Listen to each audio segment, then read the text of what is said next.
morning, everybody. Good morning, good morning, good morning. How's everybody doing? It is early. This is Bridge the Divide's version of CBS in the morning, where we start off. I should have that little sun intro that we all grew up with. How is everyone doing? Oh, I had to handle a dog real quick there, so you got two renditions of the opening music. So, oh man, it is early on a Sunday morning, but we only do this 2 weeks. Every 2 weeks, we only do this every 2 weeks, so I appreciate everybody hanging out with me while we hang out over on Discord and talk about what people believe and why they believe it. Kind of like our own little version of the atheist experience, which I think is kind of cool. So, I know we're going to have, there's some people who can't join us. What is going on with my mic thing? At the moment, I have no idea what's going on with my screen, but good morning. So let's see who's hanging out with us before. Oh, and just to give everybody, there's a new link. We're actually not doing this on the politics server this week. We got bumped. Our stage got bumped in favor of Roger Stone. So Doobie over on the politics server managed to set up an AMA with the Penguin himself. And people are going to come by and ask him questions like, why did you start a life of crime despite the Cobblepot fortune, or what's Batman like in person? So, but we got bumped in favor of Roger Stone, unfortunately. So we are on a different politics server this time. We are on the politics and religion server. The link for that is in the description. You can pop over there, and that link I put in the description will never expire, because you can edit the invite links so that they never expire and they're unlimited clicks. So we're on a different one, and we're going to be in the Convince Us God Exists room, which is currently being set up as we speak.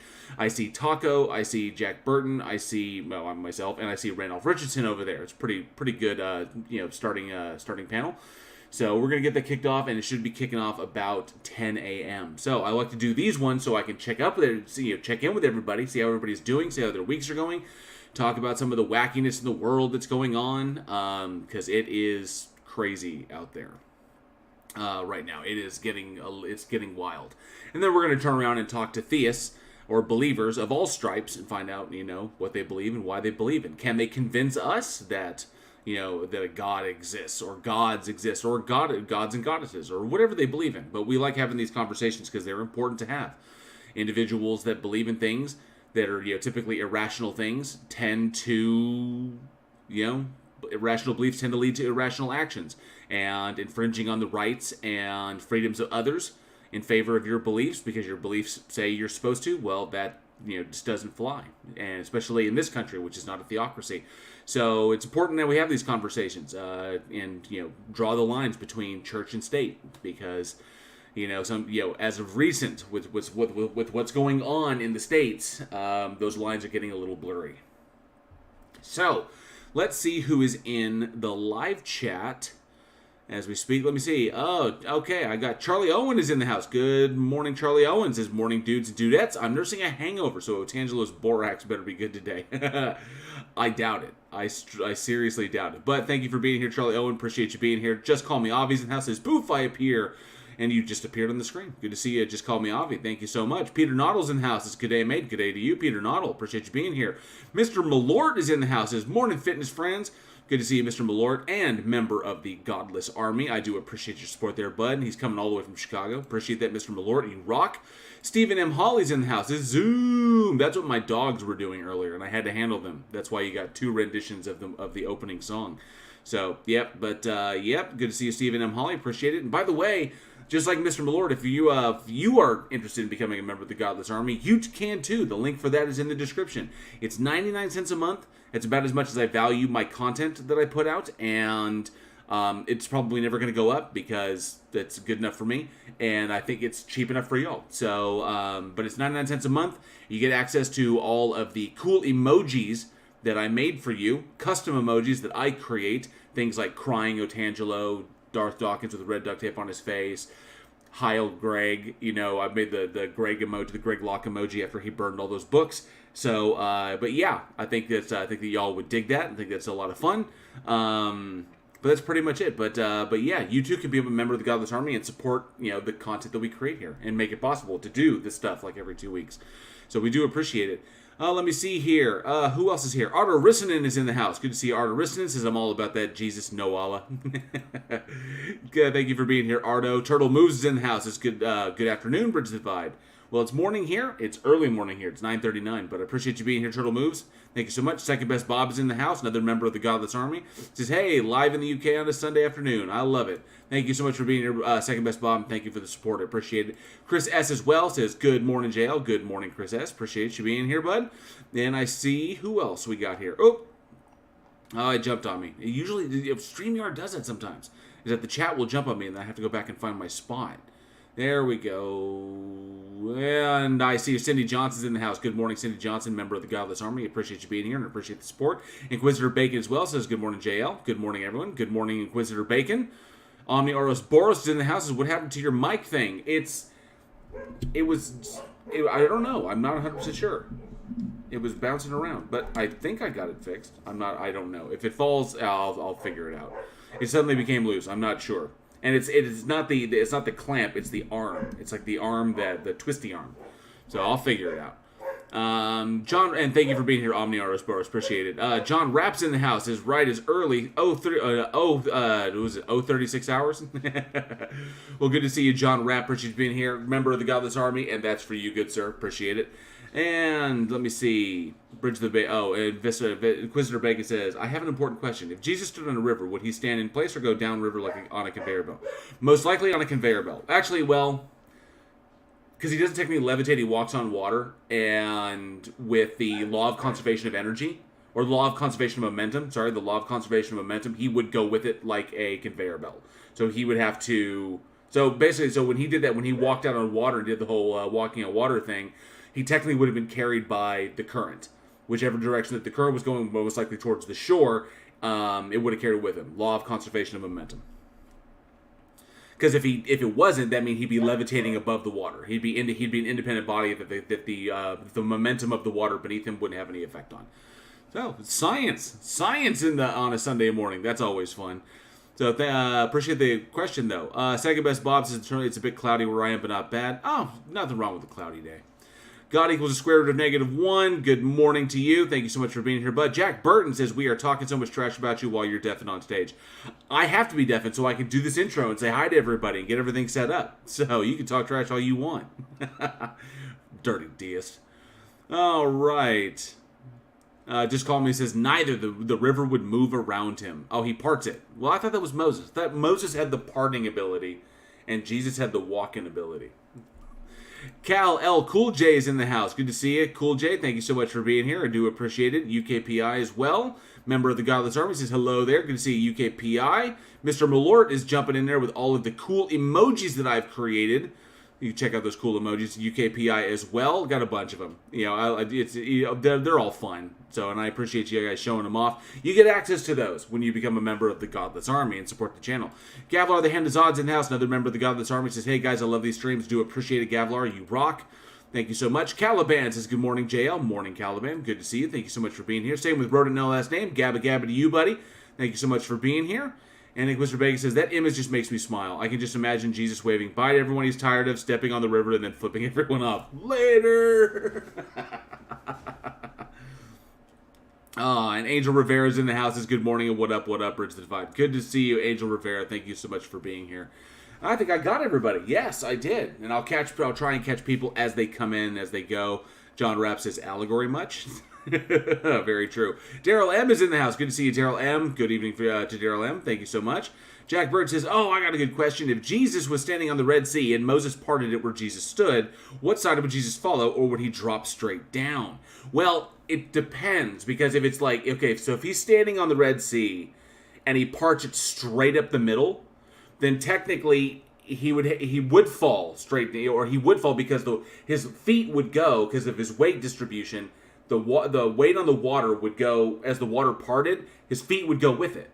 So, law of conservation of momentum. So as the water is moving away, he's standing on the water, his feet would go with it until he fell through, or he'd move to one side or the other, and then he would continue moving with that side. But if it parted, and he floated, then he's technically levitating then. So either he's levitating above the water or he's walking on the water. So it's got to be Jean-Claude Van Christ. That's an image. Van Christ. Jean-Claude, perfect splits. Yes, Ugly German Truths in the house is perfect splits. Oh, that's what Jean-Claude, JC. I see what you did there. Oh, that's amazing. Oh, the things we find, these are the questions that must be answered. These are the things that we must address to determine the truth of these things. This is hilarious. Ugly German Jew says, and as he can make wind blow or stop blowing if he's in a hurry, he'll just surf on his own feet. This is true. He could. He could affect the wind, which would affect the current, which means that he could just like a freaking like a hovercraft. He's technically on the water, but he can go with the current, so he can change the current in order to push himself. This is amazing. I love this. Inquisitor Bacon says, Jesus sounds like a badass now. Oh, this is funny. This is fantastic. John Macmum says, surely he would ascend to heaven. Oh, let's see. Oh, Ugly German Truth says, Jack Burton. Well, if you think about it, Good Friday was a blood sport. It was. Interesting. I think we found a connection. Oh, we got 15 minutes till we start the stage. Bridge. Oh, just call me. Says Bridge. You keep using that word. I don't think it means what you think it means. Which one, Avi? Unless you're making a joke and I'm not picking. Remember, it's very early, so inside jokes I may not be able to pick. You bring that up because I used that clip in my latest created content video. So I'm not sure if you're making a joke or if I actually said something. Let me see. Cal L. Cool J says, I believe Jesus was just a street magician, nothing more, nothing less. People was amazed by it and wrote about it, giving him the God type lore. It could be something as simple as that. It really could be. It depends upon how much credibility you want to give the Bible and how much, knowing that stories change over time, that the fish, as time goes by, the fish gets bigger and bigger and bigger, until eventually it's just a friggin' whale. It depends on how much credibility you give the Bible. If you give the Bible a lot of credibility, you could say that Jesus was a time traveler. Like they recorded it correctly, but they didn't understand it because obviously, futuristic science or futuristic technology could be so advanced that it borders on the supernatural. So there's that possibility. Paul the Potato's in the house. Good to see you, Paul the Potato. Thank you so much for being here. Appreciate it. Just call me and says, bang, what the heck was that? Oh, that was my morning juice. Eventually, they're going to give me a sponsor. Eventually, I'll be sponsored by Monster. One day. My channel gets big enough, I'll have a little mini fridge in here. Monsters all day long. Yep. Ugly German Jew says, not sure it really needed magic, just a dude talking others into revolting, getting killed for it, and then the legends outgrew anything that ever really happened, encouraged by the Messiah myth. Wrote in Noah's name, Jesus does lesser known miracles, making a coin appear behind your ear. That's funny. So there's always that possibility, from what I understand, just, and the idea that somebody stepped up, I think you think about it along the lines of like David Koresh, and I've often, tongue in cheek, I've often called Christ the David Koresh of Iron Age Palestine, and the reason for that is because for someone to come along like Koresh is actually quite simple. All someone has to do is be a good enough speaker and be born in the faith and know it well enough to show up and basically say the faith is wrong, this is the version that's correct, and splinter off from it. Very similar to how individuals like Jim Jones or David Koresh or a number of other, culty religious people, the same way that they splintered off, they created factions that splintered off from their own, or like Jim Jeff, like what's the guy named Jim Jeffs, or what's that guy's name? what is it? Warren Jeffs. Warren Jeffs, the splitter faction off of the LDS of Church of Jesus Christ of Latter-day Saints, the Mormon. He splintered off from the Mormon Heaven's Gate as well. Yes, David Koresh is that weirdo that led the compound in Waco, the Branch Davidians, and that was a terrible ending. That was an awful ending. Trying to throw down with the federal government, because nobody wins in that situation. Would I then have to split my beard into 3 strands? 1, 2, 3. So, I think it would be very, very possible that, the same as it is today, that someone comes along who's a really, really good speaker. He knows the faith inside out because he was raised up in it, and he came along with some different ideas, did whatever, said the right pretty things, and a number of people broke off and followed him. It happens. It's happened all the time through every single culture on the planet that's ever had religions in it, which is virtually all of them, that you will find that there are people who disagree with the tenets of, because it's all subjective. It's all completely and totally subjective. There's no thing out there, which is why people can have these interpretations and interpret, and that's why we have over 40,000 denominations of Protestantism. So I think that's pretty much where it lies, is that it's Christ was the David Koresh of Bronze Age Palestine. He spat in the face of the organization that he came from. He created his own splinter faction that went out and practiced something different. And eventually it's gotten to the point where the Jewish faith has written it off. And they say, okay, you can believe that. That's pretty much it. But they don't accept it for what it is. So you've got Judaism and you've got Christianity. And the Christians have spent the last 2,000 years or so, or however long they've been around, to try and legitimize themselves. Yeah, they're big, and because they sell a pretty story. They sell a pretty story that is emotionally fulfilling to a lot of desperate people, and stops them from having to ask questions. Don't ask questions about what's out there. Don't do the work. It's so much easier to just emotionally satisfy yourself and not worry about these things. And all you got to do is behave in this way for a short amount of time, because they're not living for the now. They're not living for the journey or the experience of life. They're living for the end, because Christianity is essentially a death cult. So that's pretty much what it is. Christianity is a death cult. And yeah, you have cults splitting off from cults. Yeah, it happens all the time. Absolutely. I know you're saying that in jest. I know that was rhetorical. Rodinell's name says they should have put up a new fence and a sign called New Waco State Prison. Just lock him in there, yeah. Just create a new prison around it. Let's see. Dib's in the house. Good to see you, Dib. Thank you so much. Nope, you're not late. We're just doing the kind of intro deal. We're about to go live here in about 8 minutes. UKPI Splinter Cell, the David Koresh saga. That is true. He's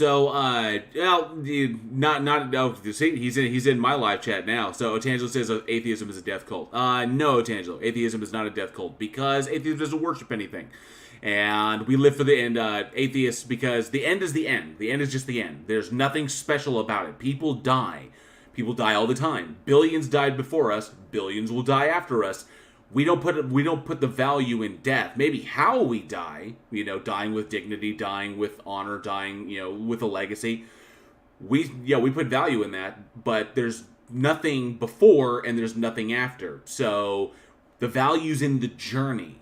The value's in the experience of life, going up to death, not death itself, because there's nothing after that. So. You see, Otangelo, that's the problem, is that there's problems with what you say, because what you state there, Christianity starts with a living God and ends with eternal life for those that believe and surrender to Christ or receive him as Lord and Savior. That is yeah, atheism doesn't start with death. You have to be alive. It's pretty much it. There's problems with what you're saying there, Otangelo. There's a lot of assumptions that you're making there, and you can't back them up. You can't. And all of it, and essentially, I'll just break it down real simple. What you just put in there, Otangelo, is ostensibly the biggest problem with Christianity, is that it is so afraid of death, that people are so afraid of death that they need to be told that they will live forever. No. You're gonna die, and you're not going anywhere. You're gonna die, and that's it, and you're done. Okay? You're wasting your journey. You're wasting it. You are wasting your journey. Find what makes your journey valuable, because all you do is aggravate people. That's it. No, still incorrect. It's not a claim. It's not a claim. Okay? Well, you're ignorant of the science that backs up what I'm saying, so that really doesn't matter.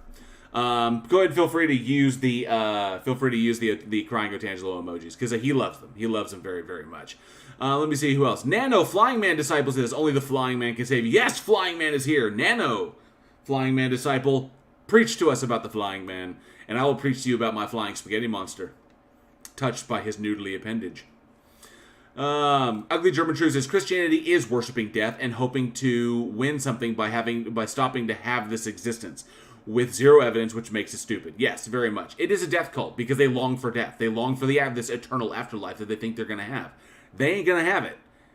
And what's wild is that it's not like they're going to be surprised, because they're just dead, and just, that's it. And so there's not like they're going to be aware of it. You're not aware of being dead. You weren't aware of being not born. So it's the same state. Not born, dead.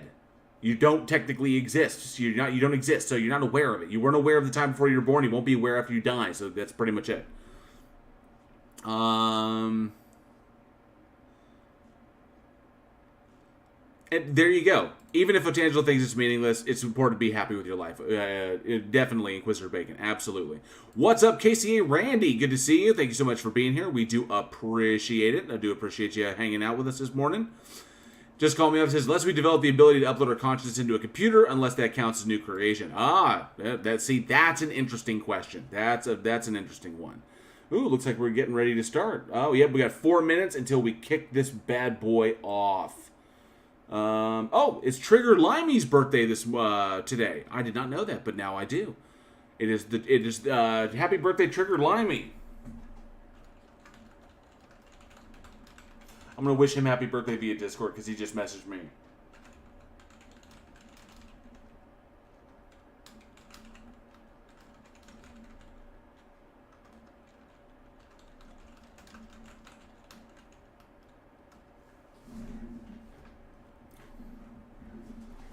All right, so big, huge happy birthday to the Triggered Limey. Do appreciate that. He's going to be going live with a birthday stream here. Probably, he said 8 p.m. British time, which would be 2 p.m. my time, I do think. I'm pretty sure. Oh, thank you so much, Flying Man. I do appreciate it. Says, I have subbed and will spread the word of this great finding. Praise be. Ramen. I do appreciate it, bud. Thank you very, very much. So I see that Otangelo popped in to just like spread his nonsense. Like, oh wait, the NDEs disprove near-death experiences do not disprove this claim. Near-death experiences, when you actually dive into them, basically back up what I'm saying, that it's all in your brain. It is, and besides, a near-death experience is not death. It's not dead. Okay, it is your brain dying. And then you get to come back, and then your brain tries to like fill in the blanks as this organic computer was malfunctioning due to a lack of oxygen and a lack of nutrients. So it fills in the blanks in your memory, and usually pulls from your imagination and other memory. So we've already do it. That's why near-death experiences are culture related. They are culturally related. It's like, people who are raised in like. Hindus or Buddhists who are having a near-death experience do not see Christ. Muslims having a near-death experience do not see Christ. Atheists who have a near-death experience do not see Christ. So sorry, bud. There's more people having near-death experiences not experiencing Christ than there is experiencing Christ. So, here we go. Looks like we're getting ready to start. We got 2 minutes before we go live, so let me pop this over. And we'll do this. And we'll bump that. Looks like we're... Oh, I see. Daryl Emerson. Oh, there's Triggered Limey. Happy birthday, Triggered Limey. Oh, it's not until Thursday. Oh, okay, cool. Okay, cool. And I see Ben Schwartz in the house. What's the watch out, JL? Don't go into the basement. It never turns out well to check out the strange sounds. This is very, very true. John Norris in the house is more compelling. Not death... Yes, Jack Burton. Not death experience. Very, very true. All right, I think I caught everybody's in the house. Thank you so much for being here, John Norris. Do appreciate it. All right, let me pull this up because I've already got it here. We'll add this to the stream and undo that audio so you guys can hear it, and then unmute myself. Morning, y'all.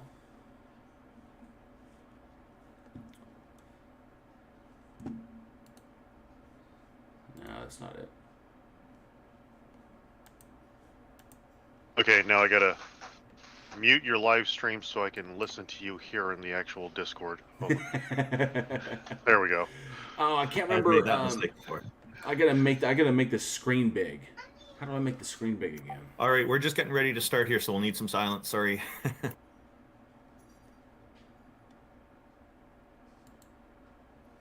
that's not it.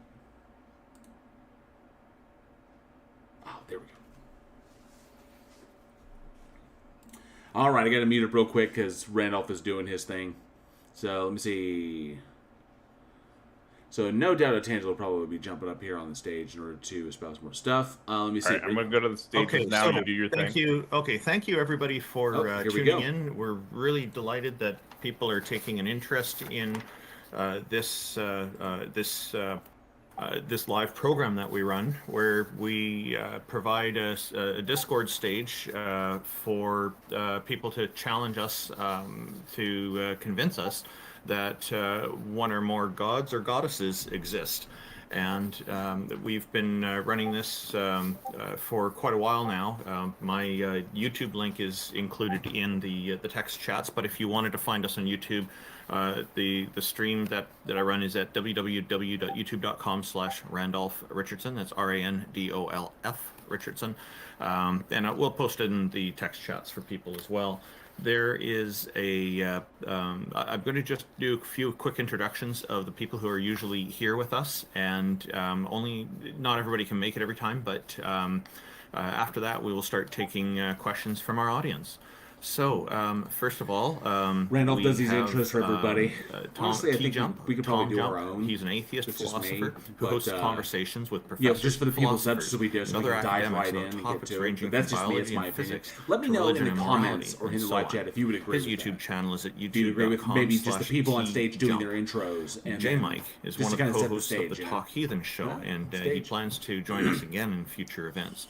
Jefferson Spatchcock is an atheist inquisitor and intellectual. Yes, Inquisitor Bacon. I will be happy and reviewing I will be debates. happy to ask him a question. J.L. Warren is an atheist activist, educator, and entertainer. I am. He runs the Bridge the Divide YouTube channel, where he addresses irrational beliefs, the irrational behaviors that often follow, the societal divides they create, and how those divides can be bridged with education, rationality, and reason.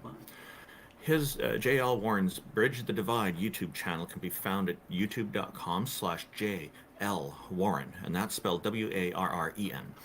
I'm Randolph Richardson. I'm an atheist from British Columbia, Canada, and founding president of the Canadian Atheists, a national organization that advocates for atheism and freedom and justice in Canada, particularly for atheists and the atheism demographic.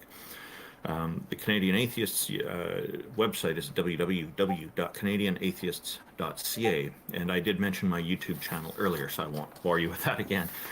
X is a Tom Unboxes subscriber and former atheist community of Discord admin who enjoys long walks through evolutionary biology-inspired computer science, archaeological, academic, biblical criticism, and so on.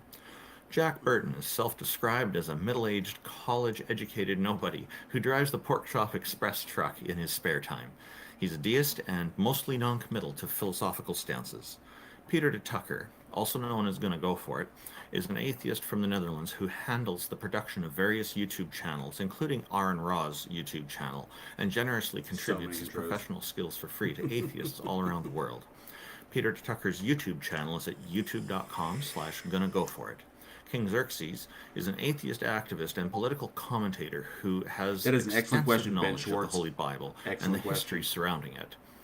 And Taco, the organizer of this event, is a #1 Discord debater who has never lost a Discord debate in his life. A special thank you goes to the Politics and Religion Discord operators and organizers who are graciously hosting this stage for us. Thank you very much to everybody for tuning in. Did anybody have anything to say? Big shout out to Taco and Banshee for throwing this together. Yes, appreciate it. Taco and Banshee, you guys rock.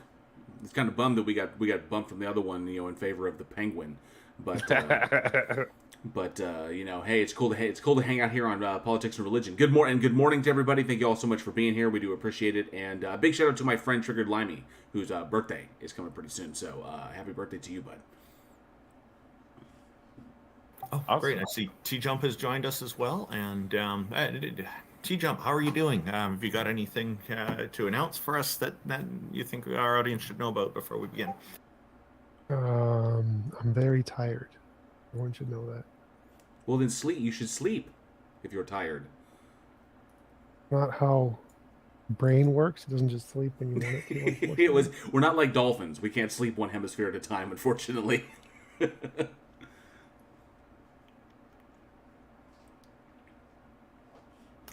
So has anybody been in any interesting discussions or debates recently? Not as of recent. Just creating content for my for the channel. And I found a slew of questions that answering theist questions. So I've been doing that as of recent. But I'm hoping for a debate eventually. I've found a couple of takers, but they always end up backing out at the last minute. So I honestly don't know how T-Jump does it. Maybe it's because I'm so small. My channel's small enough, but. I'll find them to be like, yeah, we'll talk about this. It's like, okay, fantastic. And then they either ghost or something comes up and they can't do it. So I don't know. But I'm hoping to find one eventually soon. Hello. Hello. T-Jump, I saw that debate you had with Taylor. Yeah, that was interesting. That was painful. That hurt. Like, I award you no points hurt. So if you'd like to chat with us, feel free to raise your hand. We had pulled up Nikita earlier. I'll pull her back up now. And then we had 676 Mike, who sounded like he wanted to chat with us too. Good morning, Nikita. Thank you for joining us. How are you? I'm good. What's up, you guys? Happy to hear your voice. Not much. Good to have you back. What you got for us today? Okay, so Ix, I've spoken to you a lot before about Islam, but yeah, a couple of things I wanted to clear up is every time I speak to Muslims, they will say things to me like, this man was illiterate. How would he know all these things? There's scientific facts in the Quran, blah blah blah. And I wanted to know, Randolph, have you studied Islam and the Quran properly? I think you have. Have I? I'm sorry, you're studying it properly, like in the original Arabic? Do something properly. No, did you study Islam into depth in the Quran? Can you guys hear me properly? I can hear you properly. It was just something on my end. I have not studied it in depth. I have delved into certain aspects of it. And so I am still fairly new to it, although I have been in 2 debates with Muslims so far, one in December 2021 and another one just within the last few months on whether Islam or atheism is better for the world. That was a modern day debate. Oh, okay. So what I want to say is if you can't go from, can you actually go from a literate man in the middle of the desert who has found out scientific facts to God? It's not logical to do that, is it, right? I think no, it's not. That's a tough relationship to make because literacy is not a requirement for having an understanding of scientific fact about how the world works. I think it's possible for people to understand how things work in the world without knowing how to read and write. However, knowing how to read and write certainly makes things a lot easier for people to convey these ideas to others and have access to a lot more information. The easiest question to ask any Muslim is, do Muslims memorize the Quran? They'll say yes. Can they recite it from memory? They'll say yes. Did Muhammad marry into the wealthiest Abrahamic religious family in the city? Yes. Was his wife Khadija familiar with the teachings of Waraka, her cousin, who was a notable Christian scholar? Yes. Did she bring him to Waraka when Muhammad had visions in the desert? Yes. Is Muhammad capable of memorizing as a professional tale teller, which is what he did as his his hobby or his he didn't really need a job because he had a sugar mama, but his job was to go and tell stories in the marketplace, and he memorized things on a daily basis. So was he capable of memorizing all the teachings of Waraka and the other Christians and Abrahamic believers within his family that devoted themselves to him and declared him to be a prophet? Absolutely. Does it matter if he was illiterate his whole life? No, it matters absolutely nothing. If he was part of an oral tradition, which there are many in history, like bards, who literally memorized their entire corpus of material to pass a test to qualify as a practitioner, then he doesn't need to be literate to be completely familiar with the Christian and Jewish texts, which he plagiarized. He plagiarized the Old Testament, he plagiarized Psalms, and he plagiarized other things from the Gospels. So, as well as Talmud. And the funny thing is, he exposes his incomplete knowledge and the fact that he is a hack when he quotes things like he says, for the Jews, it is commanded that they must not kill another person, for if they do, it is as though they killed all of humanity, right? And to save one person is as though you saved all of humanity. Now, if we go and look for that quote, we only find it in one place, and it's not the Torah. It's a margin note by a scholar who was reading the Torah, who was trying to provide his own interpretation, which is what we call the Talmud, right? It's commentary. Hey, Odin Allfather, good so to see you. if a Muslim wants to tell you that that is a correct explanation of the status of the Torah versus the Talmud, just ask them if they think that a surah has the same standing as the commentary on it, right? And they'll tell you, oh, no, they're different, right? The Quran is different from the commentaries. So we have to critically analyze the commentaries as the opinions of the writers. But they will claim that this passage is correct, even though it says for every Jew it is commanded that they not kill a single person, or it would be like they killed all of humanity. This quote only comes from one place, and it's almost verbatim from the Talmud in a liner note comment. So it completely fucks up the scholarship because it's by an amateur hack who memorized a bunch of stuff and didn't potentially have the ability to check the text properly to get everything right. And his excuse for getting things wrong is, oh, well, theirs is corrupted. Theirs is corrupted. But mine is the correct, perfect citation from the angel Gabriel who gave it to me. So that the whole thing falls apart under the charge of plagiarism and fabrication, which is why numerous people in the Quran accuse him of fabrication, and he literally just puts them to death for charging him with this crime because he can't defend himself. He can't actually prove it. He just, oh, I'm illiterate. Oh, people were around me. Oh, they would have known. These are all like really sad copes that only work to a motivated reasoner. Anyone who looks at the record of just what are historically agreed upon facts about Muhammad would agree that he had full access to the text and he used them incorrectly, which proves he was a liar. Wow. What was the question exactly? So I was just wondering, like, is it appropriate to go from an illiterate man in the middle of the desert, no education, whatever, and then he writes the Quran out that has scientific facts, quote unquote, as Muslims like to say. Can you go from that to God? But I think that one of the problems is because he was illiterate, he didn't do the writing himself. Other people were doing the writing. So a big question is, did those writers introduce biases of their own? So that's a big question I have. Now, one of the defenses... I think... So your question is it logically possible for a guy in the desert to provide evidence for a god? Is that what your question is?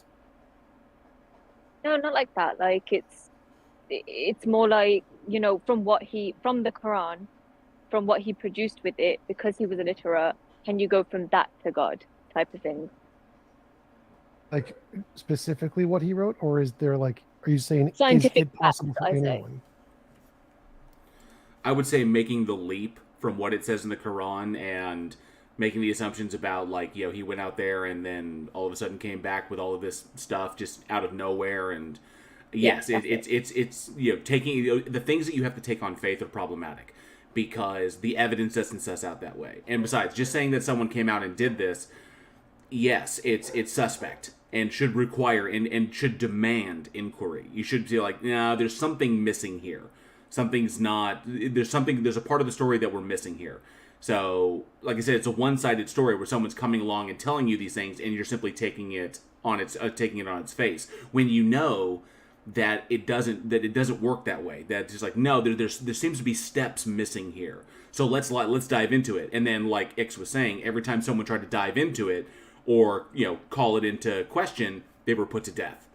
So, which is essentially how you do it. That's how you control the narrative. Anybody that questions it, you just kill them. Yep. Well, you guys. So I'd say it's actually possible for, like, if he said things specifically like the world was created 4.5 billion years ago, DNA is a double helix, there's billions of galaxies. If he literally said those things, then yes, that could be evidence for a god. He didn't say anything like that.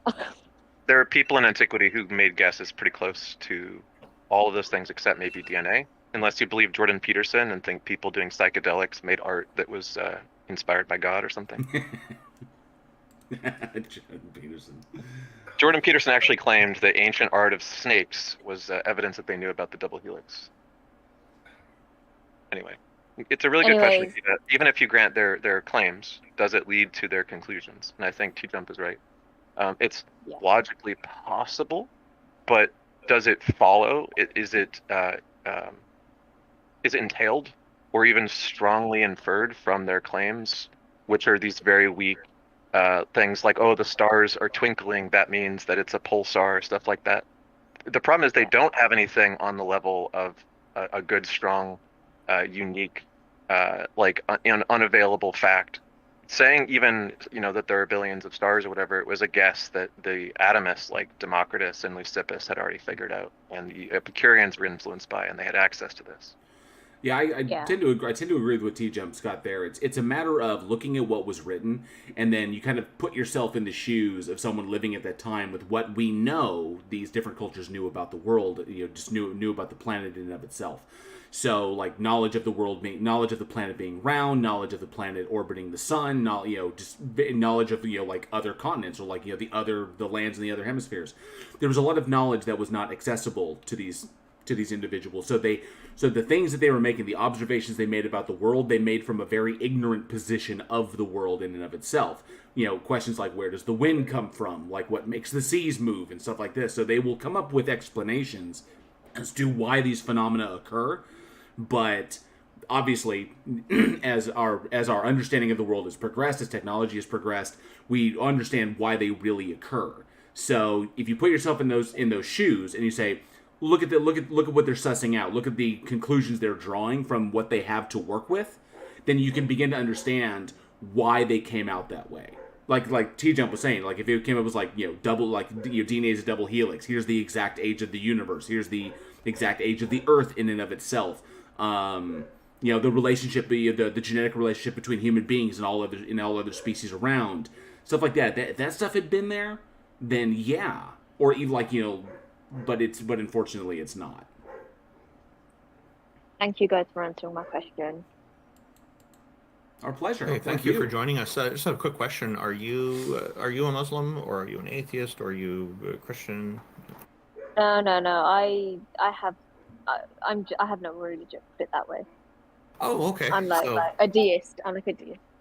Hey, Jack, you got a friend. Yeah, Jack is the only deist on our panel. The rest of us are atheists. So there you go. You've got somebody who's got something in common with you here. We really appreciate you joining us. Thank you very much for raising this question. It was very interesting. Thank you for having me. See you guys. Thank you, Nikita. Yes.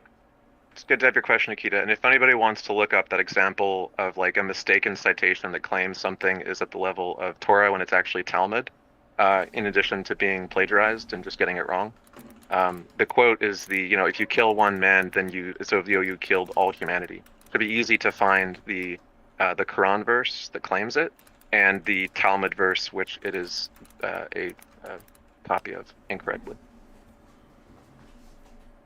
That's the thing I ask Muslims now is just explain this to me, and they make a bunch of motivated copes and then they leave. Now there was a note made about Jordan Peterson. I didn't know he was making that statement that you'd mentioned. I have issues with Jordan Peterson though. Like he claims that all atheists are Christians and we just don't know it, and he says true atheists will be like Raskolnikov in Crime and Punishment novel, going around murdering people. So I would actually like to debate with Jordan Peterson on these topics, but I've not received any response from him so far. So I think it would be good. I guess he's too busy. should He's too busy stop. coping with that drumming he got on social media. Okay.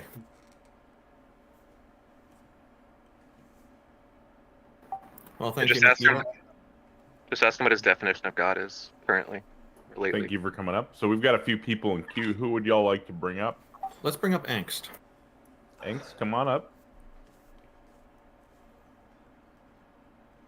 Hello, Angst. Thank you for joining us. Hey, can you hear me? Yes, we can. How are you guys doing today? Great. Your voice sounds familiar. We might have spoken before in previous episodes. What have you got for us today? Well, my question's sort of directed towards T Jump. Anyone can answer. I was just wondering, does anyone in here accept the KKK principle? Perhaps you can tell us what the KKK principle. With two Ks, what the KK principle is. I'm not familiar with it, and I suspect many people in the audience may not be familiar with it as well. Yeah. So the simplest form is just saying that for any proposition P, well, if one knows that P, then you have to know that you know it.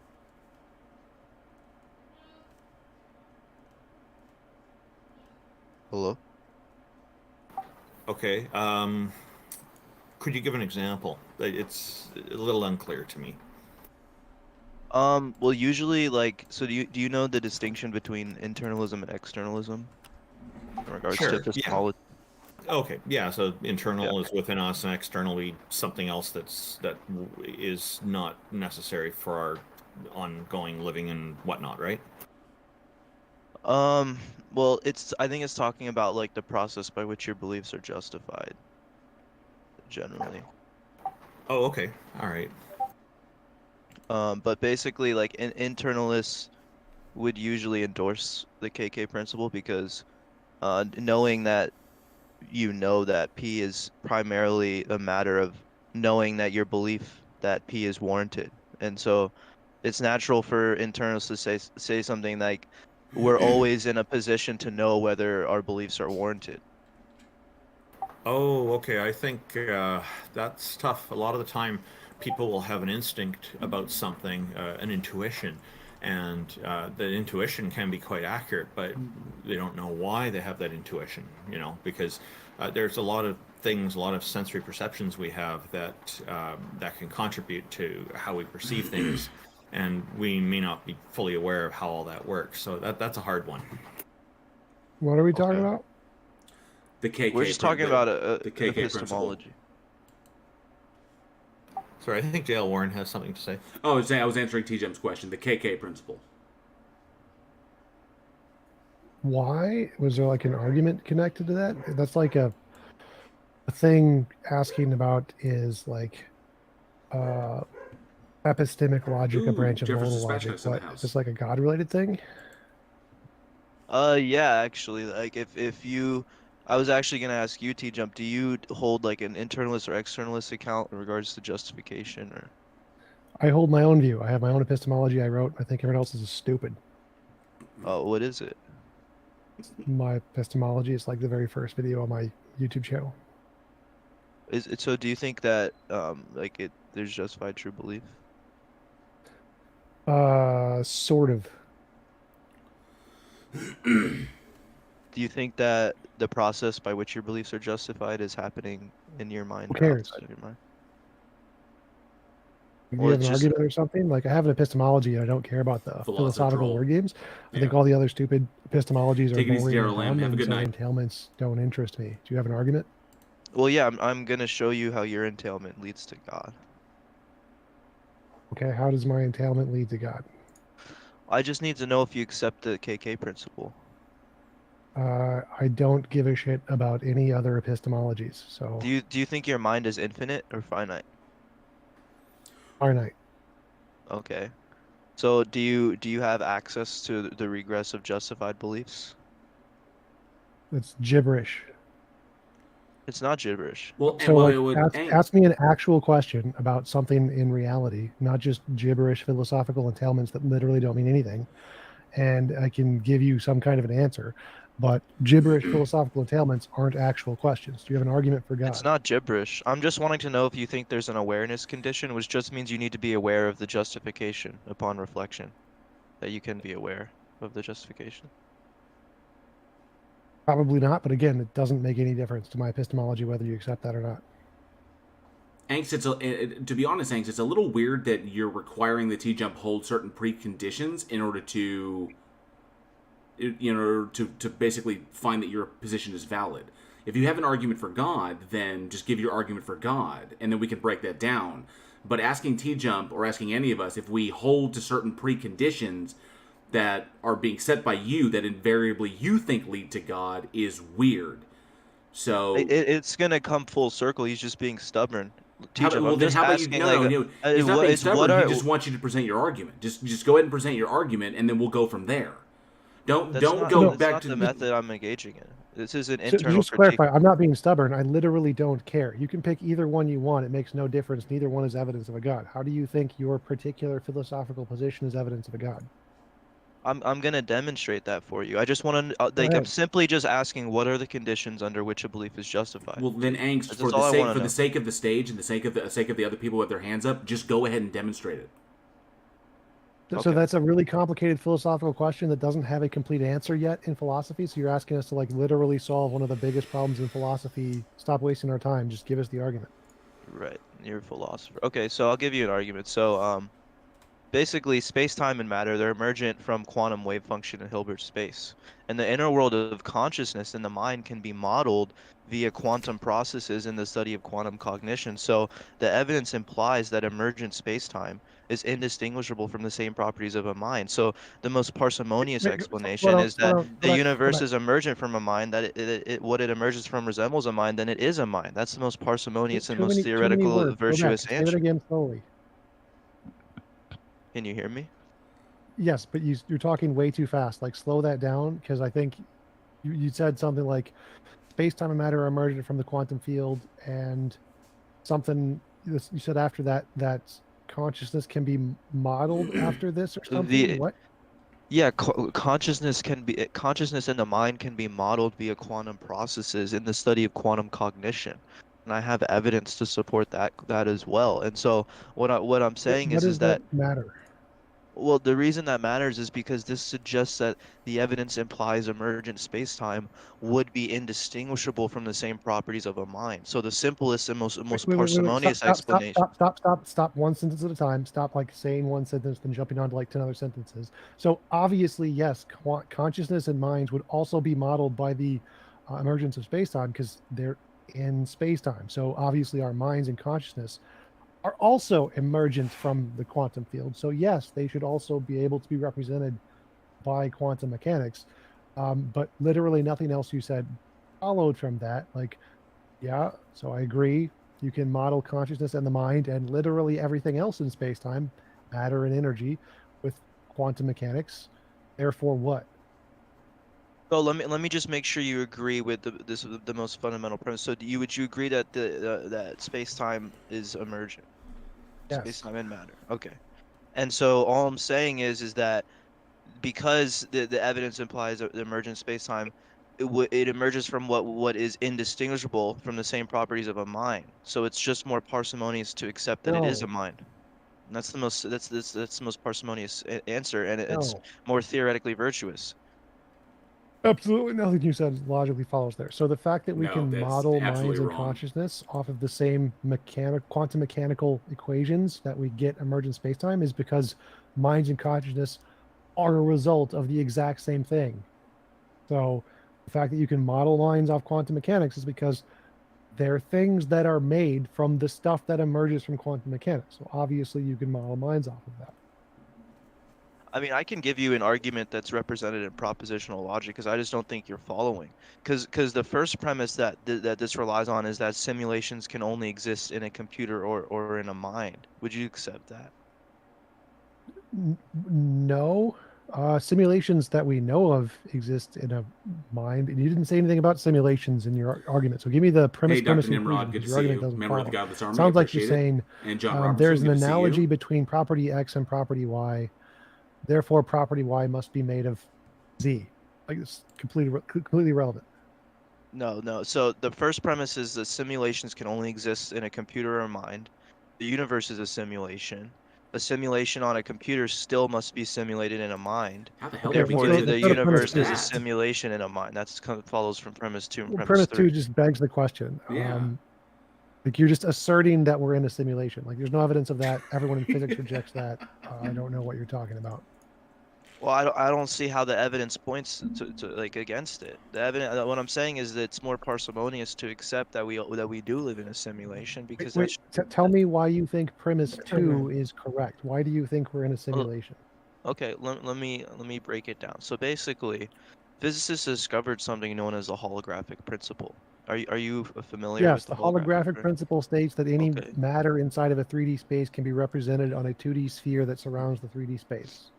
Yeah, so in other words, the whole three-dimensional universe, the particles that make up reality would emerge from underlying information in quantum Okay, field absolutely theory. nothing you said followed there. So- So the holographic principle, all it states is that any information in a 3D space can logically possibly be represented on a 2D sphere, like the surface of a black hole. It doesn't say anything about it actually being that way. It says it's just possible. That's all it says is it's possible. No, I think you're wrong because I have right here a 2017 peer-reviewed study that published observable evidence of the holographic principle. And I'll send that to you right now. Here we go. Right, because it applies to black holes, but that means that it is possible for any information within a 3D space to be represented on a 2D sphere. I grant that's possible. We know that's physically possible. That has absolutely nothing to do with the universe being simulation, like literally nothing. Yeah, but what I'm saying is that the emergent features of space-time can be seen elsewhere too. There's a study from later that same year that argued that quantum entanglement is an inevitable feature of reality. So the information between particles do not seem to be affected by space as it can be transferred instantly, implying that space is not fundamental for the underlying world of quantum mechanics, but an emergent phenomenon of the classical world, and that would only exist after measurement.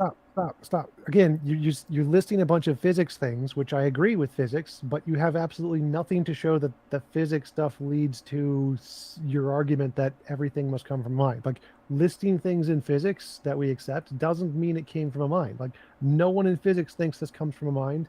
No one thinks we're like a small number think we're in a simulation. The vast majority don't. So yes, all physicists agree with the things in physics. None of them interpret this as being in a simulation or a mind. So how are you jumping from the conclusion of the holographic principle is a thing to mind because there's no connection between those two? No, there is, because unless you can demonstrate consciousness is emergent from the brain, and trust me, I'm more than willing to go over that with you, the most likely explanation and the most parsimonious explanation is that consciousness is irreducible, and thus contingent minds like us, like all of us, would most likely not prove, this is just an abductive case, that all of our minds are contingent on a larger consciousness. What I'm telling you is that all of our minds are contingent on a larger consciousness that controls reality and brings other contingent minds I understand into your existence. assertion, but you keep bringing up completely irrelevant things and then bringing up your assertion as if it's relevant when it's not. So the holographic principle is a thing. I agree. And then you're making this completely ridiculous leap to we all come from a big mind sky daddy. There's nothing that is in the holographic principle that indicates big mind sky daddy. So why did you bring up the holographic principle? Why do you think the holographic principle or entanglement entail big mind sky daddy? What is it about like I those said things before, that- I don't know if you're just not paying attention, because what I'm saying is that the evidence implies that emergent space-time is indistinguishable from the same properties of a mind. And so again, I'm just making an abductive case based on my position being more Okay, theoretically virtuous than yours. Do you are those two understand how that works? Hold up. So why do you think those two are indistinguishable? What does that mean that you think they're indistinguishable? It sounds very much to me like he's trying Because to marry you, two I mean, this concepts. just That gets he's into trying to marry philosophy of the the mind. It's a current completely separate scientific conversation, thinking but or scientific understanding of things because I think the with mind is a not. I'm asking contemporary about your definition argument. of irreducible. God. Saying your So argument not the is classic that definition of God, but the space-time being contemporary, like a emergent contemporary one where we've is altered, the they've same as altered a God mind to, or something. to You've fit made certain no argument parameters that we how are that's aware the of case. now. So it sounds like he's trying to marry those two No, I'm concepts. saying that space-time being emergent it's indistinguishable from the same properties of a mind. If So the that's simple, so gibberish, so the explain that simplest. sentence more. What do you mean when you say Hey, that Marcus Dresden, good to space-time see you. being emergent is this indistinguishable from a mind? That's gibberish. What does that mean? How is that an argument? What I'm saying is because in the study of quantum cognition, we can see that we can map it the same way we do with the most fundamental properties of space, time, and matter. That's all I'm saying. Right. I think you're confused here. So the fact that we can use quantum mechanics to map a mind, and we can use quantum mechanics to map literally everything because it's the foundation of everything, doesn't imply that quantum mechanics is made of a mind. It implies that minds are made of quantum mechanics. So you have it backwards here. Like, we can obviously model space and planets with Newtonian mechanics. Does that mean that Newtonian mechanics is made of particles? No. So the fact that we can use a mathematical system to model a thing does not mean the mathematical system is made of the thing that we're modeling. So quantum mechanics can model the mind. Yes, obviously, it's a mathematical system. So it can, and since everything in reality is made of quantum mechanics, it can map literally everything in reality.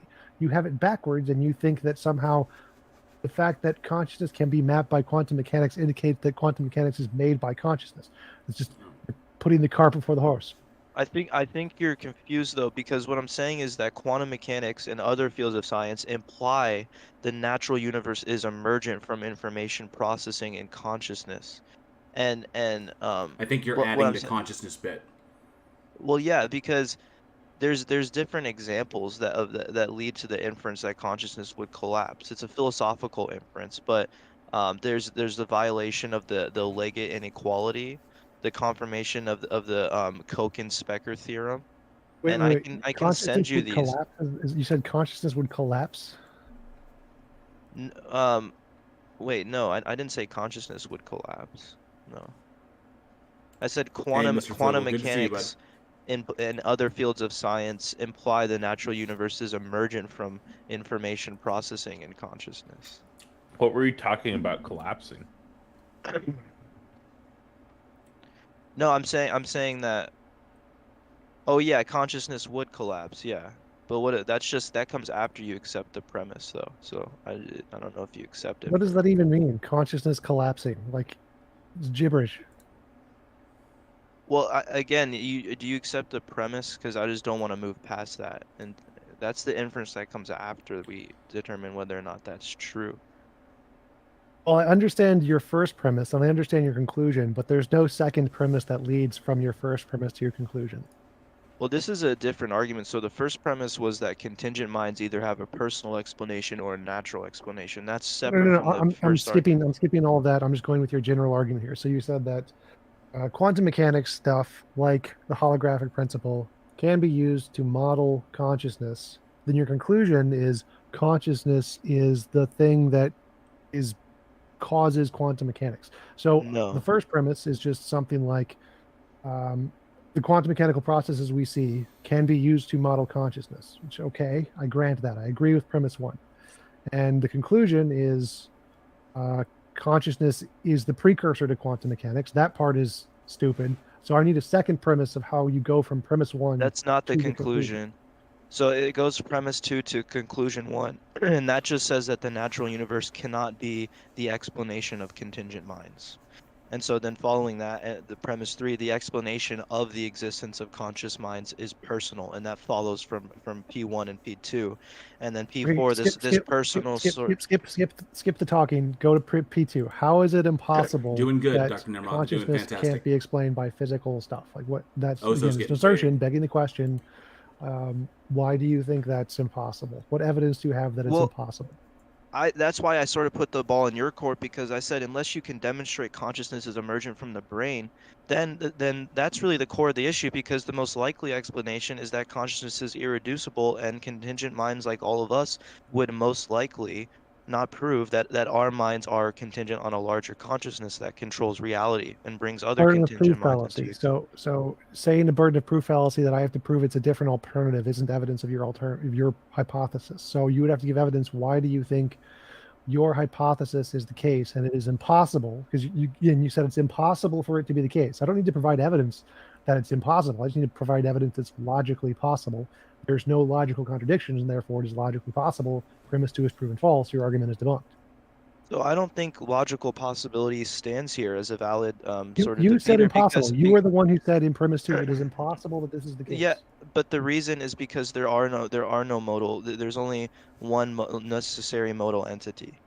There's no possibilities. It has literally nothing to do with the conversation here. So if you're saying It does. it's impossible because induction, that's just an induction fallacy. Like, no, you can't say it's impossible because induction. There's no induction to say this is the case. But you'd have to change your argument. Hey, to be West like, 501. inductively, Yeah, it's a it is quantum more likely to be mechanics the case that explanation for mind God. is But his thinking is not kind of a backwards. result of matter or something like that. And so it seems like your whole argument is trying to boil down to just, it's probably the case that mind isn't the result of matter, and you need to provide some kind of evidence for this, which you haven't in any way yet.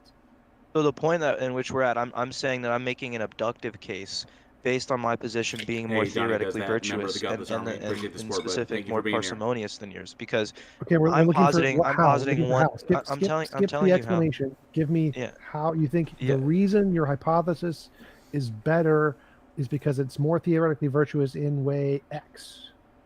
So you're asking for a reason. So you accept the principle of sufficient reason, and that's what demonstrates my position, because everything, every contingent entity. Stop. Not what I'm asking. So I don't accept the principle of reason. Asking for a reason is not the same as accepting the principle of sufficient reason. Those are not the same thing. But I asked, you said that yours has a better theoretical virtue or something, which is Right. your justification for accepting it. I'm asking you, in what way is yours more theoretically virtuous? Yeah, so it's more theoretically virtuous because it's more parsimonious. And the reason for that is because I'm only positing one modally necessary entity, which I call God, which all other facts are contingent on. Okay? Right, and You're I'm positing saying energy, so it's the same. Mine is just yeah, energy.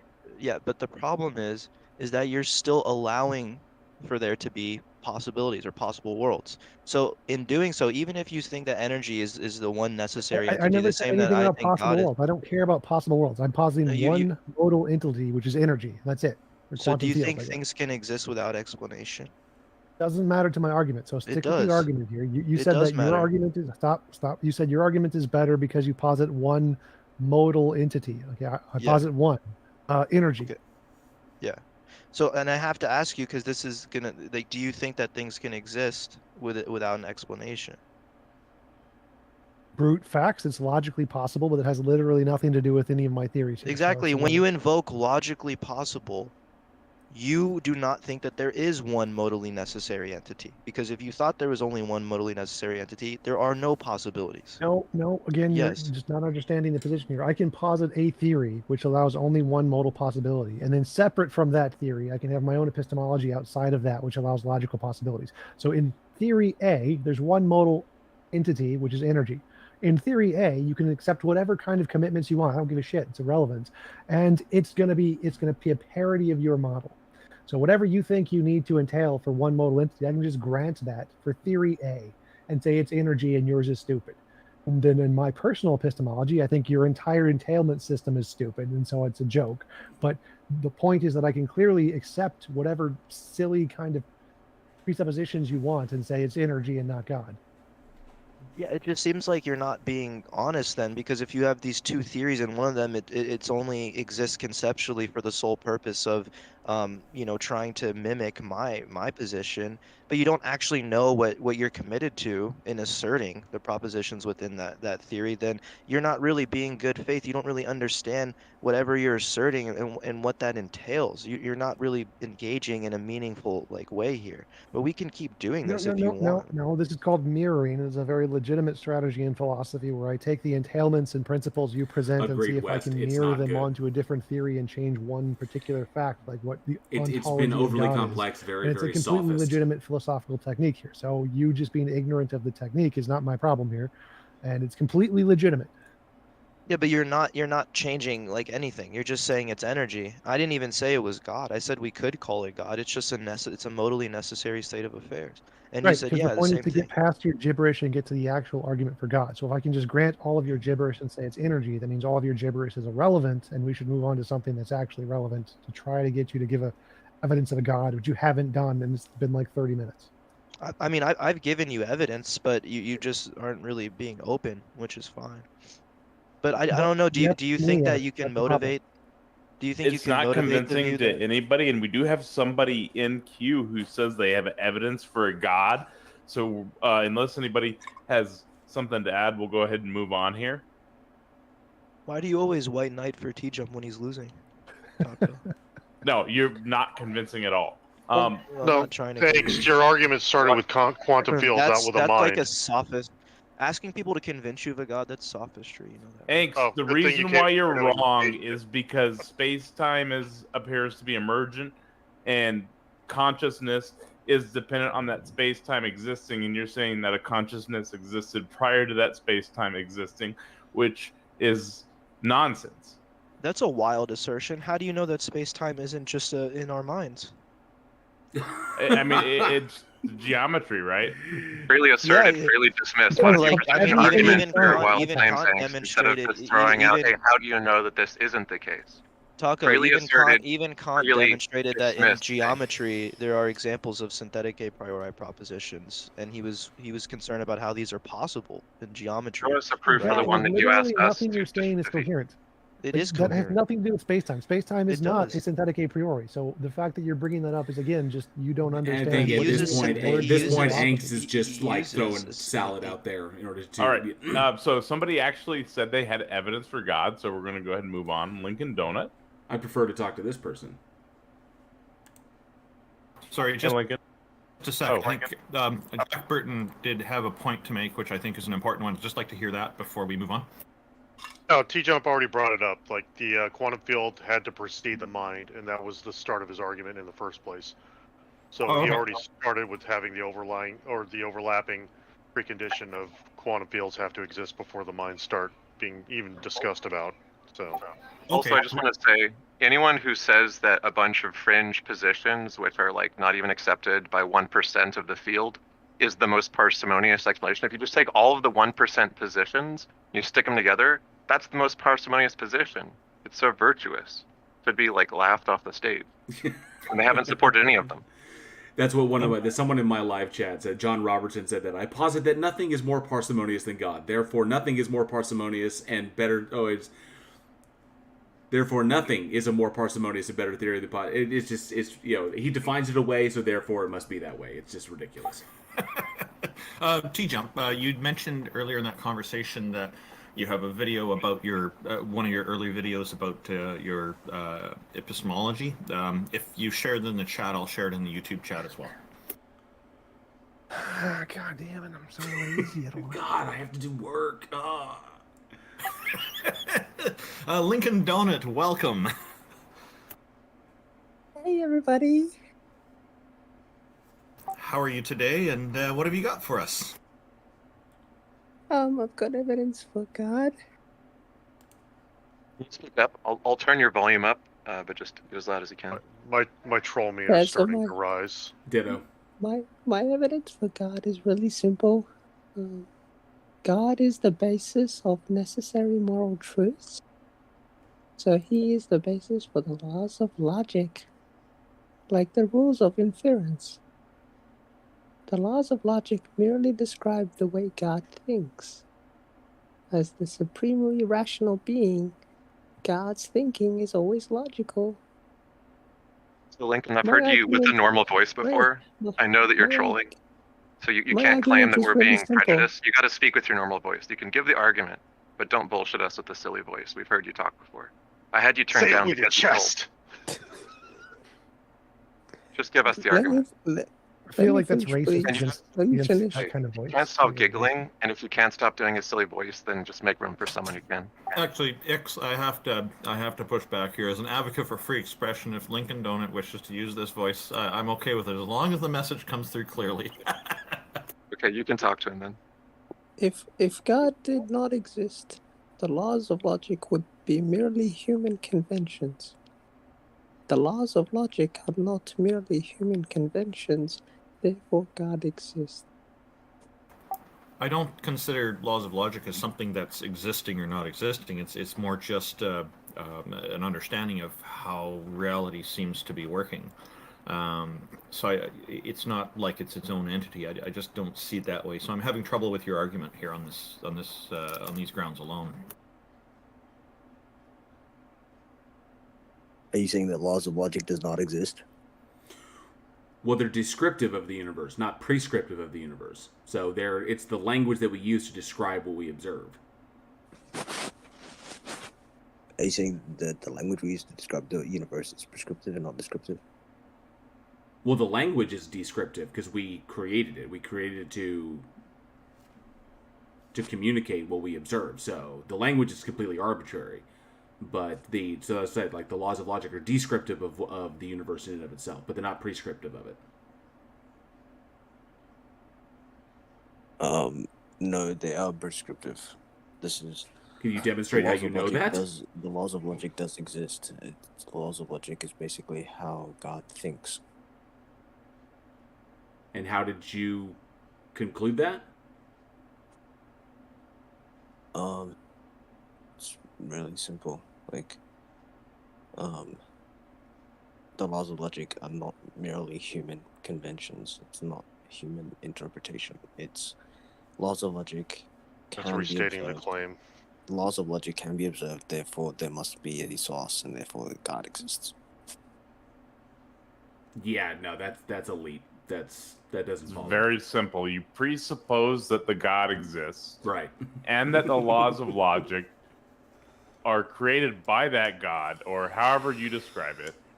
And then you operate from there, and then you loop back around to that. And that's your starting point and your finishing point.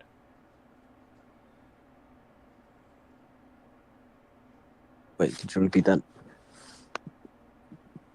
You're circular, man. It's the same thing as saying that God is defined as being all truth revealing, so everything that is revealed is true, and it's true because God is truth revealing. So it doesn't follow, dude.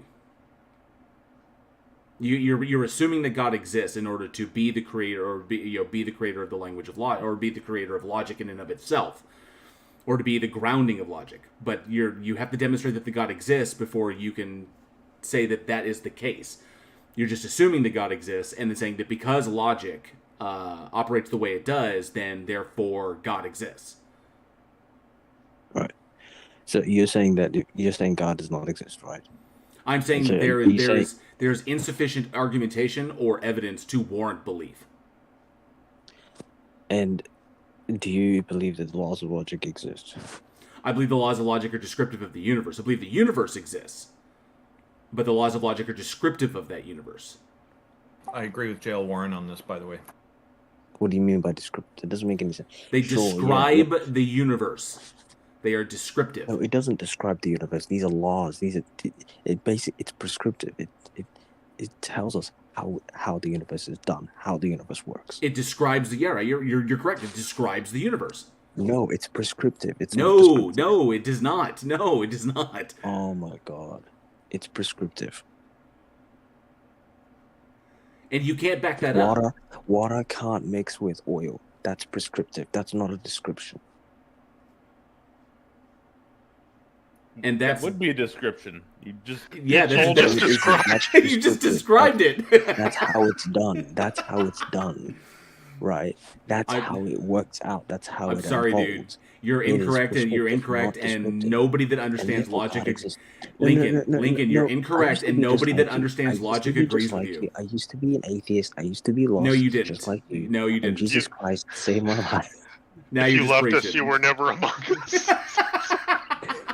So you're saying if I describe something and it makes it so God says something makes it so, and therefore... Well, I just want to jump in quickly and say that there are like a large percentage of professional philosophers who think logic is prescriptive. It's not like no one. There are some who think that, but no physicist thinks that. Exactly, it's prescriptive. And yes, we are describing the phenomena that are occurring, but ultimately, it's prescriptive. Okay? It's how things are done. What do you think makes it prescriptive? Like, do you think laws of logic were kind of put together and then applied to the universe somehow Because to make the if universe they, function the way it is?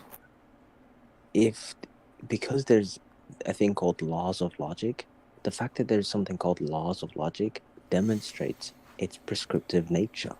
If it wasn't prescriptive, then then the laws of logic would not exist at all. Okay, so there's a conflation happening here with the word laws. Like when it comes to a legal system put up and managed by our government and enforced through policing and whatnot and regulatory bodies, those are definitely prescriptive because those are invented to kind of influence and control how society works. But the other sense of laws, when they're describing laws of physics, laws of logic, etc., those are kind of an after-the-fact thing. They're a consequence of this, and it's probably not the best word, but it's the word that stuck. So the word laws is being used in a different sense, in a non-prescriptive sense for these phenomenons, for these facts about the universe that we observe. And so we just, as a matter of convenience, we call them laws, but we don't mean them in the prescriptive sense like a legal system. So I think that's where I don't think you understand what prescriptive means. Tell me what your definition of prescriptive is.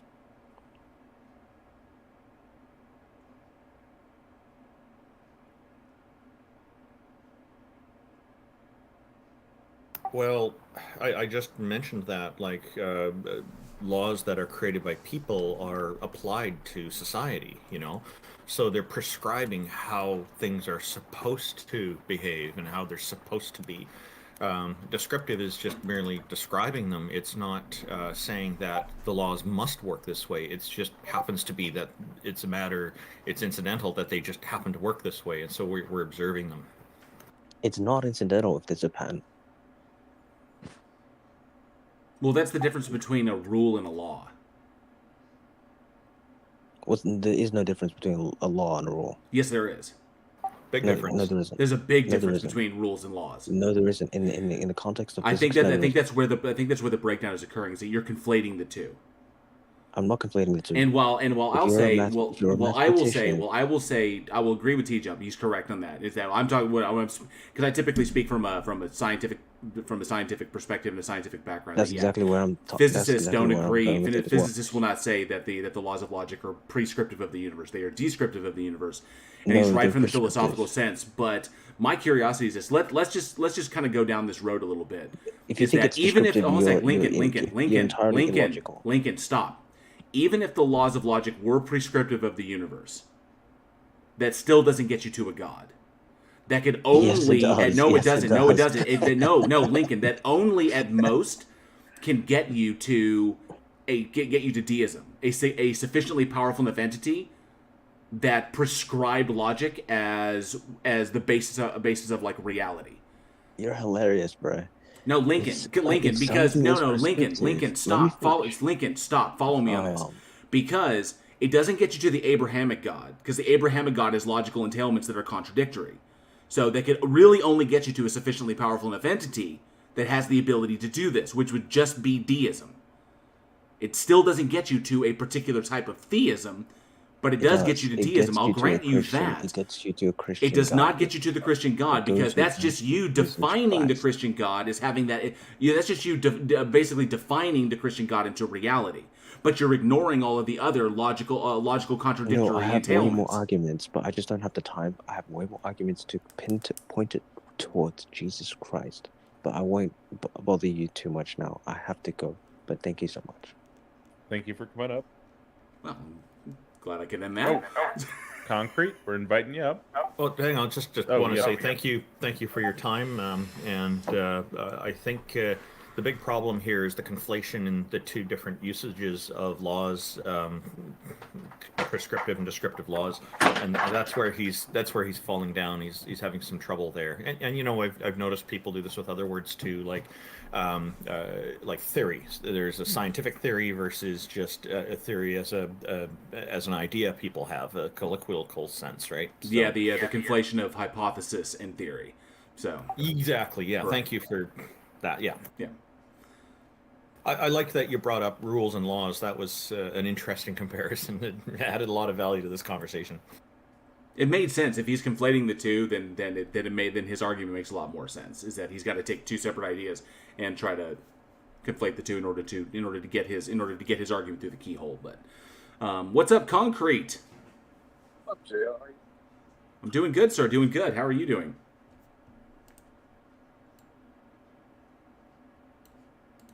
Oh, you know what? This is more than just this. I gotta say, this is more than just concrete. This is concrete plus. Concrete, you might have a connection issue because you started talking and it kind of sounded like it dropped you. You might need to go to another spot. Keep trying. We can hear you some of the time. Try speaking a whole sentence and we'll see if it drops. Keep going. Patty is a little girl who has a dog. And the dog is going to run around the dog. Maybe try reconnecting. It might just be a microphone issue. Try getting from your mic. Yeah, get close to your mic. I think the connection is okay. You're just like not micing properly. I don't know. Yeah, your volume seems quite low, Concrete Plus.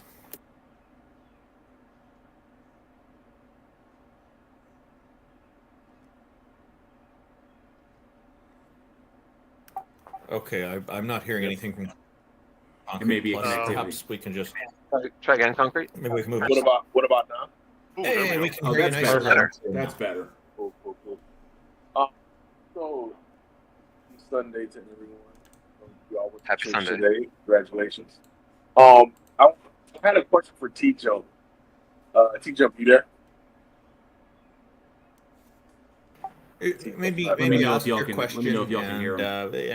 any of us on the panel, we're all a team. We'll do our best to address it. Fine. What's your best argument? I got two questions. You're not going to answer the first one, and then I'll go to the second one, and then I'll get you for that one. But I just want to hear it happen. So, what's your best argument for the non-existence of God? Go ahead. You're asking what I see going on in reality doesn't seem to be dependent on a deity. So on my part, it's, I guess you could say at best, an assumption. I'm just without convincing evidence that a deity exists or that multiple deities exist. Just stating your claim. Mine is do looking you have at an argument trees. first conclusion as to why God doesn't exist? Well, I didn't make a claim. Absolutely. Well, if we're talking about the Christian God, then I would, the best argument that I would come up with is that the Christian God does not exist because the attributes of the Christian God propose logical contradictions. Logical contradictions cannot exist, therefore the Christian God does not exist. So that would be my argument. So that's a horrible argument. No, it's that the Christian God is the Christian God is literally Wait, hold on, defined. Dale, let me get it out. Jacob. Actually, I'll give you an example. So, of hold on, you sir. Hey, Concrete, your audio is still really bad. Yeah, Concrete. The problem is your audio keeps dropping in and out. So if it sounds like you stop talking when I think you're actually talking. But the way the argument goes is that the Christian God is defined as having entailments that are logically contradictory. Premise 1. Premise 2. Logical contradictions cannot exist. The Christian God cannot exist. So you either have to change the entailments or drop the entailments from the Christian God, but then it's no longer the Christian God. So essentially, God is defined. It is literally the classical version of the Christian God is defined out of existence. So you have to change the definition, which is what we've seen throughout time, is that God was defined a particular way. Then we realize it's wrong. That doesn't work out because it doesn't comport with reality. And then, so God is consistently changed. God is constantly being moved closer and closer. The Christian God is constantly being moved closer and closer to the edge of the board. So now the arguments are that God is no longer this entity that walks among us and watches over us and has these particular properties. Now it's this metaphysically ontological mind that is outside time and space. See, these are contemporary definitions of God to make it exist is the problem. And the definitions of God have consistently evolved over time in order to try and keep it alive. Go ahead, Concrete Plus on it. I'd like to add an example of the contradiction, but go ahead, you first. JL, your argument is a non sequitur. We can get into that. But overall, it's a red herring to my question, which is, what is your best argument for the non-existence of God? And I would just say God's simpliciter, not pointing to the Christian God or the Jewish God or the Muslim God or the Hindu God or whatever, right? What is your argument that says that this is an existence without a creator? And your argument for that I'll take is it. So most things humans imagine are purely imaginary and don't exist in reality. God is a concept that humans have come up with their own imagination, and no evidence has been provided. Therefore, it's rational to conclude it's nothing but a figment of human imagination. Wait, who's speaking? Sorry. That was T-Jump. Oh wow, T-Jump, I'm surprised you would make such a horrible argument. What makes you think there's no evidence, number one, for the existence of God? That would be dubious claim at best. And number two, what makes you think it's a figment of our imagination? Well, because it came from human mouths, so if it's something that we speak, it must necessarily come from our imagination. Like literally all ideas have to start as things in our imagination. And the reason there's no evidence is because I've literally spent X number of years debating all of the biggest experts in the field and gone through every one of the arguments, and they're all garbage. Yeah, so your qualitative assessment doesn't mean that it doesn't exist as a actual thing, let's say a quantity. So you're making a qualitative argument when we're talking about the quantity of something, which is the evidence, right? So we're saying that evidence exists quantitatively. You're saying it's not good qualitatively, and your qualitative assessment doesn't eliminate it quantitatively. Do you understand? I said a lot. I have no idea what you're saying there. I didn't say anything about qualitative versus quantitative. I said there's no evidence. I said the things theists provide are not evidence. They're not either qualitative nor quantitative. They're nothing burgers, gigantic nothing burgers. And the reason we can conclude there is no evidence hiding under some rock somewhere is because there are billions of theists all around the world who are dedicated to presenting evidence. And if evidence had actually been found, they would all be presenting it all at the same time. They'll be like, oh my God, look at this amazing evidence we found. We really found evidence of a God. And people would be like, yeah, cool. This is awesome. We're going to publish in a scientific paper. But since no theist ever provides any good evidence and everything they say is complete garbage, it means that most likely the garbage is the best they have, which is nothing. Yeah, so you keep vacillating between quantity and quality. Concrete busting out the word calendar here. I'm sorry. We know that evidence exists, and we know what evidence is. Evidence is information or thing that could increase the probability of a proposition being true. We know we have arguments as evidence. We know we have personal experience as evidence. We know you use the Bible as evidence or other religious texts. All of those are used as support for the increased likelihood of a proposition being true. You said you've assessed this evidence, and then you deem that it's not evidence, which is just going to be a qualitative assessment. In your assessment of its quality, you have therefore deemed it non-existent, which is not actually how we play this game. This is why I use the term because insufficient. It's insufficient evidence. It's bad evidence. I have a cup. Let me just get this last point out. Let me just get this last point out. Clarification question here. So I have a cup that I'm drinking from right now. Is my cup existence of magical farting leprechauns who like to create cups? I'm not particularly sure what that has to do with what I'm saying, because I'm not. It's analogous. One second, sir. Let me just get this out real quick. I'm not familiar. I'm not familiar with that particular myth or lore, so it may be evidence or it may not be evidence. I would need more information in order to actually make an assessment, and more information to make an assessment. But that's a red herring, right? So that's a red herring. Clarify for a second. Okay. So when you say that you have evidence, it sounds like what you're saying is you're using the Bayesian definition of evidence. In the Bayesian definition of evidence, anything that could ever logically explain anything is evidence of that thing. So my cup being here, it's logically possible that a magical farting leprechaun created this cup, put it here. Therefore, this cup is evidence of a magical farting leprechaun. It's possible that the magical farting leprechaun also likes to create PS4 controllers, and so it also created the PS4 controller, which means the PS4 controller is evidence of the magical farting leprechaun. And it's also possible it likes to create cameras and laptops and TVs and fans and all those things around me were created by the magical farting leprechaun. Therefore, look at all of the abundance of the evidence of the magical farting leprechaun. We can just see it all around us. Everything we see could be explained by the magical farting leprechaun. Therefore, how can you deny all of this evidence of the magical farting leprechaun? So if the definition of evidence you're using is that vague, that literally the fact that it can be logically explained by some imaginary entity counts as evidence, then the evidence you have for God is equivalent to the evidence of a magical farting leprechaun.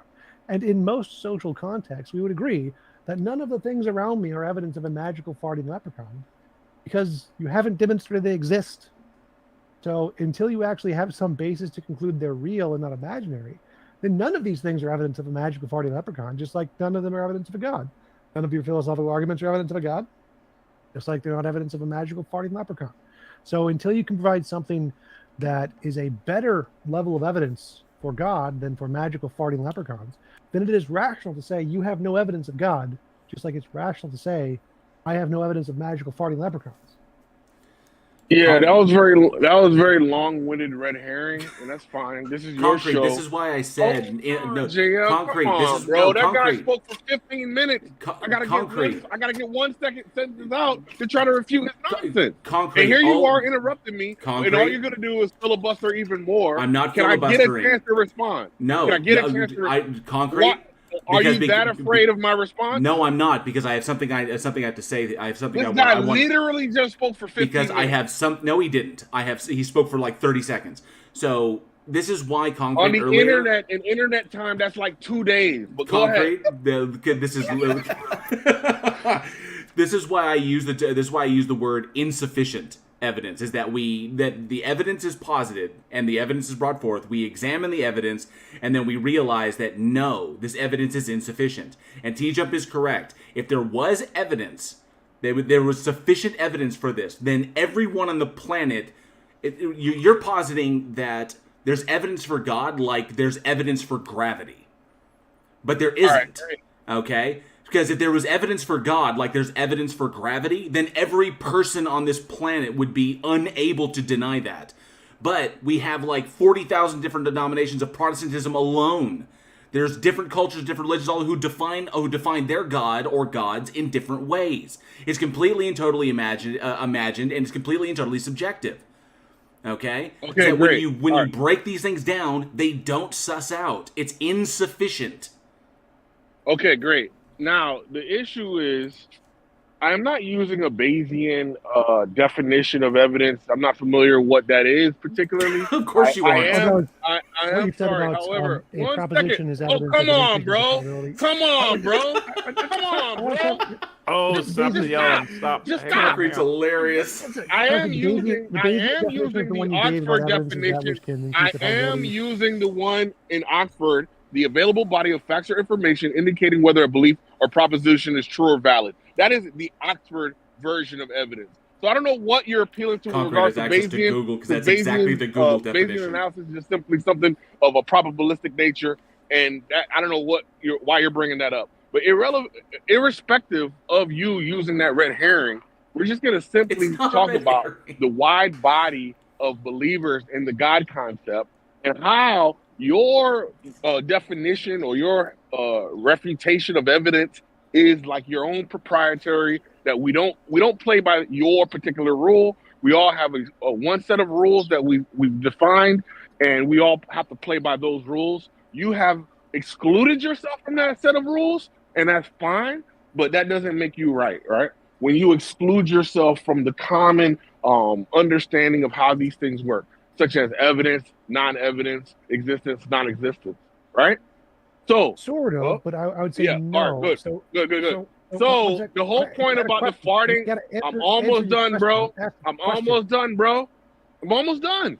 That's a question. So the whole point about you and the farting, whatever's, is like a total red herring. I find it a little bit childish and sophomoric because as adults, when we talk about these things, we don't use such childish illustrations to make a point that is actually irrelevant or moot to the conversation, right?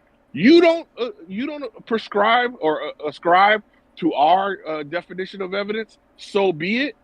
the rest of the world is going to have this conversation without you, right? But you can't pretend to be the arbiter of the conversation and make the decision. You can't pretend to be the arbiter of the conversation and pretend that your standard of evidence or non-evidence is the one that we should all use, right? You done yet? Okay, so go ahead, bro. So no, this is not a subjective definition. The reason I brought up the farting leprechaun is based on an objective criterion. If the evidence you preside for a god would work equally as well to indicate a farting leprechaun, then that's called a reductio ad absurdum. So if the evidence you provide is equivalently indicative of a god and a farting leprechaun, that means it's garbage. It's nothing. It's not evidence. So I don't need to actually give you an epistemic definition. I don't even need to use my own. All I need to do is to show by whatever definition of evidence you're using, if the same evidence works for God as it does for a farting leprechaun, that proves it's not evidence. So the standard here is of why you have no evidence is because based on whatever standard you want to use, you'll never be able to provide more evidence for God than there is for farting leprechaun. They will be equivalent. And if I can demonstrate that, then I've shown there is no evidence of a God. So your burden is now to show that you can provide some kind of evidence that indicates God more than farting leprechauns. And if you can do that, that's great. But none of the evidence that has ever been presented by any theist ever has ever done that. Yes, all you're doing is this is a reformulation of the spaghetti monster argument. And I don't know anyone that's still using that argument, given that we know that this is just you relabeling God, the God concept, right? So if it's the case, no. All you've done is take the same attributes of God, ascribe them to the farting leprechaun, and said, therefore, I have debunked your evidentiary basis of your belief system, right? I have come up with an alternate explanation. That's not what's happening. You don't have an alternative creator of all. You don't have an alternative. Dude, you talk uninterrupted. You interrupt me in 5 seconds, dude. 5 seconds of me being able to speak, which shows how deathly afraid you are of my argument. Hold up. So, the magical leprechaun is not all powerful. It's not all knowing. It doesn't love everyone. It didn't create the universe. The magical farting leprechaun is not the same as a god. Okay, your argument has been debunked. Move on. The point of the magical farting leprechaun is that the things you count as evidence are so vague that they can be, the same epistemology can be used to justify any imaginary thing. That's the point. It's not that I'm calling God a magical farting leprechaun. I'm saying magical farting leprechauns, as in little miniature people who fart and have magic and did not create the universe and are not all powerful, don't share any of the properties of God. Those things can be equally supported by the garbage evidence you have. So if you have evidence that's better, that's great. Present it. All right, great. So all you've done now is you've produced an alternate explanation. And an alternate explanation isn't a debunking of my explanation. So now what we have is competing hypotheses, right? You have your farting leprechauns. Yes, you do. You don't have a debunking. You have a competition. You have a competition. I did not provide an alternative explanation. You gotta stop, bro. Hold up, Concrete. I did not provide an alternative explanation. This isn't saying you gave some event and that event needs to be explained. You gave no event. You gave nothing that needs to be explained. God created all things. Just to clarify, the point of the farting leprechaun is not to use it to explain the things you count as evidence. It's not the point. The point is to say that the quality of evidence you have is so bad. It's insufficient. That's what I said. Bad arguments to justify the existence of the leprechaun. I'm not using the same arguments here. The point here is that the quality of your arguments is so bad.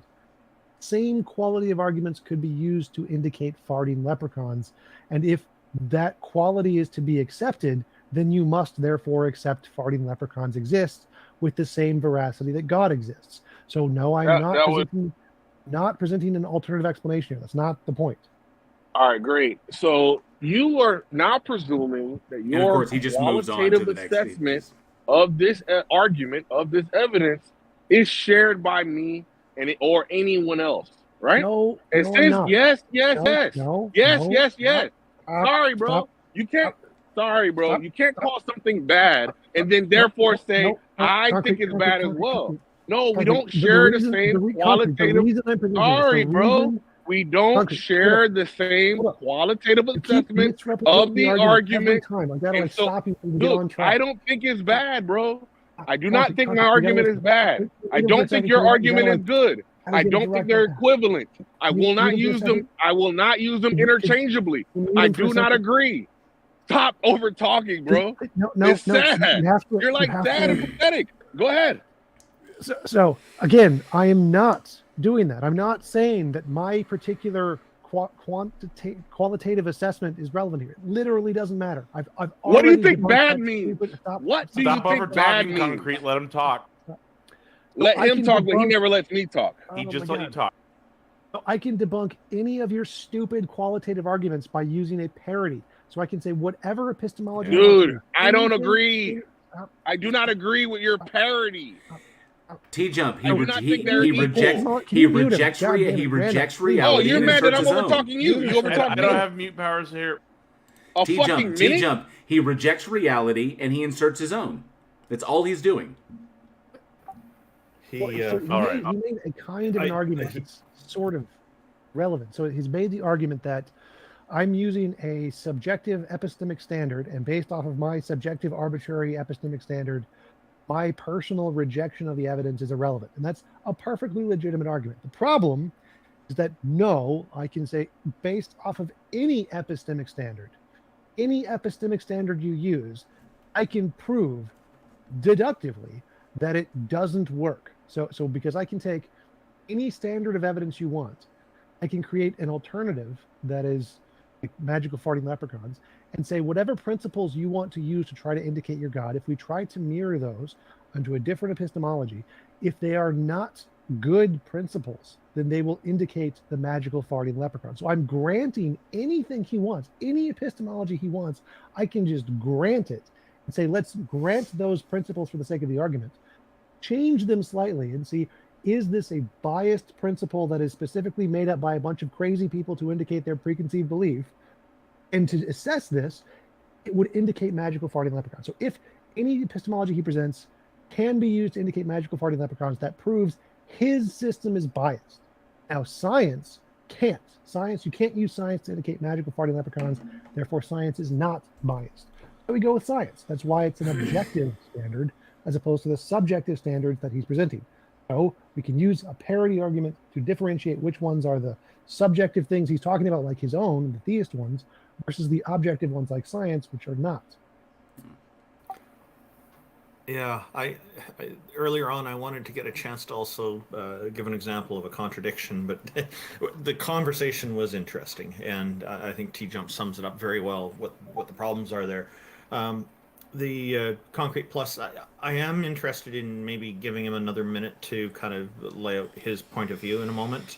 But first, I'll just point out the contradiction, which is that the Christian God that we were talking about earlier has a number of omni-properties, omni-chronological being one of them, another one being omnipresent, and so on. So the two that I'm focusing on here will be omniscience and omnipotence, all-knowing and all-powerful. So they have all the knowledge, they know absolutely everything, and then they can do anything. They're totally powerful. So what the problem there is, if this God knows that tomorrow we're going to get sunny weather, tomorrow rolls along and God decides that they're going to change the weather just at the very beginning of the day, so all day will be rain or snow, then God has then invalidated his omniscience from the day before, and therein lies the contradiction. So is it possible logically for this God to have both of these capabilities in full? No, that would be the logical contradiction there. But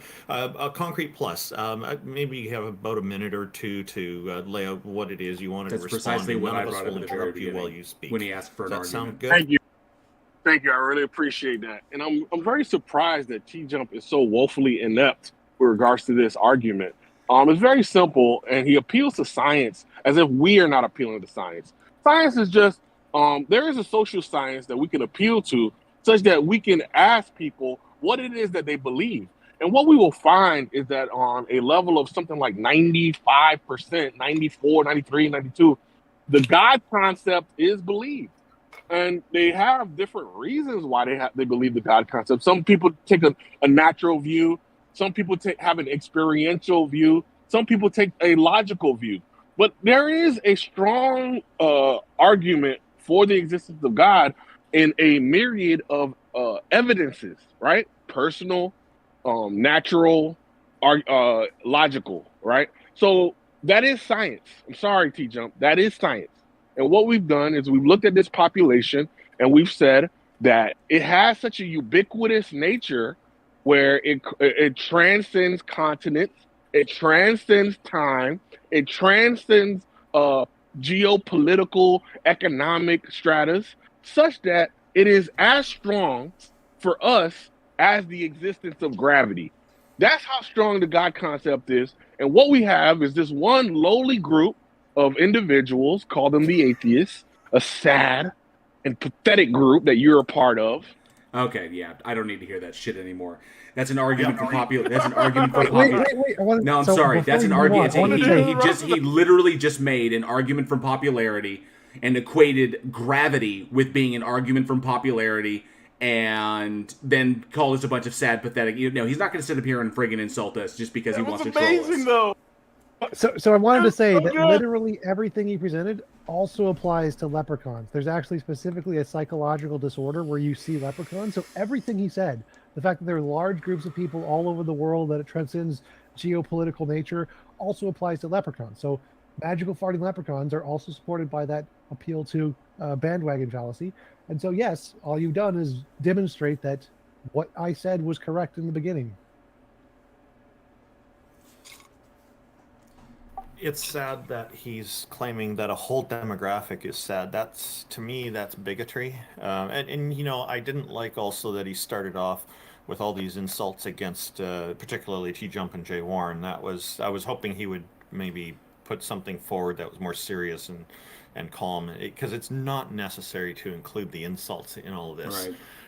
Because what we're interested in here is the subject. So a future note for you, Concrete Plus, if you ever come back in the future, and you'd be welcome to if you would like to have conversation without all this. We give you an opportunity to come back and talk for a minute or two, and you just go right into the ad hominems, and it's not constructive. It's not really the conversation that we're after.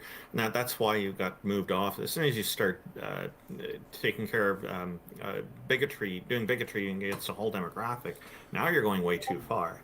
Atheists are not inherently sad and pathetic as you claim we are. It's a demographic that is incidental to these emotions, and some people do feel sad at times and other people aren't. Like, I don't feel sad through this whole thing. And I'm pretty sure that all the other people on the panel and Jack Burton, our deist, are not feeling sad right now either. No, I'm actually quite entertained. And the reality of it is, yes, Christianity is a massive religion. It's I think still the biggest religion out there of the Abrahamic faiths. But here, across the world, it is diminishing. Theism is diminishing as is sussed out by the research. Theism is diminishing in favor of deism and atheism. So no, it's small. It's roughly around, last I checked, I think the latest research has it a little over 80%. And atheism is a little. I think it's no, I think it's about 80-20 is where I think it is. I'd have to pull up the papers on it, but it's slowly but surely it's literally diminishing, because it doesn't hold water anymore. So he's wrong on that one. It's not 90 some odd %, and there are still hundreds of other belief systems out there, all of which have their own problems with them or their own entailments. So he's literally talking out of his ass. And when he's going to sit here and insult us, I'm not going to play. I'm not going to play that game. Because it's all he wants to do is just lobby insults and what's the word? Prevaricate. He just wants to prevaricate like Daddy Darth does. So. In Concrete's defense, like the last time he called, he had like a really interesting evidential question about, the population figures in the Judean highlands contradicting the claimed story of the Exodus and showing that it's ahistoric. And he conducted himself really well. I think sometimes people just don't get along well, and Concrete, couldn't, maintain his decorum while talking to T-Jump, but I think he is a sincere interlocutor. Yes, thank you, Concrete. Azlyne is convinced they can convince us a God exists. Hey, what's up, y'all? What's going on, Azlyne? Yeah, I don't know about that part, but I can put forward my argument for why God exists. I mentioned this last time. Is it okay if I have 1 or 2 minutes uninterrupted Yeah. to make my case? Yeah, that's what we always want to start with. Give people a moment to say things. The only time we might interject is if we need to get clarification on something, but it's not intended to start the back and forth at that point. Thank you very much. Sure.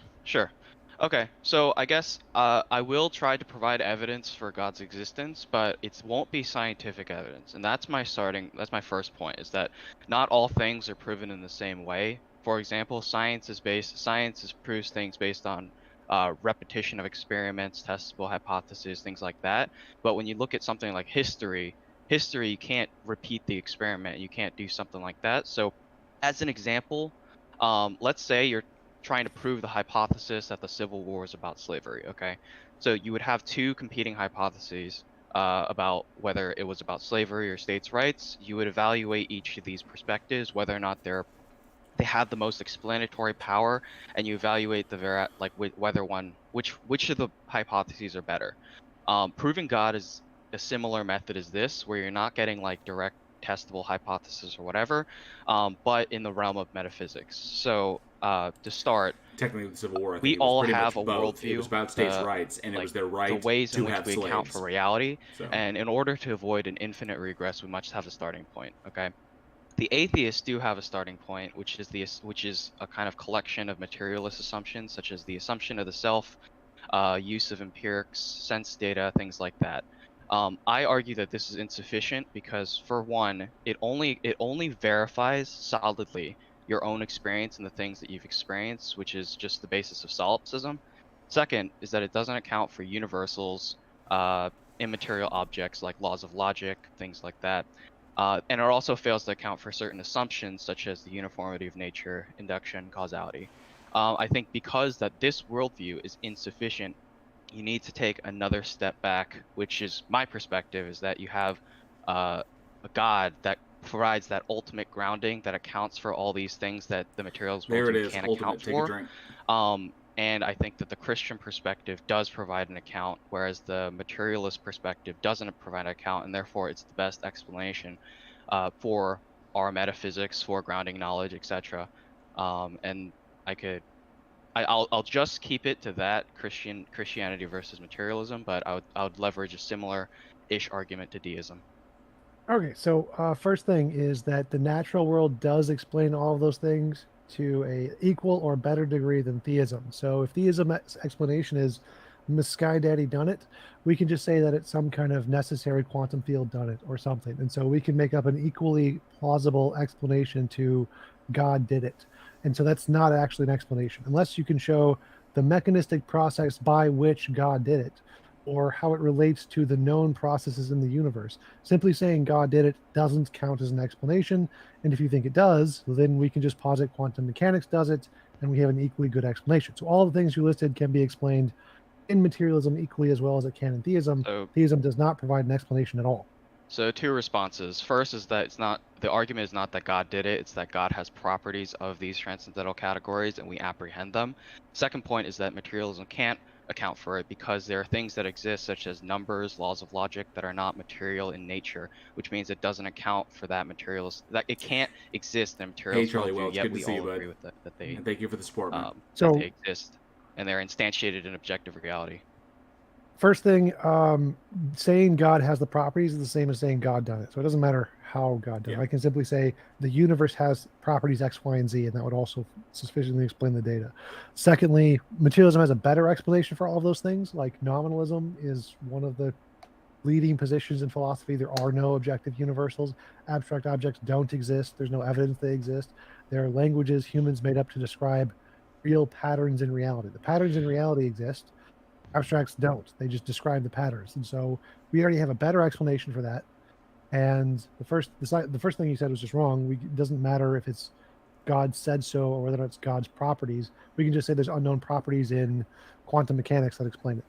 So do the laws of logic? So do you think that the laws of logic and things like that are human constructions? Yeah, they're things made up by humans. It's literally the first sentence on the Stanford Okay. Encyclopedia of Philosophy on Classical Logic. It So says logic is a formal if language. all humans disappeared, would the laws of logic cease to exist? Laws of logic are languages. So, I mean, if you think English would cease to exist, then sure. They describe the way the world operates. The world No, I'm operates in a demonstrating that consistent way. it makes no sense because obviously obviously the universe would still exist when we don't exist, but the laws of logic Yes. are still exist. Okay, so And stop they talking and still listen to my answer. So my answer is that Go for it. the way the universe operates is an objective fact that exists independent of humans. We describe that fact with logic. Logic is a language we made up to describe the way the universe operates. So logic is a language like English, like the word tree just describes an existing object. The universe is the existing object, and it has a nature to it, so it follows these particular patterns which we describe with the laws of logic. Laws of logic are a So language made up by humans. where do all these things exist in material? So for example, when you have two trees, when you Your have three brain. trees or whatever, and you have like you don't have individual trees, you have a concept of treeness, the properties that encompass a tree. Where does that exist in material realm? Your Apart brain. from individual. What? I mean the They exist. material. It's a Where's the language. It's material? like English. It exists in the exact same place English and Japanese and Spanish do. They exist in your brain. We make up Yeah, descriptions. but your of worldview says things. that everything is material, or breaks down into material. So where's the Brain is material for material. language and logic and Yes. kinds of things?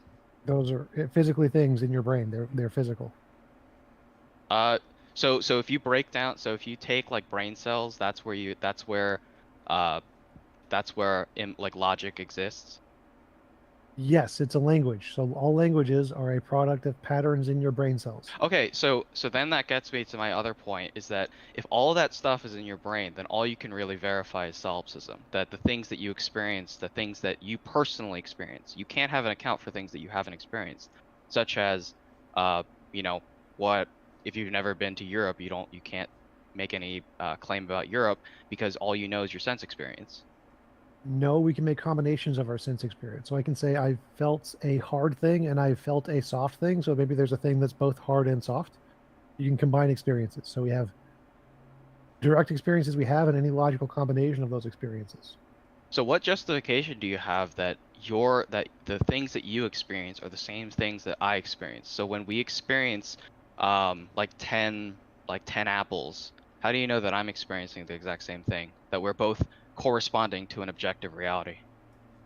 Induction. So we say an apple is something that tastes sweet. And if we give a poll out to a bunch of people and they all say an apple is something that tastes sweet, then we can infer that they have a similar experience.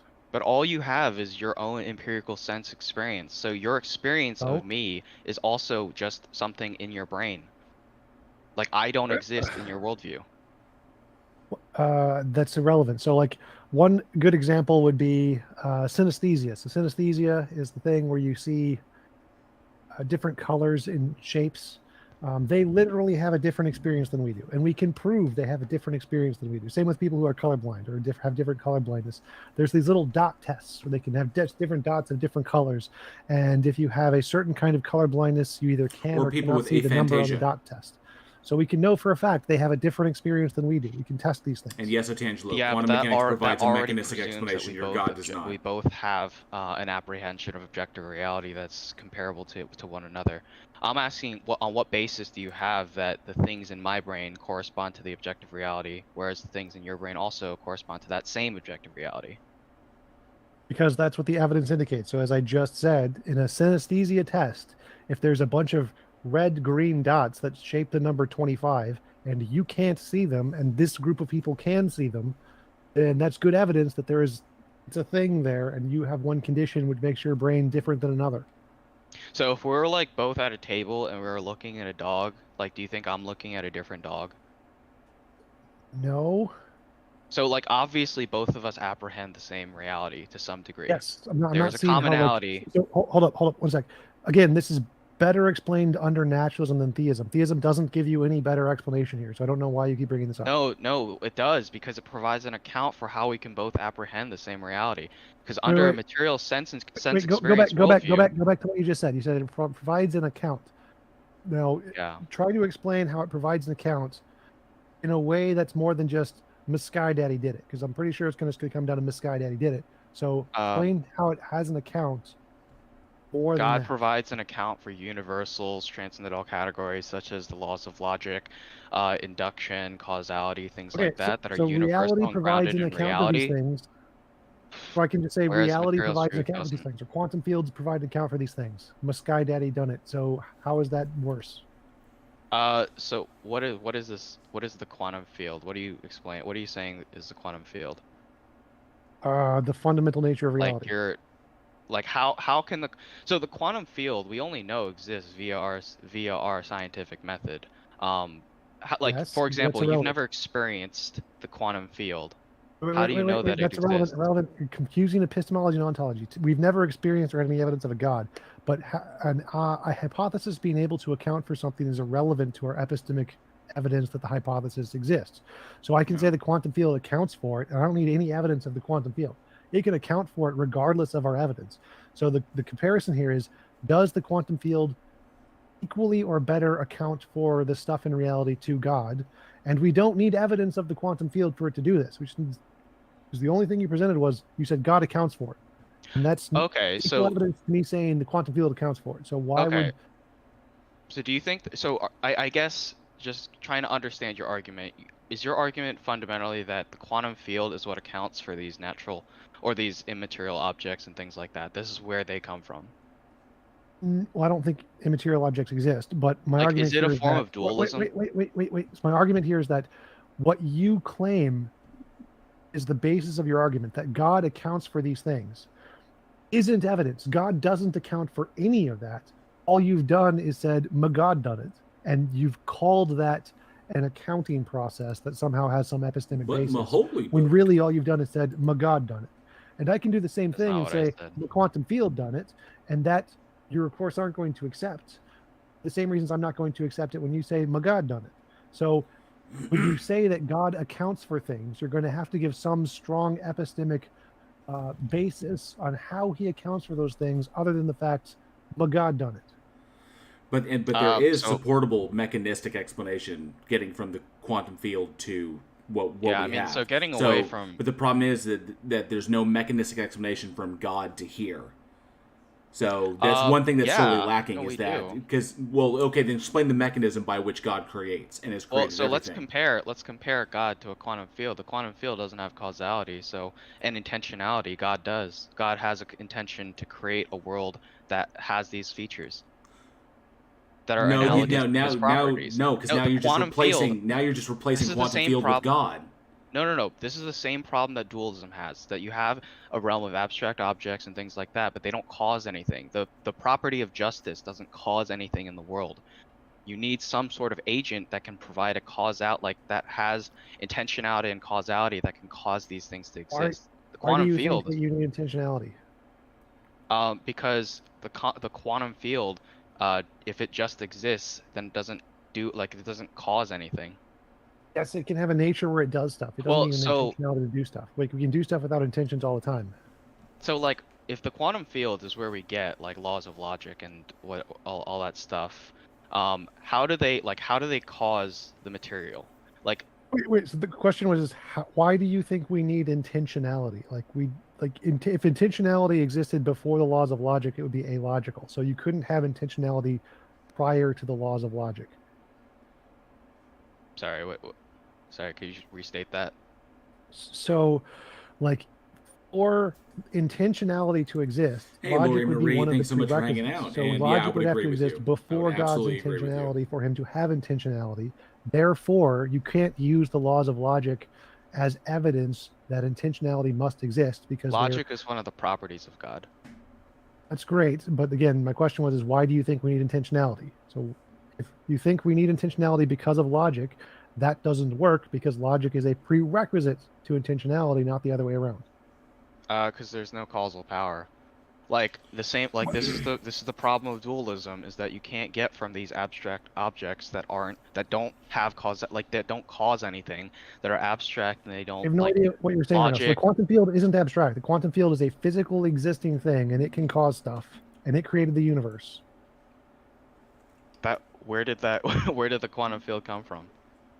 It's eternal. It was necessarily existing. It wasn't created in its nature. It's eternal, but it's material.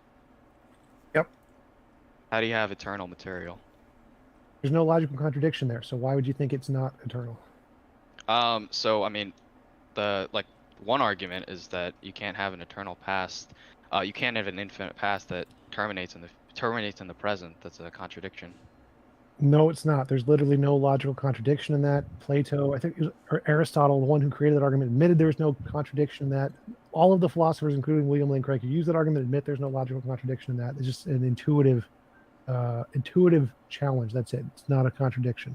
Secondly, most physicists reject that. There is no problem with an infinite past, but all of that's irrelevant. So we can just grant that time had a beginning, and that because we in physics, we grant that space and time are emergent from some other quantum mechanical thing, which is still a physical thing. And so the fact that it doesn't have a past time eternality to it is irrelevant. Time can have a finite beginning, and other physical fields outside of time can exist and not have a temporal beginning. Okay. So this is strange. So I think that, like, basically the comparison between the quantum field and God just seems like you're replacing you're replacing God with just a physicalist No, explanation. quantum fields don't have How do you get? consciousness. They're not all perfectly good. They don't have intentionality. So no, I'm not replacing those. I've already debunked that before because I rejected intentionality. So the quantum field is the source of the universe, right? Like it was created from the universe. Or sorry, the universe was created The from universe the was quantum field. created from the quantum field. Okay. So how did that happen? It's Like, a part what was of the the quantum field's nature to create things. That's just a fake. That's just a fake property that you've ascribed to the quantum field. Hey, Tony Regime, good to see you. What's your Congratulations, basis you're for an that? atheist. Okay, so you can accept things on faith. No, again, so this is the point I'm making is that what you just said, that I've made up a property and ascribed it to my Sky Daddy quantum field, that's literally what you're doing. And the whole point of me doing that is to mirror your argument. And the fact that you just admitted that, oh, what I'm doing is making crap up, is yes, that's what we're saying about your position. Okay, so both of us are just making stuff up, and yours is better somehow. Oh Like, yeah, is so that your mine is better perspective? because we actually have evidence that quantum fields exist, and so the fact that all of the evidence Well, for no, quantum your field, view isn't better. One 'Cause second, how do let me finish. So quantum fields are built on things which have been empirically verified to exist independent of our imagination. So all of the properties in the quantum fields have been demonstrated to be real and not imaginary, whereas all the properties of a god, none of which have ever had any evidence to show they're nothing but imaginary. So quantum fields, essentially, like the multiverse, is a combination of virtual particles, which were demonstrated in the Casimir effect, and early universe in inflation, which was demonstrated in Guth's early universe inflation measurements of the CMB. Both of those have an empirical basis. So all of the parts of the multiverse have evidence that they exist. None of the parts of God have evidence they exist. All of his properties are purely imaginary, all powerful, all knowing, all loving, whatever else non-physical, non-spatial, mental, time thing. Dr. Nimrod, he loves none of the that has emoji. evidence. So He all the absolutely things in loves the it. quantum field theory have evidence that they exist independent of imagination. None of the ones that God do. That's why it's So let me take it a different direction, okay? So that you think that the quantum field is material and it's the source of, or whatever, all that stuff. If material is fundamentally in flux and constantly changing, how do we have uniform properties such as logic, like logic, the laws of nature, stuff like that? Like, do because you the think fact that? that something is always changing doesn't mean that literally everything is always changing. So the fact that it can change in one way doesn't mean it necessarily changes in all ways. All right. So you think that there is some sort of underlying thing that keeps material in line with a set of Quantum properties? reality, yes, reality has a particular nature to it. What is reality? That doesn't describe anything. I'm talking about why doesn't the laws of logic, why doesn't induction, causality, why doesn't that change constantly? Because material is constantly in Because some flux. things don't change, some things do change. So the fact that some Okay, things change why? doesn't mean that everything changes. Why don't they change? Material is fundamentally in Because flux, it's the so why aren't nature these of things reality changing? that they don't change. How? Where's the nature of reality come from? It's eternal and wasn't created.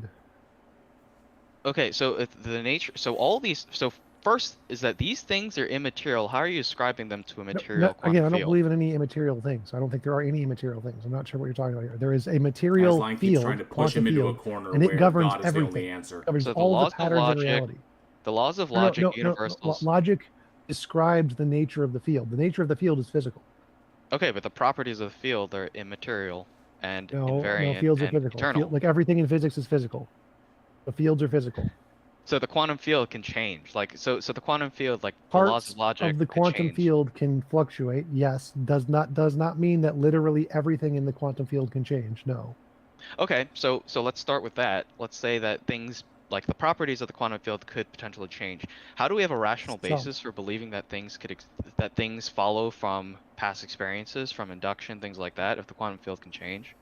Future testable predictions, I can say if my imaginary model of the world is correct, I can predict my future experiences, and if it comes true, that's evidence that my model is true. No, because that assumes that that past actions predict the future and that things don't change immediately from time That's how to time. hypotheses work. Hypotheses are you make a bunch of assumptions, and if I know, you but you assume just those said that the quantum field changes. Stop. Let me talk. So, hypotheses, you get to assume whatever you want. You can assume there's a magical sky daddy, and if, based on your assumptions, you can make future predictions, and those future predictions come true.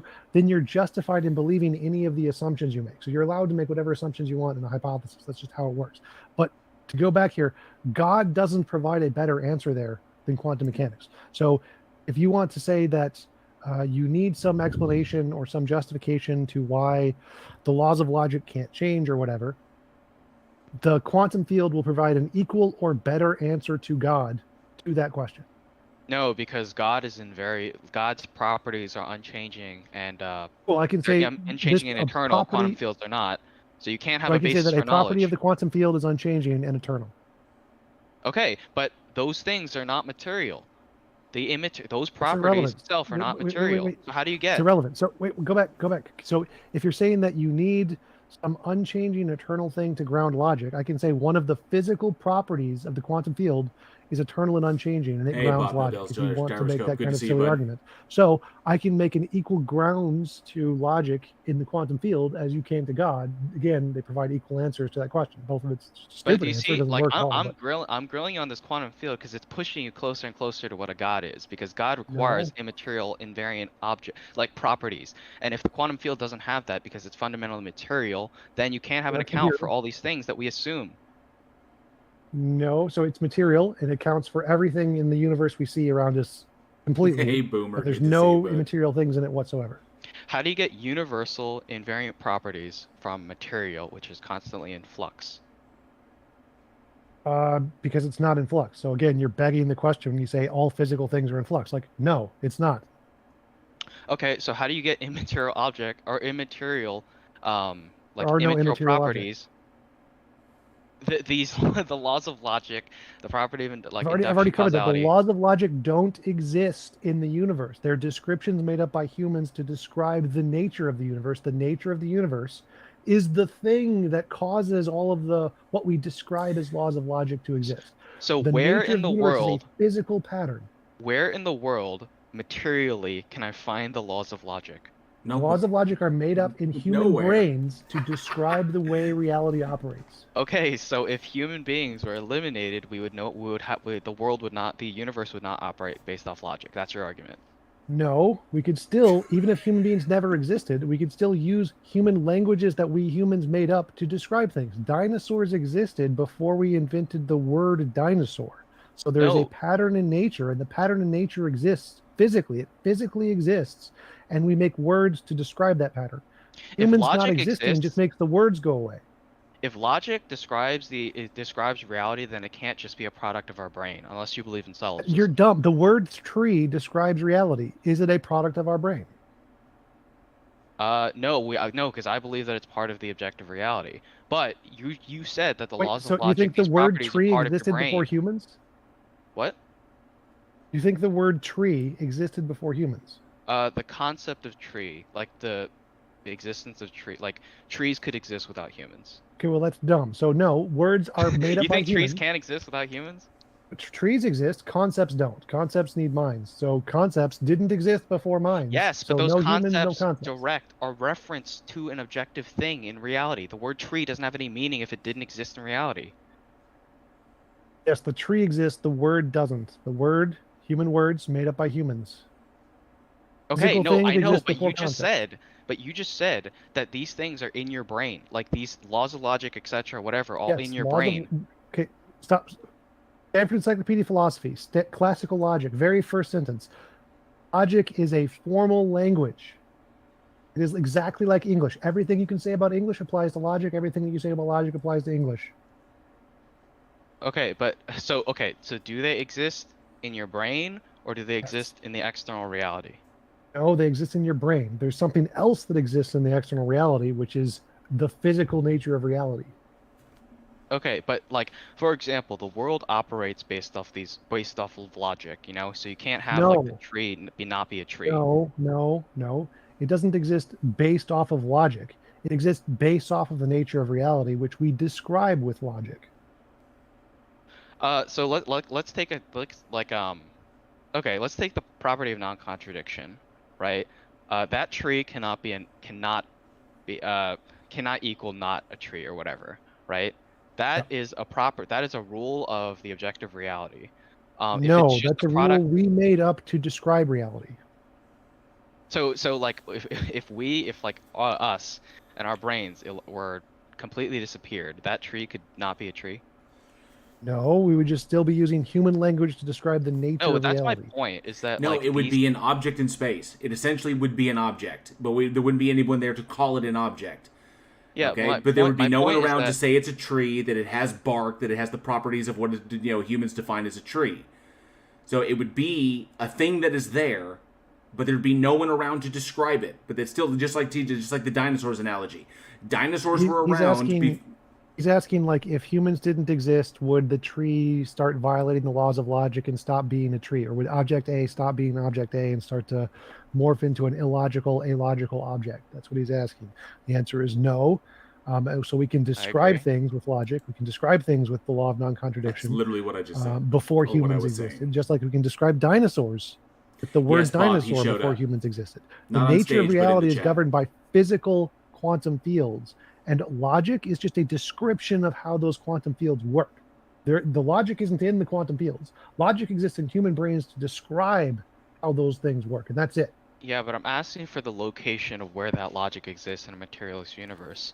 Logic is in the brain. Again, logic is words made up by humans to describe the physical nature of the quantum field, which exists physically in the quantum field. So what you're saying, what you're asking for, where is the logic? It's the physical nature of the quantum field is the thing that produces all of the stuff we call logic.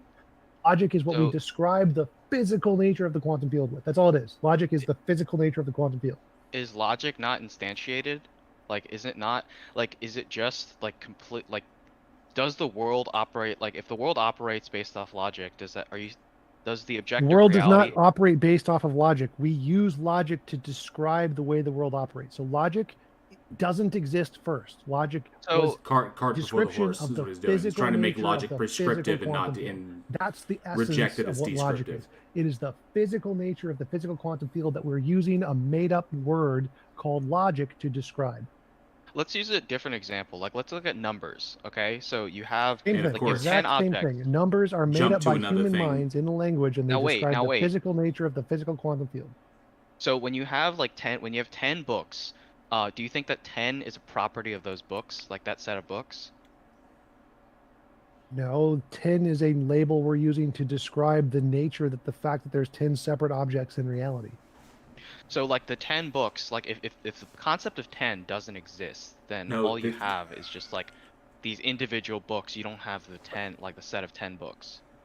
What? No, the set of objects is there regardless of whether or not you name the set with a number. So the set of objects, what we call 10, is a physical relationship that physically exist. So like if you have two particles, those two things physically exist as fluctuations in the quantum field.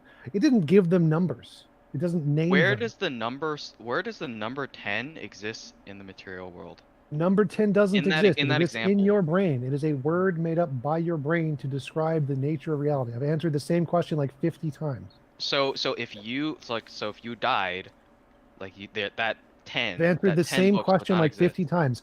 All numbers, logic, language, they're made up by human brains to describe the nature of reality. The most fundamental thing that causes the reality to be that way is its own nature, and it's physical. And so it answers all of that. It answers what logic is. It answers what numbers are. They are physical natures of the quantum field that we describe with these abstract languages. So the fundamental question that we're having disagreement on is whether or not we can apprehend reality. If all that stuff exists in your brain, then all you can really have is solipsism. Because if your beliefs, if your things in your brain do not correspond to reality, then all you have is your own thoughts and your own brain. Again, that's a separate topic. So again, the quantum field answers that question equally or better than God. So no matter what you want to say, I could say God's an evil deceiver, and so you can't trust God to give you an accurate perception of reality. And then you're going to say, but my God has a made-up property that makes him not that way. Well, I can say, okay, the quantum field has a made-up property that guarantees our truth conditional values of our thoughts. Okay, we can both make up Magad on it. Okay, then what's the difference between you and me then? Well, I admit that those are stupid arguments that don't work. So I admit those are stupid arguments that don't work. And you think they're good arguments that do work. That's the difference. No, it's that the God explains more than the quantum field, and that's why it's a better explanation. So you saying Magad made done it isn't an explanation. So the atheist side here, the difference here is that we recognize that's not an explanation. That's you making stuff up. We can also make stuff up. So if you think that that's a plausible explanation, then we can make up a property of the quantum field. Isn't that the same shit that you're doing? The quantum field done it? Stop. Listen to the argument. So if you think that you making up your Magad done it explanation counts as a genuine, plausible epistemic justification for your belief, then we can do the exact same thing and make up my quantum field done it to justify our beliefs in the exact same epistemic basis that you think yours does. The difference is that we know that's stupid and doesn't justify Here's the real question, Avi. Was math discovered or invented? That's great. We can justify it equally on our position as to the way you do it by making up Magad done it sentences in our epistemology. No, because the key difference is that God is immaterial, and your quantum field Well, it doesn't matter what its ontology is. It doesn't matter if it's material or immaterial. It doesn't make it any more or less of a justification. No, it obviously it does, because it means that if you don't have an immaterial ultimate standard, then you can't have immaterial objects in the world, and that was the premise that we're getting at. I've already covered this. There are no immaterial objects. Yeah. Oh, I think if you want to appeal to like philosophers, I would say that most philosophers believe that immaterial objects do exist. Like it's like a third. It's like a third of philosophers, and that doesn't matter. By the way, Azlyne, are you aware that William Lane Craig actually argued against Christians making this argument, because he says that premise one, basically saying if God didn't exist, the laws of logic would be merely human conventions, can't be argued for, even though he thinks it might be true? So I mean, that's my criticism with William Lane Craig, is that he kind of operates off of a kind of neutral worldview, when Christians shouldn't be arguing from that specific worldview. Like, so what you're saying is that if your worldview is insufficient to motivate anyone that's not already a motivated reasoner, that you're just going to make arguments that you know won't be persuasive to anyone who doesn't already agree with you and isn't just question begging their already held beliefs. No, we can disagree with William Lane Craig. Like, that sounded to me like no true Christian. What? No. Because what he's doing is he's presuming all these things that the presuppositionalists disagree. William Lane Craig assumes that atheists and Christians operate based on the same worldview, which is completely wrong. Christians and atheists operate off different worldviews because our worldview is predicated on the existence of God, whereas the atheist worldview is nothing. So do you have an argument that justifies if God did not exist, the laws of logic would be merely human conventions? Can you justify that? Yeah, because the laws of logic, if God did not exist, then you wouldn't have an account for immaterial eternal properties. So the laws of logic would have to be tied to the material, and the material constantly changes. It's always in flux. So the laws of logic would always be in flux. However, we see that that's not what happens. We don't see that one day the law of non-contradiction is suddenly true and false.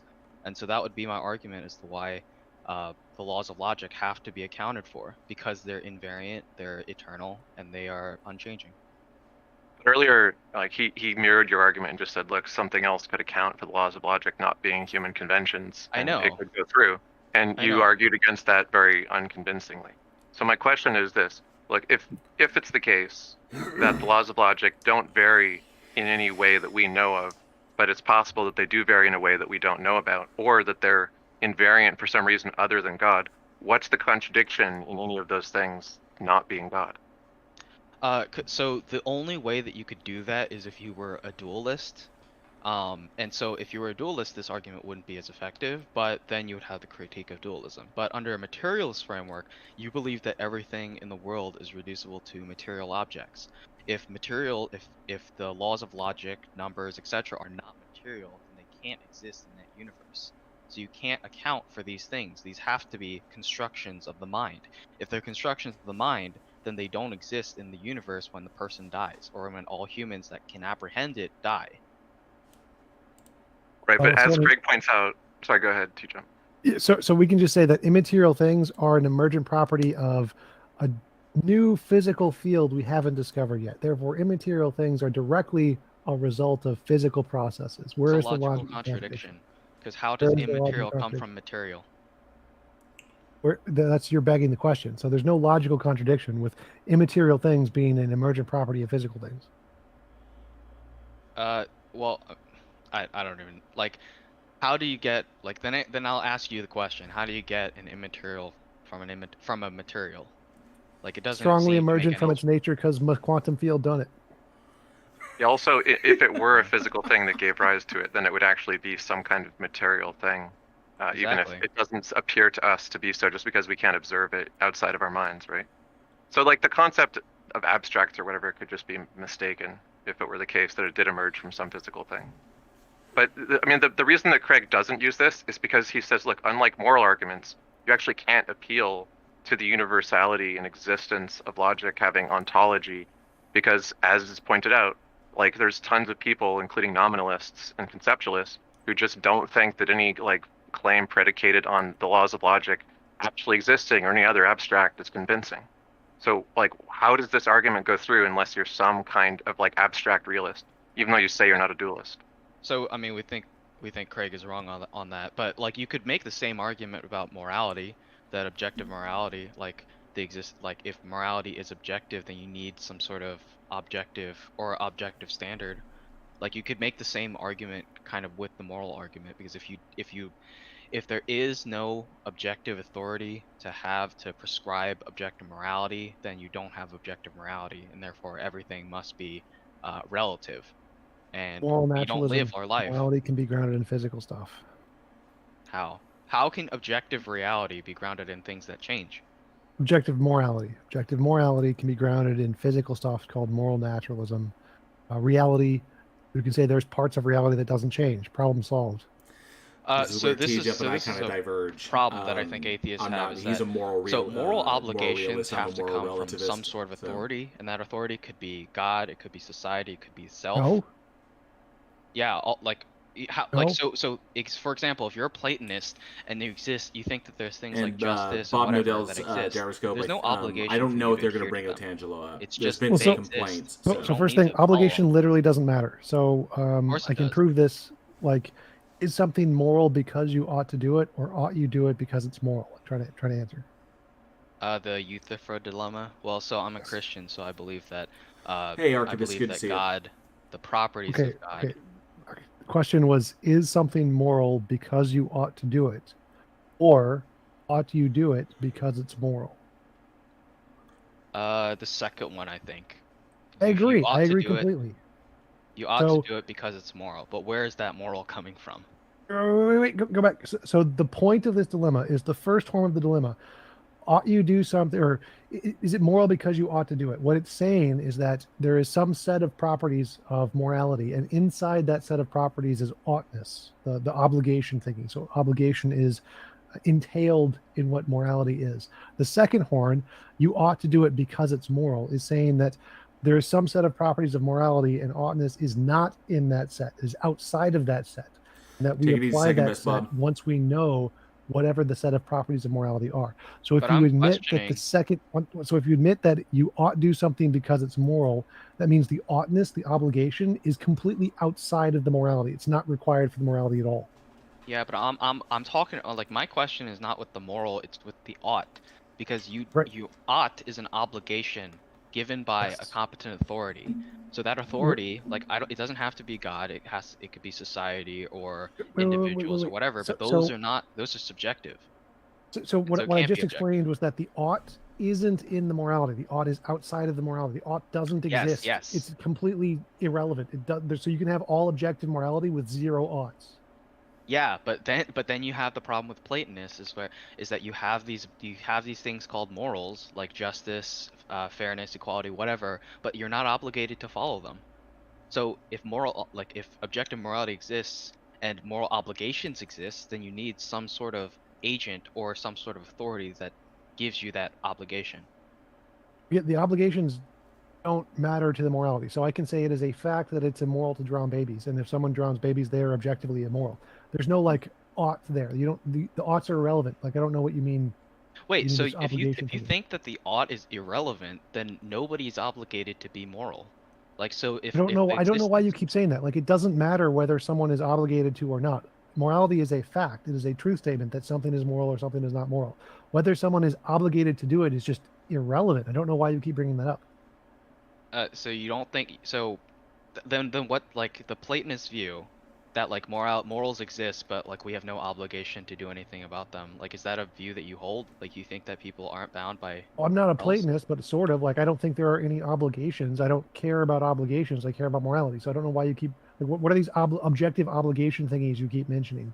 Like you should not murder. Like you should be just. You should be, whatever. None of Like all those these seem to things. exist objectively. Those seem to be social constructions. Oh, okay. So that's the point. So if you think that they're social constructions, then they come from an authority that is subjective, such as society or the self. Yeah, Like when you I determine. agree. There are no objective oughts. Oughts don't exist objectively. Okay, so like if the society, like a Nazi society, had like adhered to or whatever, they had the obligation. They set the obligation that you had to kill people, or you had to kill They would be minorities or immoral, something. but I don't care about their obligations. Okay, so the obligation itself would be okay. Obligation is made up by society. They would be objectively immoral. So if they kill Jews or whatever, they are objectively immoral. I don't care whether they think they should do it or not. I don't care what the personal motivations of anybody are. They're objectively immoral for doing it, regardless of any obligation.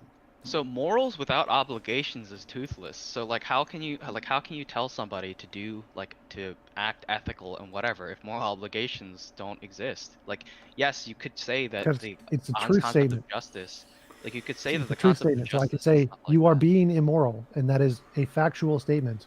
You don't need an ought anywhere in that sentence. Like I don't know, like if you're saying by toothless you mean it doesn't like motivate people. Oughts don't motivate people. So if by toothless you mean doesn't motivate, well, God doesn't motivate anything either.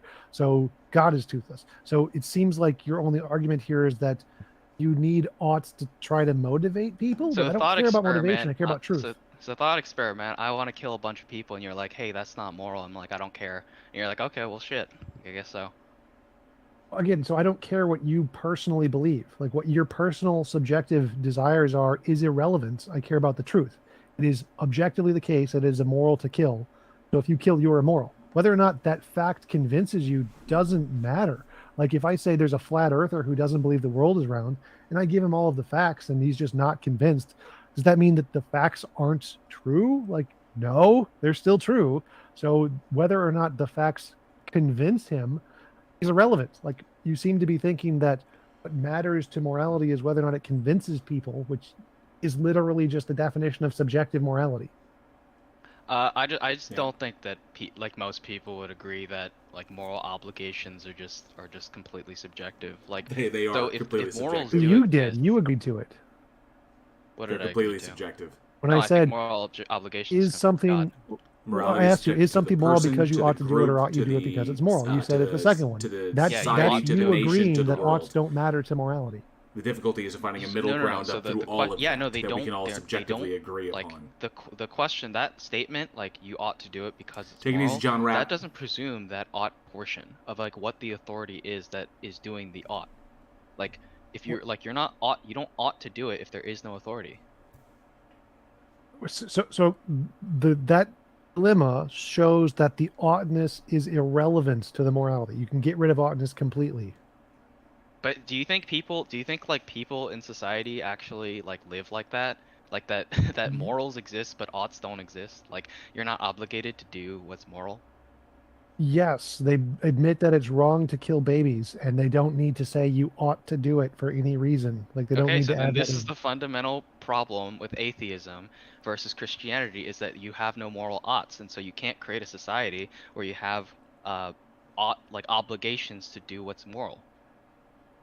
Again, you already admitted that's perfectly rational. Like when you admitted to the youth field limit, so I'm not seeing a problem here. Like I can create a system of laws that give you an objective truth. I would say Whether unless you you accept ground it in them your doesn't own matter. survival, So it is unless you ground objectively it the in case the world survival. is round. Whether Then you what is accept moral them for your is survival? What irrelevant. is moral The fact that you have not to do? all What is flat moral if it earthers are consists convinced to that the world is round perpetuating your own survival? doesn't change the fact. So I can create a society that gives you a moral set of facts that tell you what all morality is, and the That's fact because that moral somebody valuations isn't are also motivated by that is irrelevant, and you keep bringing And that those up are as if it usually matters. context I'd dependent. like to talk about the morality aspect you're mentioning here. So you're saying Christianity is superior for that. You're correct that atheism doesn't have any moral guidance. That's correct because it's just a classification. But Christianity has an edict in it for killing all the Amalekites. Do you consider that to be moral? Because I consider that to be immoral. So if we're talking about like biblical stuff, it will rely on like Hey, Miss D, historical good to see you. historical context. So You the mentioned Bible you mentioned Christianity, so yes. Yeah. No, so the Bible is split into things that are like into things that we would prescribe, like God would prescribe as universal laws, and then things that are particular to its time. So, I don't remember that story, but I think it was a particular in which God was commanding the destruction of a specific population or whatever. And usually usually the biblical perspective is that those societies Exactly, are Paul. depraved or they have That's turned why away from God. I reject moral. So like for example, moral I think one realism. of the examples, Abraham was challenged, like was questioning God about whether or not if there were moral people, and said if there were 5 moral people or 10 moral people, he would not destroy the city. But he destroyed the city, and so we can presume from that the amount of moral people were significant. Do you agree that, are you agreeing with it that the number of people in a society that adhere to a standard, like a moral standard, is a moral way to decide whether or not to annihilate them? So I think that God is the standard of morality, and so like one of the problems God's that we can't subjective know the mind of determination of God. what is So moral. for example, if God decided to kill all children, all those children would go to heaven, because it says in the Bible, it says that children would go to heaven. So under that makes it good? worldview, it would be a moral good. But we obviously, all the children aren't dead, so we think that there is some moral reason as to why that's not the case. Okay, But there are morally justified reasons for God to take action.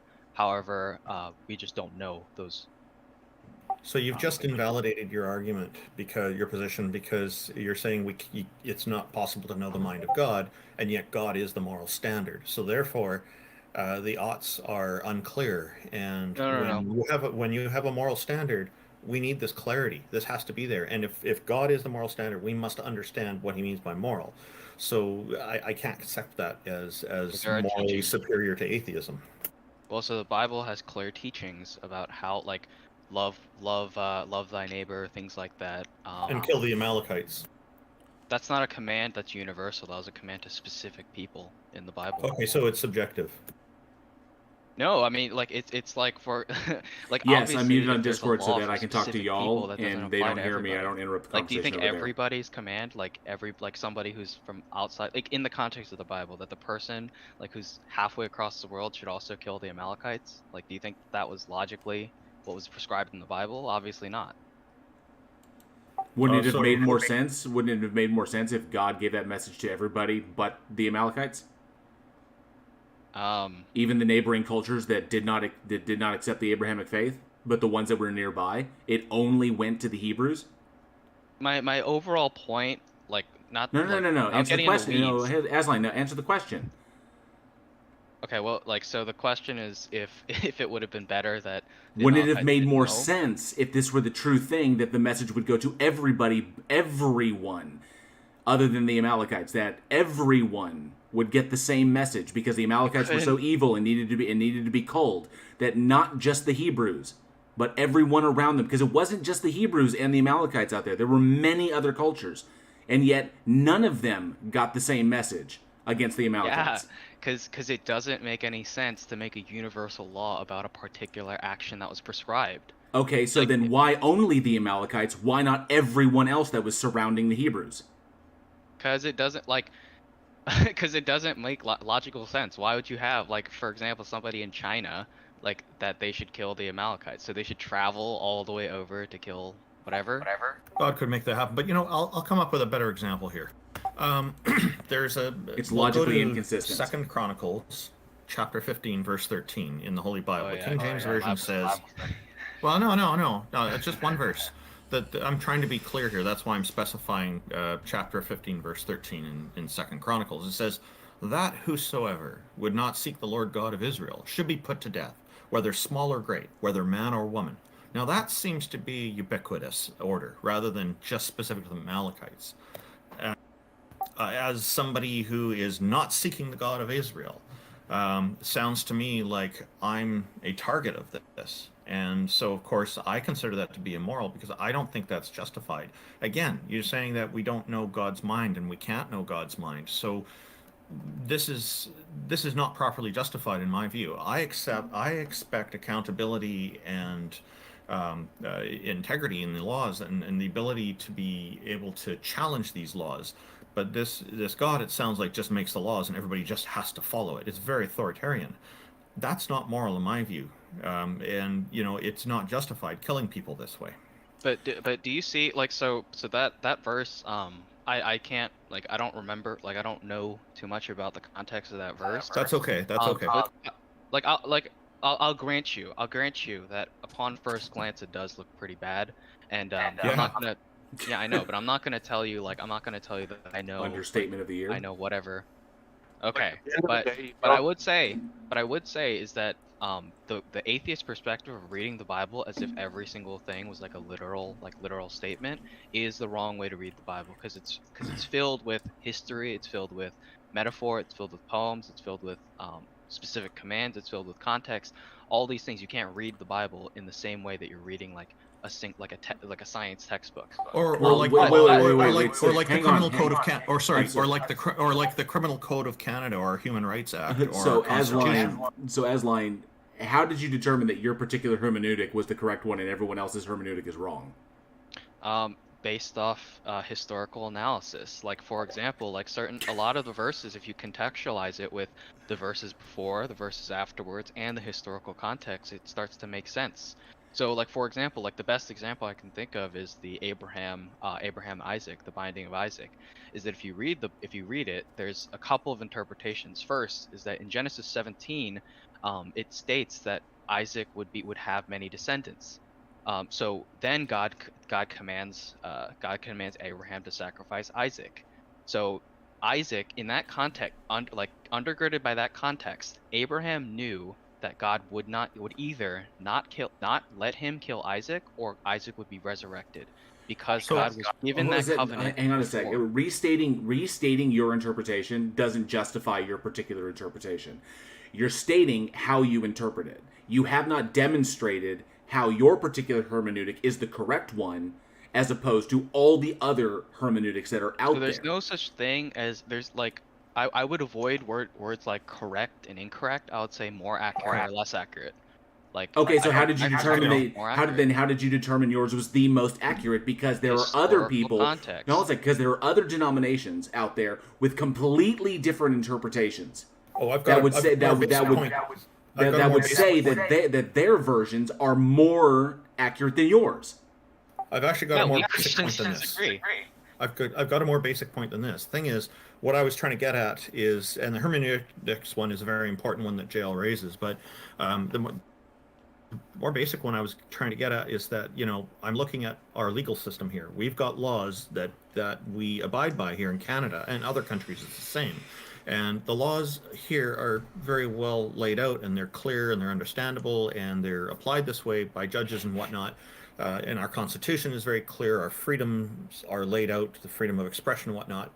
So if this Bible is going to be a moral guide, going to be like a standard of law, then it can't rely on subjective interpretation. It has to be clear. So it, to me, does not qualify as having the quality of being representative of a lawgiver. It fails miserably in that regard. I would actually counter that point because, for example, like the laws of Canada or whatever, they don't actually apply to every circumstance.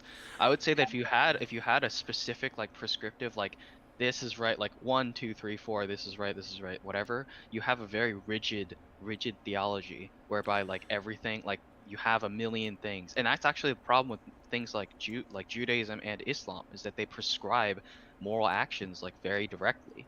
Whereas okay, Christianity, I think you're not that familiar with Canadian law, because actually a lot of different circumstances are spelled out in our legal system, and there are evolving. Like the Canadian law is evolving. It applies to Canadian territory, yes, to our lands here, and it doesn't. Canadian law doesn't apply in other countries because other countries have their own legal systems. Now, with God, it's the whole planet, it's the whole universe. I understand different jurisdiction, but again, there's problems with this because there's so much argument about the different interpretations, and the reliability of the texts is hugely problematic because there are biblical literalists out there who disagree with each other on what the meanings are in the Bible. Yeah. I've encountered that. So it does not satisfy me as being a reliable source of morality, and especially like when I take a look at the story you just brought up of Isaac, the attempted murder committed by his own father Abraham on Isaac. A big part that's missing from the Bible that would have been so helpful to society would be that if they reflected after the story on the psychological ramifications on Isaac. Imagine you're a young child and your parent ties you to a rock and tries to murder you, and you're scared out of your mind, and then somebody intervenes. How is your impression of your father or mother your parent going to be after that? And what kind of effects is this going to have on the rest of your life? It's a traumatic experience, to put it mildly. And yet the Bible says absolutely nothing. It gives a bupkis on it. This is irresponsible. A God should know this. A God should know, who's all-knowing, should know all about human psychology, and should know how valuable it would have been to have a whole entire book or even a bunch of chapters explaining this and why this is a bad thing and why you should not kill your own child. None of that's in there. It seems very weird. I told you that the Bible, that Genesis 17 indicated that Abraham knew that either he wasn't going to he was going to be stopped from killing Isaac, or that Isaac would be resurrected. Like this is the biblical perspective, and that's what happens when you just read one verse and you try to extrapolate everything from that one verse when you don't. Did Isaac know that? Did Isaac know that? Apparently, it looks like Isaac didn't know that. Yeah. Hold up. What about Jatapath? What Jatapath where he had said he's gonna, if he wins the battle, he's gonna sacrifice the first thing that he comes. Abuse. Sorry, T-Jump, but my response to that last part about Isaac and Abraham, that's child abuse, and it's extreme child abuse that's going on. It includes mental abuse, even though the physical abuse part would be that he's tied against his will and wanted to go and they wouldn't let him go. But then the mental abuse is tremendous as well. Sorry, carry on, T-Jump. He brought up that fundamental point. Saved Abraham in the end, and was his justification. But what about Jatapath's daughter, where he said if he wins the battle, he's going to sacrifice the first thing that comes comes through his door when he gets home, which was his daughter, and so she was burned alive. I didn't stop that guy, so what's your justification there? Do you guys want to have a Bible study right now, or do you want to actually debate about? No, How well, about- no. I wanted to bring up. Because It's I can't- very weird that that this God you're describing with its attributes. If you want to decry, or if you want to say that it has the attribute of being morally perfect, and has all this power and all this ability and all this knowledge, say it's omniscient and it knows all true propositions, then by the entailments of its properties are that it would be able to communicate perfectly. It would be able to communicate morality perfectly to human beings. But when we examine what we have, when we examine the supposed communication from God, which is the Bible, essentially the breathed word of God, okay? When we examine the Bible, then we begin to see that the morality that is conveyed in the Bible is contextually follows what they understood about reality then. Why didn't God convey itself in a way that was completely and totally unmisrepresentable? Okay, that this is the way it is, and everyone on the planet can understand it without any kind of subjectivity. So the quick answer to that is that humans are fallen, have a fallen nature, and they can't apprehend. But God would know this and would still be. But no. But humans' fallen nature doesn't preclude God's ability to communicate with us effectively. It doesn't matter. Actually, we're not going to take this shaming of people for who they are thing. That has to stop, and that is an unacceptable part of the Bible to say we're all born bad. Forget it. I wholeheartedly object to that. I agree with Randolph. I agree with Randolph in doing that. But taking that into account, if that is your position, humans' fallen nature. If we are fallen, I don't agree with that at all. I think that's BS. That's part of cult. That's literally part of the cult indoctrination of Christianity. Is by teaching people that they're broken and that they need something external to them to fix themselves. That's bad. That's psychologically damaging. But Azlyne, our fallen in your worldview, our fallen nature does not preclude God's power. God could still communicate himself as a morally perfect agent who is omnipotent and capable of all things that are not logically contradictory. God could still communicate himself to human beings despite their fallen nature in a way that cannot be interpreted subjectively. But God does not do this. Misrepresenting this fault. I'm not saying all humans are bad, but that humans became separated from God as a result of Azlyne, this is irrelevant. Azlyne, this is irrelevant because whatever state human beings are in, is irrelevant when juxtaposed against the power of God. Well, here's the problem with the approach that you guys are describing is that you have a list of ethics. You're like, this is ethical, this is ethical, this is ethical, and then it's not ethic. Azlyne, I'm not going to let you misrepresent me. It's not ethics. It's logical entailments. It is the logical entailments of having the properties of God, of having the properties that you give God. Our state, the state of human beings, no matter what state you give us, has nothing. It does not matter. It's irrelevant when you're talking about God having particular attributes. God at the time seemed only capable of communicating this absolute universal truth of everything to the Hebrews and communicated it to no one else. And now, some thousands of years later, there are hundreds of thousands of interpretations of what those words actually meant. This would seem to state, the conclusion we can draw from this is either one of two things. One, God is incapable, or actually one of three things actually. One, God only communicated the truth to one specific group of people while knowing that everything would become twisted in the future, which goes to really knock down his nature as being all truth revealing.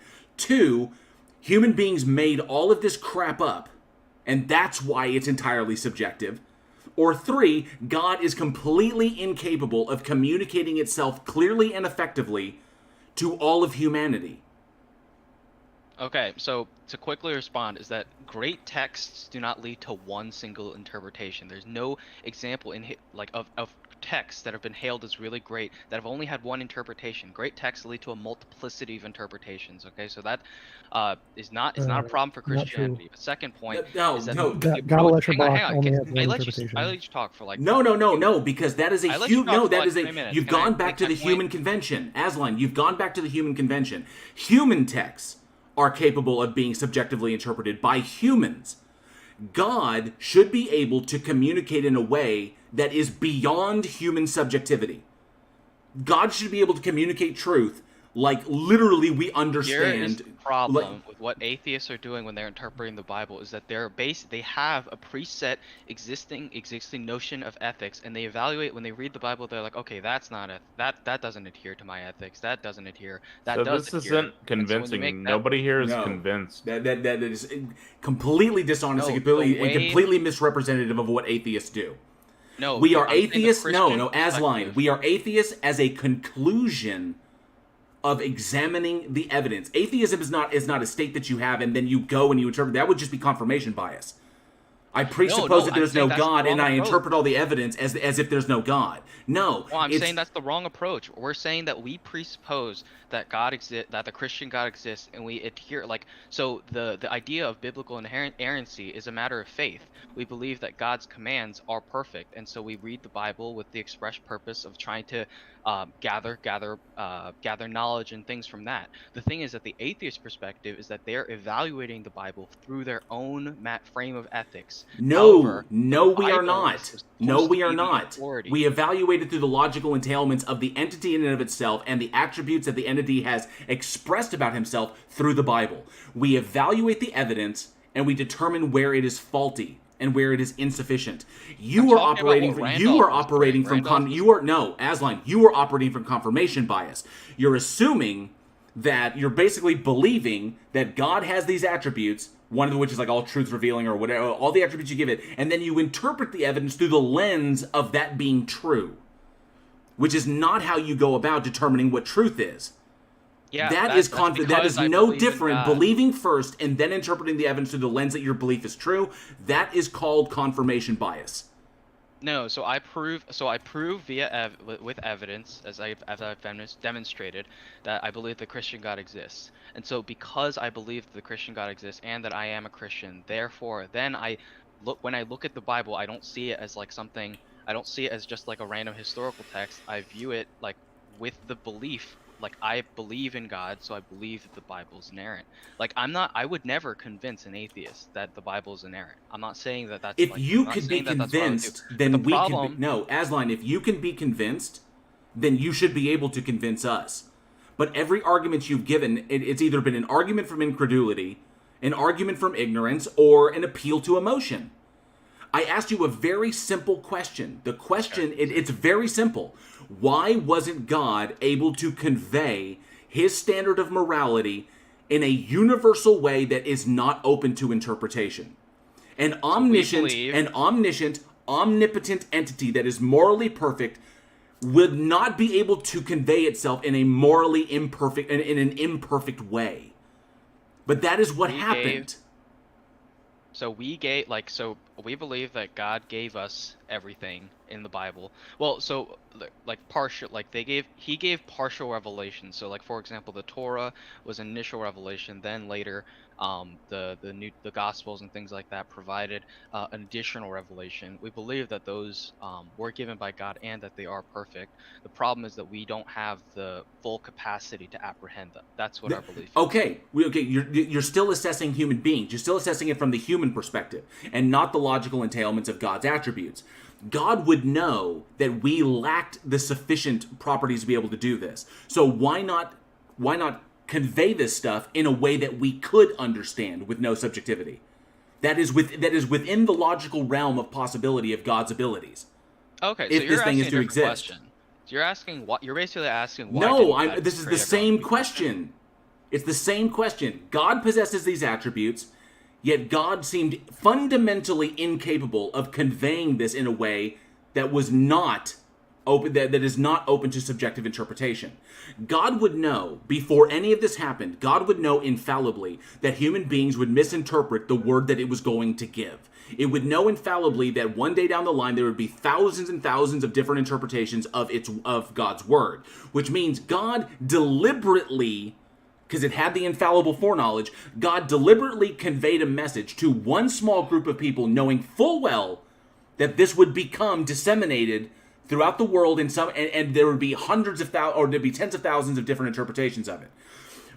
Meanwhile, holding back and saying, I know what the reality is, I know what the truth is, and I'm just going to hold on to this and watch them scramble, and hopefully they'll land on the right square in the end. No. So But that's a misrepresentation of the Christian perspective. no, We it's believe not. God It's an is examination of the. No. It is an examination of the logical entailments of God's abilities. So either God So, doesn't have is the your basic- attributes, or God your is basic deceptive. Is your basic principle, like, why didn't God just create everyone to be Christian? Is that, like, basically what you're trying to get at? If God could do it, then why not do it? Okay, so that's a different question. No, it doesn't. Because God could still reveal himself to everybody, and it wouldn't entail that everybody would be Christian. We just wouldn't be able to deny that God exists. But just because I can't deny, if God revealed himself suddenly, I would no longer be able to be an atheist. I would say, oh wow, God has revealed itself. It's undeniable. It is as clear as gravity. I can no longer be an atheist. Does that mean does that logically follow that I'm going to be a Christian? No. All it does is bring up more questions. Because if God created a world where everybody, like, for example, like, everybody could apprehend the Bible to perfection or whatever, it would be functionally the same as God just creating everybody who believes in Him. No, it wouldn't. We believe that there's more good in a world where people come to God willingly than people who are created just to believe in God. Then why does faith rely upon indoctrination? I also wanted to just mention real quick, it does rely upon indoctrination. How do you think? I wanted to mention one thing. Like, demons know God exists but don't believe in him, so knowing God exists wouldn't force us to believe in him. Demons do believe in God. That's why they're punished. No, demons don't believe in God. They know that God exists. Satan knows that God exists implicitly. Yeah, no, they choose to reject him in his presence. Okay, human beings can still do it as well. God could reveal himself to everybody. Why does God rely upon faith? Because we believe that people who willingly come to God is more good than people who just are automatically Then why does an omnipotent, omniscient entity rely upon... Azlyne, you have to ask yourself, why does a morally perfect, omniscient, omnipotent, whatever attributes you want to give it, entity require the worst mistakes in human reasoning be made to justify believing in it? Now you're trying to rag on faith. No, I am ragging on faith. I think that a lot of things you believe on faith. So for like these basic this is a smoke screen. Address the argument. Why does God require this? Why? Because if God revealed itself to if God revealed itself to everybody, then everyone on the planet would be faced with one simple question: accept it as God and follow it, or not. That is an honest assessment. If a thing exists and presents itself as this, then it will be open to more inquiry, which is fine. God should not fear inquiry if it is true.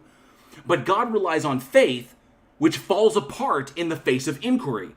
So why would God set the system up? Because just because God eliminated faith and revealed itself to be true, and this is the way it is, it doesn't mean everyone would be Christian, but the lines would be clearly divided. Because there would be people who are simply as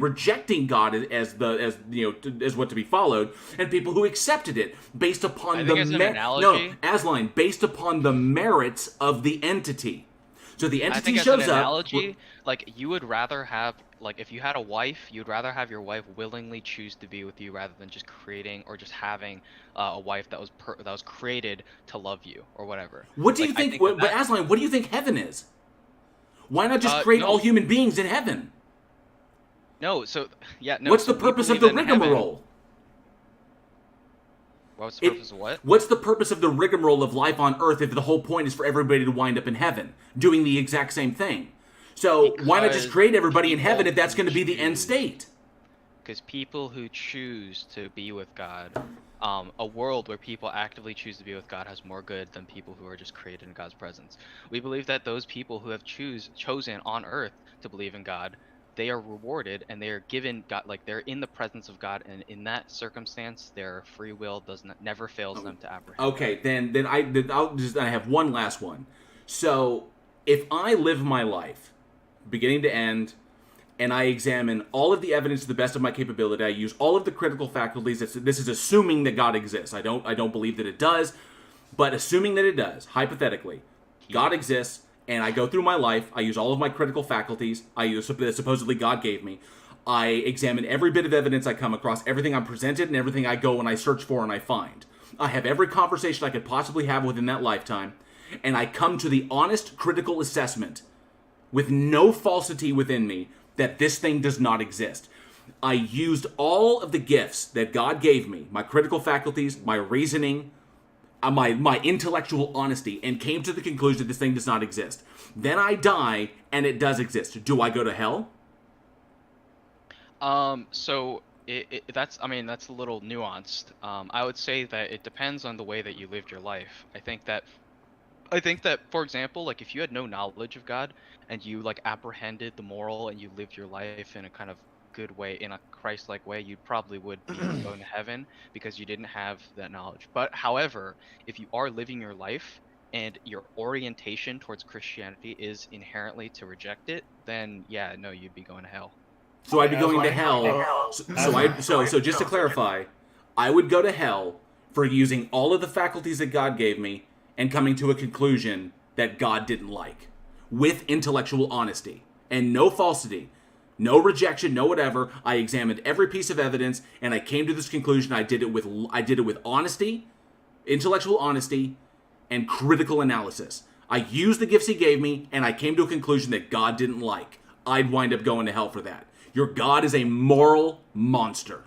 No, that's a you're presupposing that that you have gone through it with perfect rationality and perfect open. As far as I know, I have. Okay. We believe from Rome. All right, Azlyne. I wanted. We've been talking for a long time. We'd love to get into this with you next time. We can get into Pascal's wager, or Pascal's gambit is the correct term, but they're both the same thing. But maybe we can do this in a future episode because I've taken up a lot of your time. Well, no, it's been really good, and I think we would like to get to other audience members. And what I want to do is maybe you two can just finish up over the course of the next 2 minutes, and then we can go on from there. Does that sound good? It's pretty much it. That's pretty much what's sussing out. Is that there's logical entailments that cannot be gotten around if God is to hold specific attributes, that there's only 3 logically consistent conclusions you can make up, that we made, that one, God is, it's either deism, dystheism, or atheism.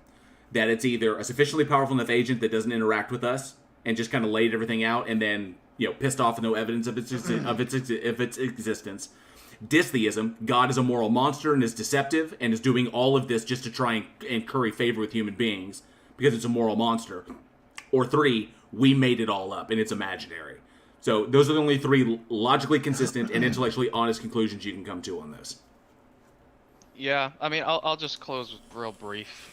I think that the belief in God is kind of explained in the same way that history is proven, where you kind of making an inference to the best explanation. And I think that I've demonstrated at least partially. I think morality kind of rests upon moral obligations rest upon an authority, because morals can exist, but moral obligations must come from an authority.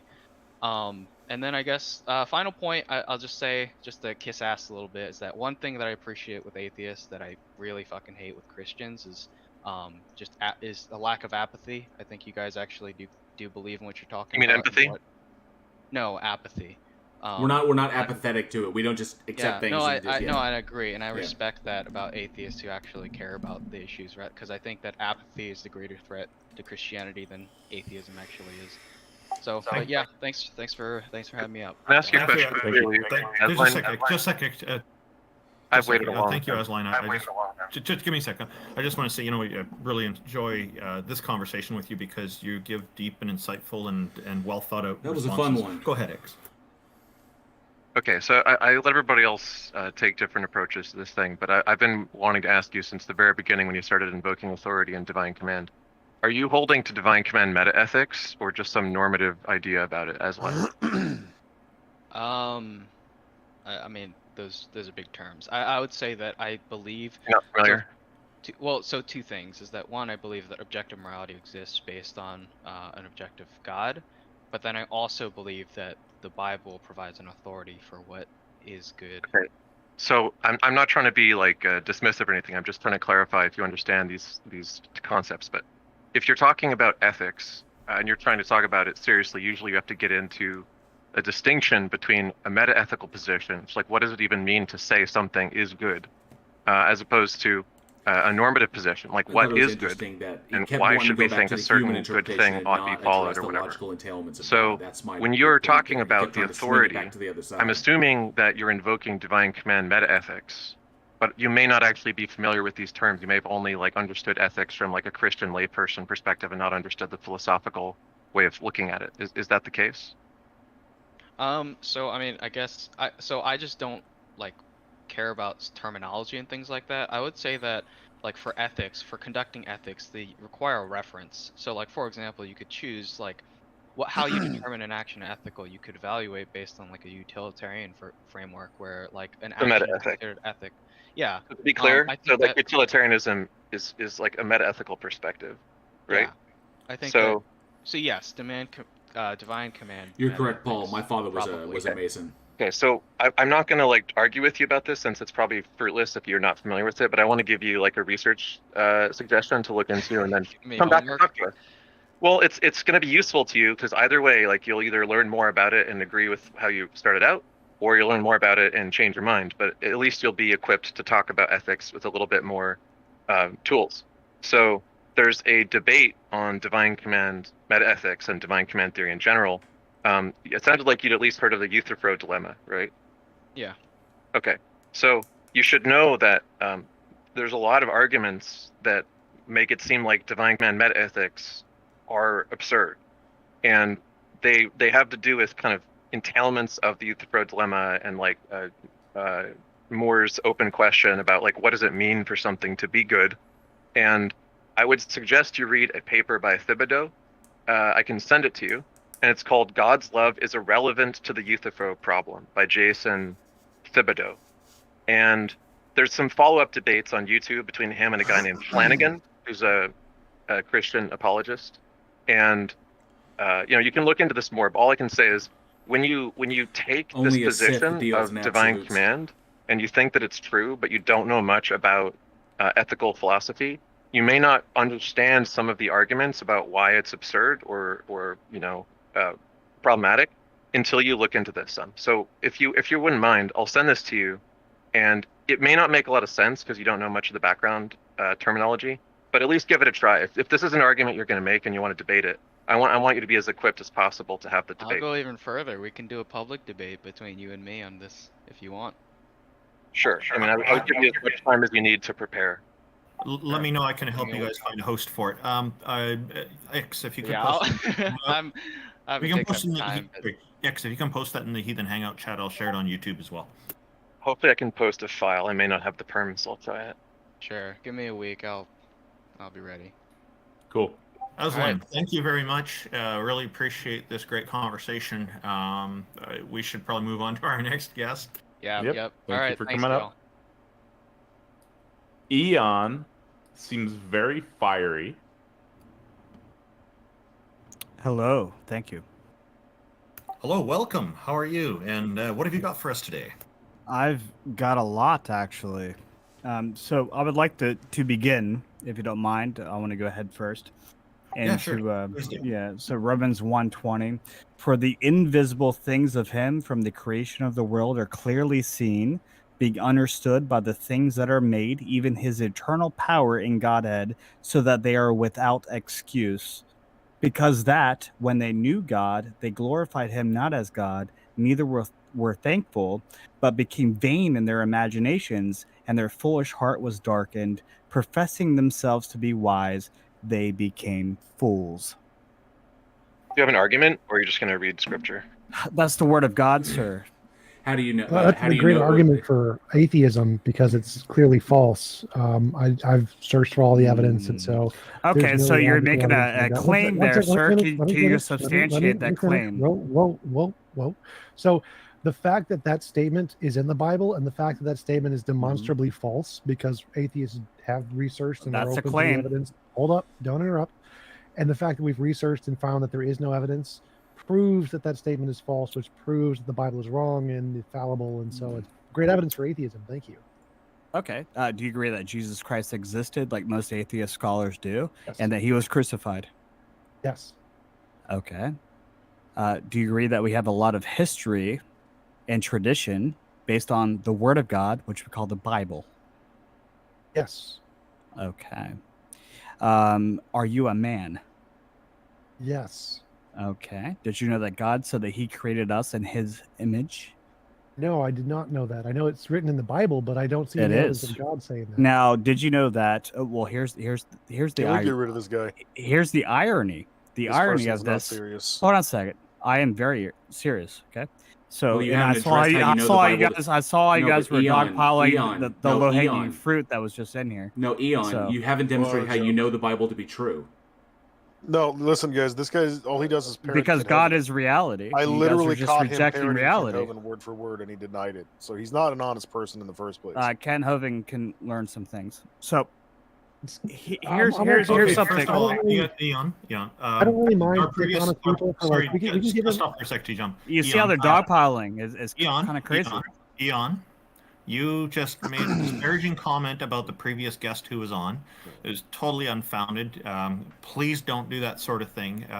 Do you have an argument to convince us that God exists, or did you just want to read scripture? Yes, I actually asked a question. I was going to go into it, but as you can see, you guys were kind of dogpiling me and acting childish. Yeah. Quick point of moderation. Just Eon, you and T-Jump are having a good back and forth. Let's just continue with that. Let it run its course. Thank you. Let's don't And then let we'll King take it from Xerxes jump in anymore. So T-Jump, are you a man? Yes. Okay. Are you aware that God said that let us make man in our image in Genesis?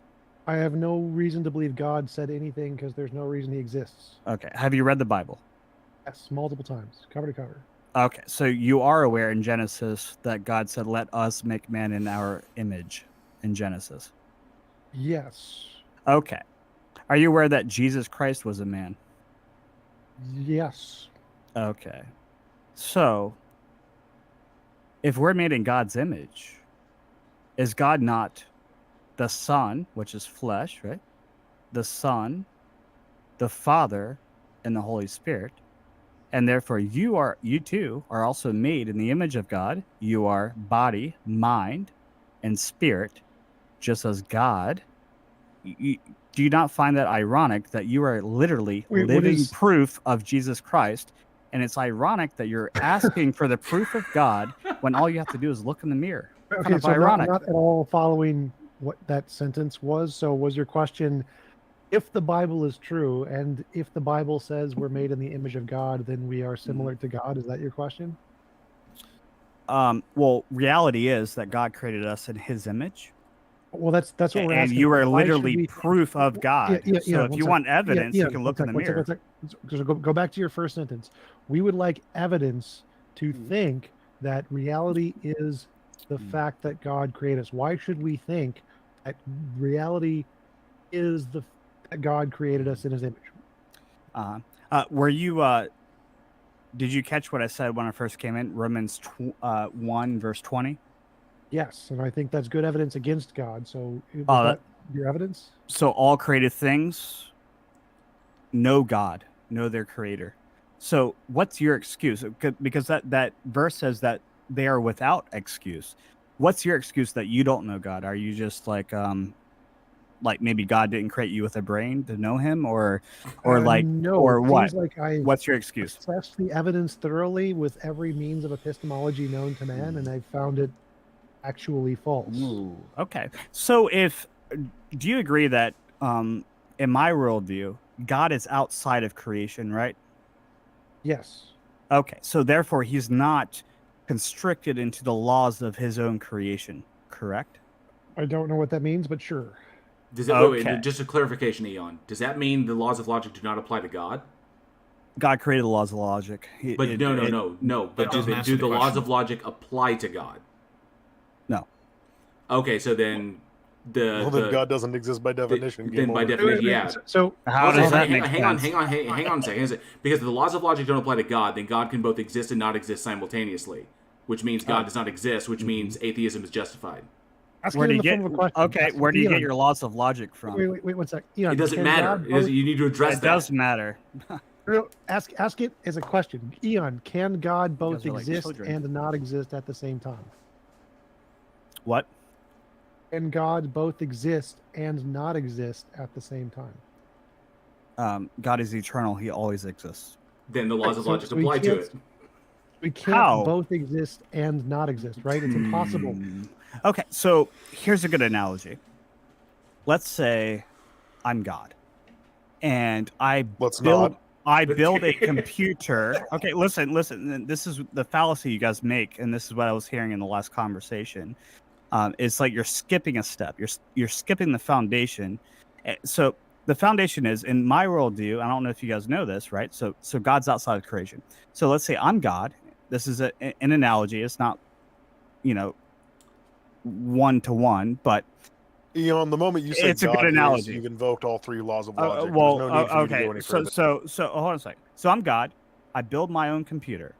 I build software, and inside that software, I create the universe, and I create the world, and I create humans, and I program everything, and I create humans with their Hey, own Nate, free good to see you. will, and I create it right. So I determine everything, but I'm outside of the computer. Wait, I'm lost. I'm outside. I'm outside, Ian, right? Ian, So one so second, one so every single thing, like you, like me, Ian, I'm you're trying to stuck follow you. I'm inside trying- that software, Ian, inside that Ian, program.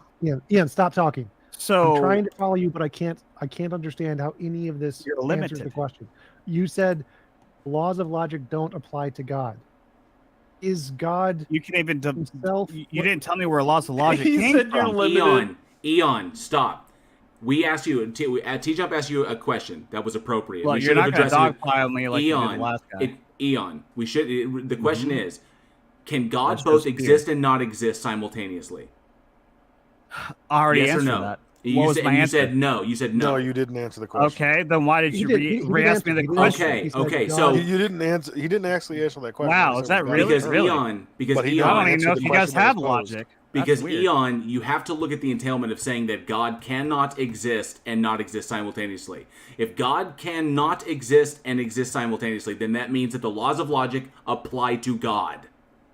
Says who? And what's your definition of logic? And where do you get it The from? fuck is this dude? Like, That's seriously, one of why the- are we that's the engaging law of with this person? non-contradiction. That's one of the laws of Because you logic. guys are childish. You're skipping over the foundation of what you're actually talking about, and it's really silly. and No, childish. no, we're pointing out the Eon, we're pointing out the Eon. contradiction in your thinking. You guys sound No, like wait, fools. Wait, Eon is correct. We are Eon, skipping, this is Eon literal correct smooth there. brain One sec, nonsense that one you're sec. spouting Eon is here. correct that we are skipping over the foundation because we're using his I don't know if you foundation. guys know what We're logic is. granting, Eon, hold up.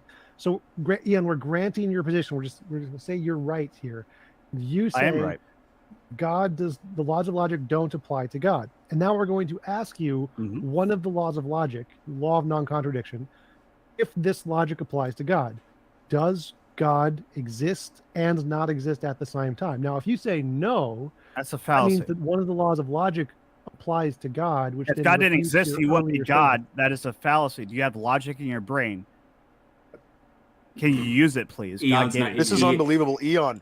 The fact that would be a fallacy. That's a proves that stupid God adheres to question. Logical, Eon, you dumb motherfucker. That literally means Oh, God adheres to laws ad-homs of now. logic. Yeah, it shows That you're is what losing that the means, discussion, Eon. buddy. You can't say that would be a fallacy unless you're invoking the laws Ad-homs. of logic You against know what? God. You know the ad-hom fallacy? Can someone give me a definition of that? Can we 'Cause that's please what get rid King of this guy? Xerxes- He's not serious. He's either not getting it or he's deliberate. At that point, he's either not getting it or he's deliberately trolling, and that's why I put him down. It's because when faced with this, it's a contradiction. What he's stating is contradictory, and when faced with that, he can't suss it out. So it's either On he's one not. hand, he wants to say that he literally said that the laws of logic don't apply to God, and then also that the question we asked him was a fallacy because of logic. What? The laws of logic don't apply to God, and then they do apply to God, but it's by turning around and saying, well, you're using the laws of logic to apply. No. Eon, if you're still listening, we just pointed out the contradiction in your reasoning. So, and you couldn't address it. Okay, moving so on. yeah, we're going to move on here. That was a rather low quality conversation. Yeah. Christine, welcome. Christine, Thank you. why Antichrist? Yes. What have you got for us today? Yeah. So I just want to start off by saying I know you guys have been debating a lot of like ultra conservative Christians. I'm an anarcho-communist, and when I think about my relationship with God, it's not like a scriptural thing. I remember there was like the last guy who was on. somebody asked the question, can God both exist and not exist? Okay. Did somebody ask that? Yeah, it's a question. It's a question: do the laws of logic apply to God? So is God outside the laws of logic, or do the laws of logic apply to him? And if God can, but if the laws of logic are, if God is outside the laws of logic and they don't apply, then God by nature violates the laws of logic, which means God can both exist and not exist simultaneously. But if the position is that God cannot exist and not exist simultaneously, then that means that the laws of logic apply to God. Now, see, I think God can both exist and not exist at the same time, because I think that is true to the argument you're making, because God is beyond logic to the point that it doesn't interact with the logical. You know what I mean? Like, God doesn't do miracles. It doesn't it doesn't turn water to wine or anything like that. How do you identify God? I was just about to go to the law of identity, because God is God and God is not God. Sure. So I think the way it works is it's heavily dependent on the observer. I think God is one of those things where it literally looks and behaves differently based on how you interact with it. So, like for somebody like me, God exists, but for an atheist, God doesn't exist. And I think both of those exist simultaneously. So it's because the waveform. So the waveform hasn't collapsed. No, I'm just go ahead. Yeah, I can imagine a stick. No, can you imagine a stick that only has one end? No. Why not? Because that's a logical contradiction. You can't have a stick with one end. Precisely. Yeah. And a God that can exist and not exist at the same time is a logical contradiction as well. It's literally not something that we would even be able to recognize. But I don't know. Right? I don't know if God is logical. Okay, Christine, the proposition God is not logical requires the laws of logic in order to even be coherent in the first place. But I never said God was logical. Christine, that's the point. When you say God is not logical, that proposition right there requires the laws of logic to be coherent in the first place. At this point, this conversation is devoid of meaning because Christine, because the laws of logic are prescriptive. They're prescriptive instruments to human thought, all right? Yes. What it means to exist is that you are as opposed to not being, that you can't be what your antithesis is. So if you are a human, you can't be not a human, right? Or if you're God, you can't be not God. If you're God, you are God, just A equals A. And then the third one, God can't exist and not exist at the same time. That's just one example, right? That's just a logical law that's in the middle. I'm curious why you think that, because we live in a logical world that's like governed by physics that are predictable. This isn't physics. This is logic. Well, I think physics and logic are kind of like they sit in the same area. They're not even remotely the same. Logic to use is logic axiomatic. to think about. Yep. Yeah. There's like an algorithm you have to follow. Christine. What? Christine, logic is literally the description of the behavior of extant things. If something exists, it's described by logic. That's how we identify if something exists in the first place. So if you're going to say that something can exist and not exist, there's no distinction between existence and non-existence, and we're not talking about anything at that point. Maybe. I think that's kind of... I didn't expect to say a whole lot because it wasn't really my goal to convince you guys. Christine, the God you're talking about looks exactly like a stick with only one end. That's all. Yeah, it does. Like when I try to imagine what God looks like, it would look like a stick with one end. Yeah, something that doesn't exist. I mean, sure. Okay. I'm good. Thanks for having me on. I appreciate it. Wait, no, I got some question here. Can anything exist and not exist at the same time? Like anything? Like in the physical universe? Anything, literally anything, including. I think God does. Anything else? No, I think God is probably the only thing that does that. Unless you like want to get weird about like philosophical interpretations of the existence of the universe, but that's like, why even bring that up? Okay, so why can God somehow violate the law of logic and not exist while still existing? Because it exists outside of the universe, you know what I mean? Like it doesn't have to, it doesn't even interact with the physical universe. The only way it interacts with the universe is through us. Okay, so let's say that there are things that exist outside of the universe. Let's say there are lots of things that exist outside of the universe. Like physical things? Like other universes, or? They could be non-physical. I don't care if they're physical. They could be spiritual, supernatural, ubernatural, anything. So, but if those things exist outside of the universe, And they both exist outside of the universe and in the universe at the same time. Mm-hmm. They exist in the universe. Kind of, but it's like it doesn't ever have like a physical impact, you know, so you can't really say it like physically exists, you know. So God exists in the universe. I don't think so. Well, so if he doesn't exist in the universe, that's one of the laws of logic. So like either he both exists in the universe and does not exist in the universe. That would be like a violation of the law of logic. Or Yeah, I think that's part of the reason why God doesn't perform miracles, because it would like logically break the universe. Logically, okay. So You know? the question is either God does not exist in the universe, or God both exists in the universe and does not exist in the universe. If God does not exist in the universe, that's the Paul, law it's of interesting that you non-contradiction. bring up That's fine. aphantasia. Well, I'm putting a link I in wouldn't make the chat prescriptive claim that God does not exist in the universe, my but friend God has aphantasia. existing, like in a spiritual or supernatural sense. I think once you start going into that realm, you can consider the possibility that God can both exist, not exist, and be a self-contradiction.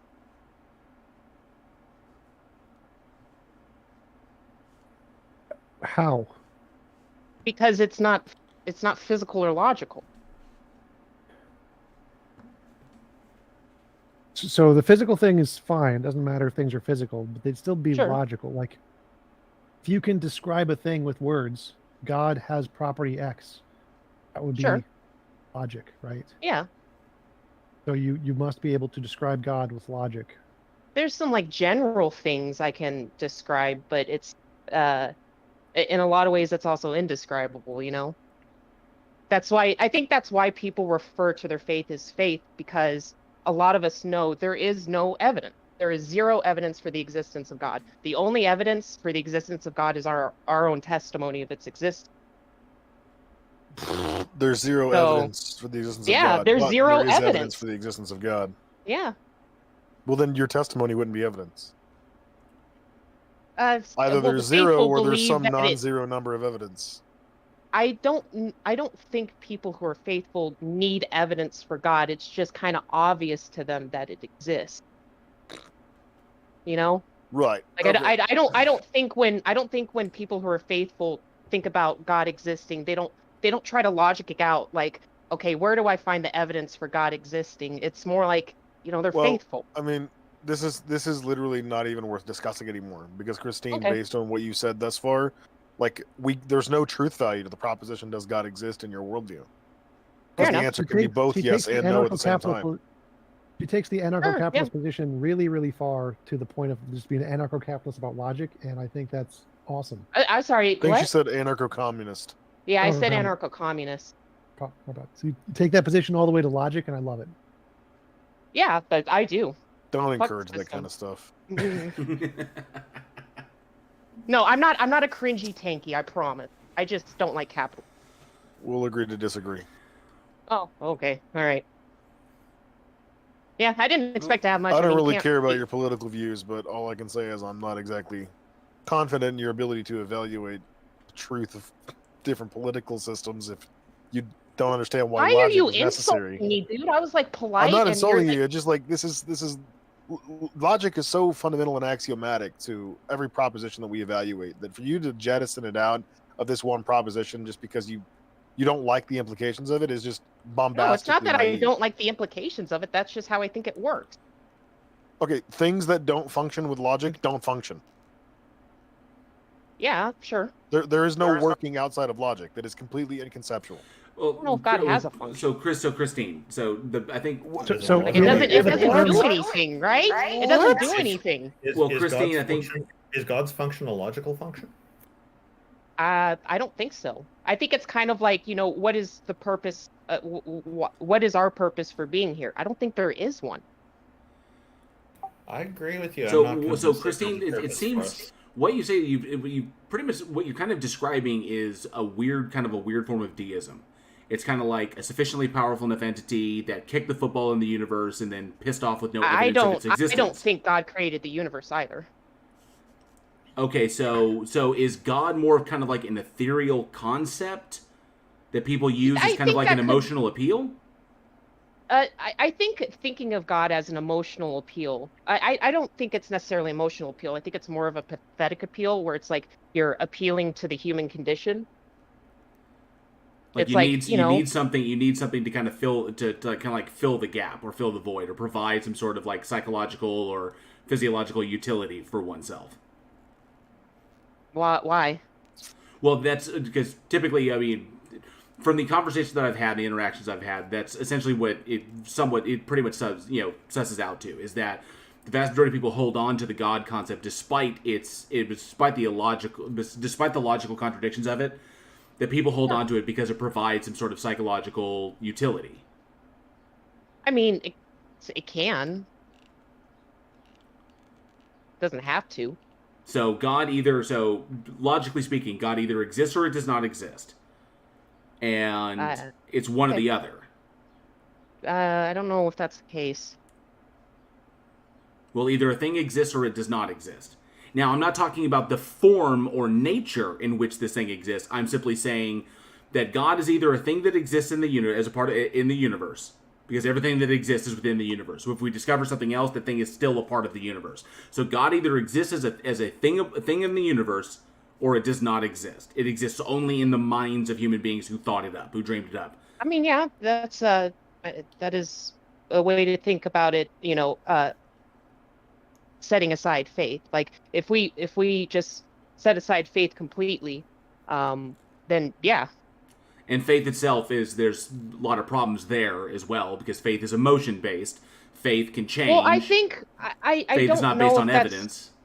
Well, I don't know if that's if that's necessarily a bad thing, because you know when we think about morals, you know you can make utilitarian arguments that you know the most moral thing to do is the most utilitarian thing, but I think it's obvious to most people that it's like not okay to assault people or it's not okay to murder people, and there's no real logical way to prove that that's not okay, but we have this collective sense that it is not okay to do that. Well, we have this collective sense that it's not okay to do that within our own social groups, because if you have a social group that prides itself upon the subjugation of other social groups, but you can't do the things that you do to other social groups within your own social group, that's what we experience. The difference is that our world is becoming a global social group. But 10,000 years ago, it was very much not the case. It was very much one group against the other groups. We've pretty much established ourselves across the planet in such a ubiquitous fashion that it's all become one global, and with communication technology, that it's all pretty much become one global group, adopting the same subjective values and the same subjective moral standards. Now, there are still fringe groups that exist that kind of reject that or have their own interpretations, that have their own subjective interpretations of which are different from our subjective interpretations of what justice is, or innocence, or guilt, or truth, or whatever. But the general standard is that the world has grown to a point where it's one global community agreeing upon one global subjective standard. Sure. But the idea of not murdering people, I think has cropped up independently in many different places. Why do you think murder? How do you surmise that's okay. So I mean, this goes to things like evolutionary game theory, which can get a little bit more complex. But in the sense that we learned very early on that just in our basic resource gathering times before any of this thing sets out, is that we learned very early on that so there's a difference between cooperative action and selfish action. And cooperative action, we learned very early on that cooperative action yields greater positive results for the entire group and the survival of the group than selfish action. Selfish action yields positive results in the short term, usually for the individual, sometimes for the group, but not in the long term. In the long term, selfish action results in destruction of the group if all the action is selfish. So we learned very early on, if we want to survive, we need to embrace cooperative action in order to keep ourselves alive. Okay? So as a social species, these are one of the things that we adopted, that we essentially evolved into, is one of the things that we adopted, that those individuals who were prone to selfish action consistently because they lack empathy or for whatever reason, were ostracized from the group. So we basically artificially selected for ourselves. We artificially selected empathy and the ability to form empathetic bonds. So that is how this became a positively selective pressure for humanity. Now today we don't do that. We don't just like kick antisocial people to the wilds and let the wolves take care of them. We don't kick them out of the gene pool. So we now have a place for everybody, and we allow antisocial people to continue to breed and interact with society despite their actions, because we now have a more, I guess you would agree, you would say, a more lenient or a softer justice system. Okay, we make supposedly, but going back to the very beginning, we're going back like a million years ago. If you acted against the group in a selfish fashion, you did it consistently, they just abandon you. They would ostracize you from the group and leave you to the wild. You would breed with no one, and the elements would take care of you because you'd have no safety of the group. So we selected why is violence still so common? Well, violence is so common because of the way of violence is the level of violence that we have now is a combination of two things. One, you have better connectivity to the world, so you are hearing more about it.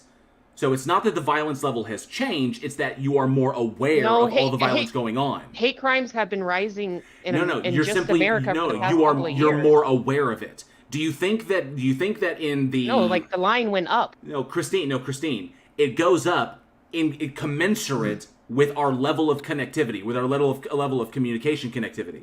You're hearing more about it, which is why it seems higher. I'm sorry, but the internet's been around for a long time. Internet's been around since 1997.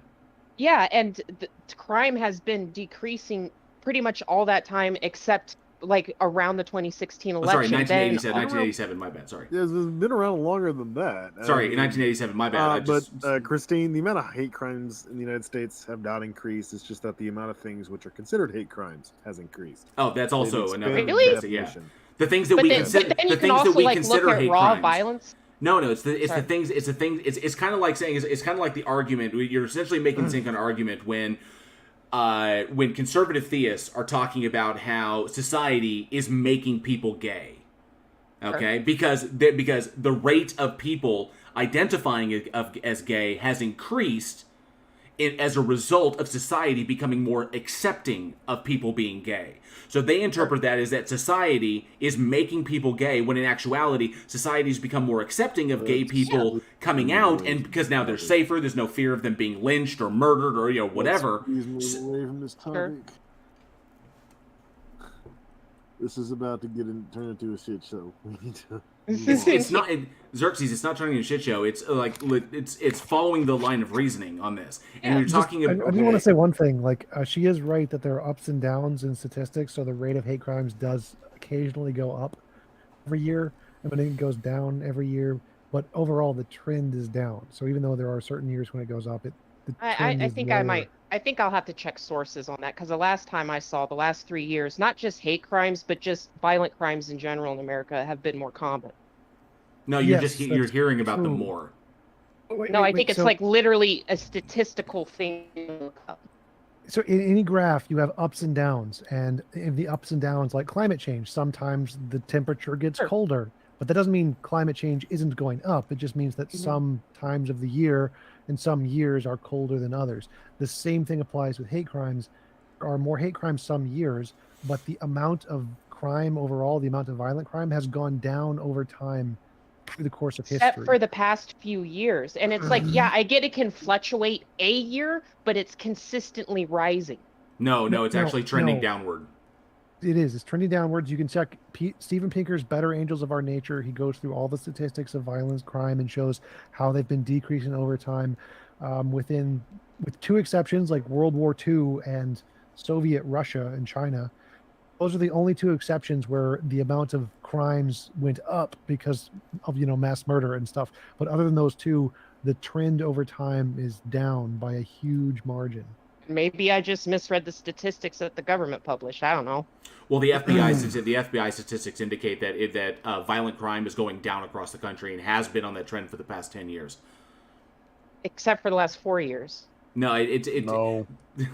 Yeah, No. I'll have to look. I could be. Yeah, I would. The highest rate We're of violent voting crime against it was in specifically. the Violent. 60s and 70s. So in America, the highest rate of violent crime is in the 60s and 70s, and the fact that it goes up occasionally for a couple of years, we're still nowhere near that level. It's still going that's down at a true. significant rate. Yeah, and I think that kind of like I think the reason why I was like trying to weed that apart is I don't think that increased connect. Oh no, you weren't making that argument. You were making the argument that we're just seeing it more. You weren't saying it was actually happening more because of the internet.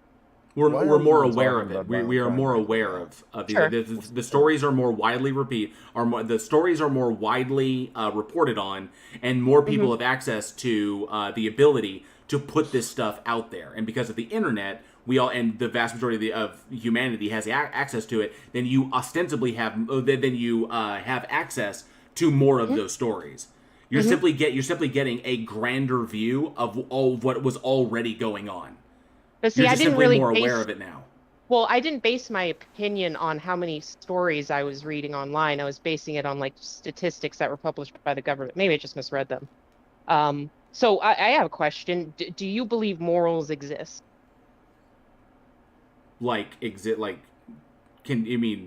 Can humans act Do in a you moral think there is capacity, such a thing or? as an objectively good moral? No, No. I'm a I do. moral relativist. I believe in a Okay. moral realism, yes. I'm a moral relativist that all morals are subjective. Morals are subjective to the individual, to the group, to the society, to the nation, to the world, and the difficulties in trying to find a middle ground up through all of that everyone can agree on. But morals are subjective in just objective morality does not exist. Fair enough.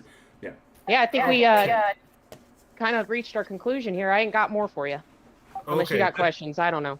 This is good timing because we've kind of veered off topic by getting into political statistics and whatnot here. But I think it was a good conversation. Thank you, Christine, for coming on. Really appreciate it. Yeah, thanks for having me. We'll talk again in the future. Yeah. We're going to probably bring on the next person here who's been waiting for quite a while. Matthew? Oh, sorry, you're taking...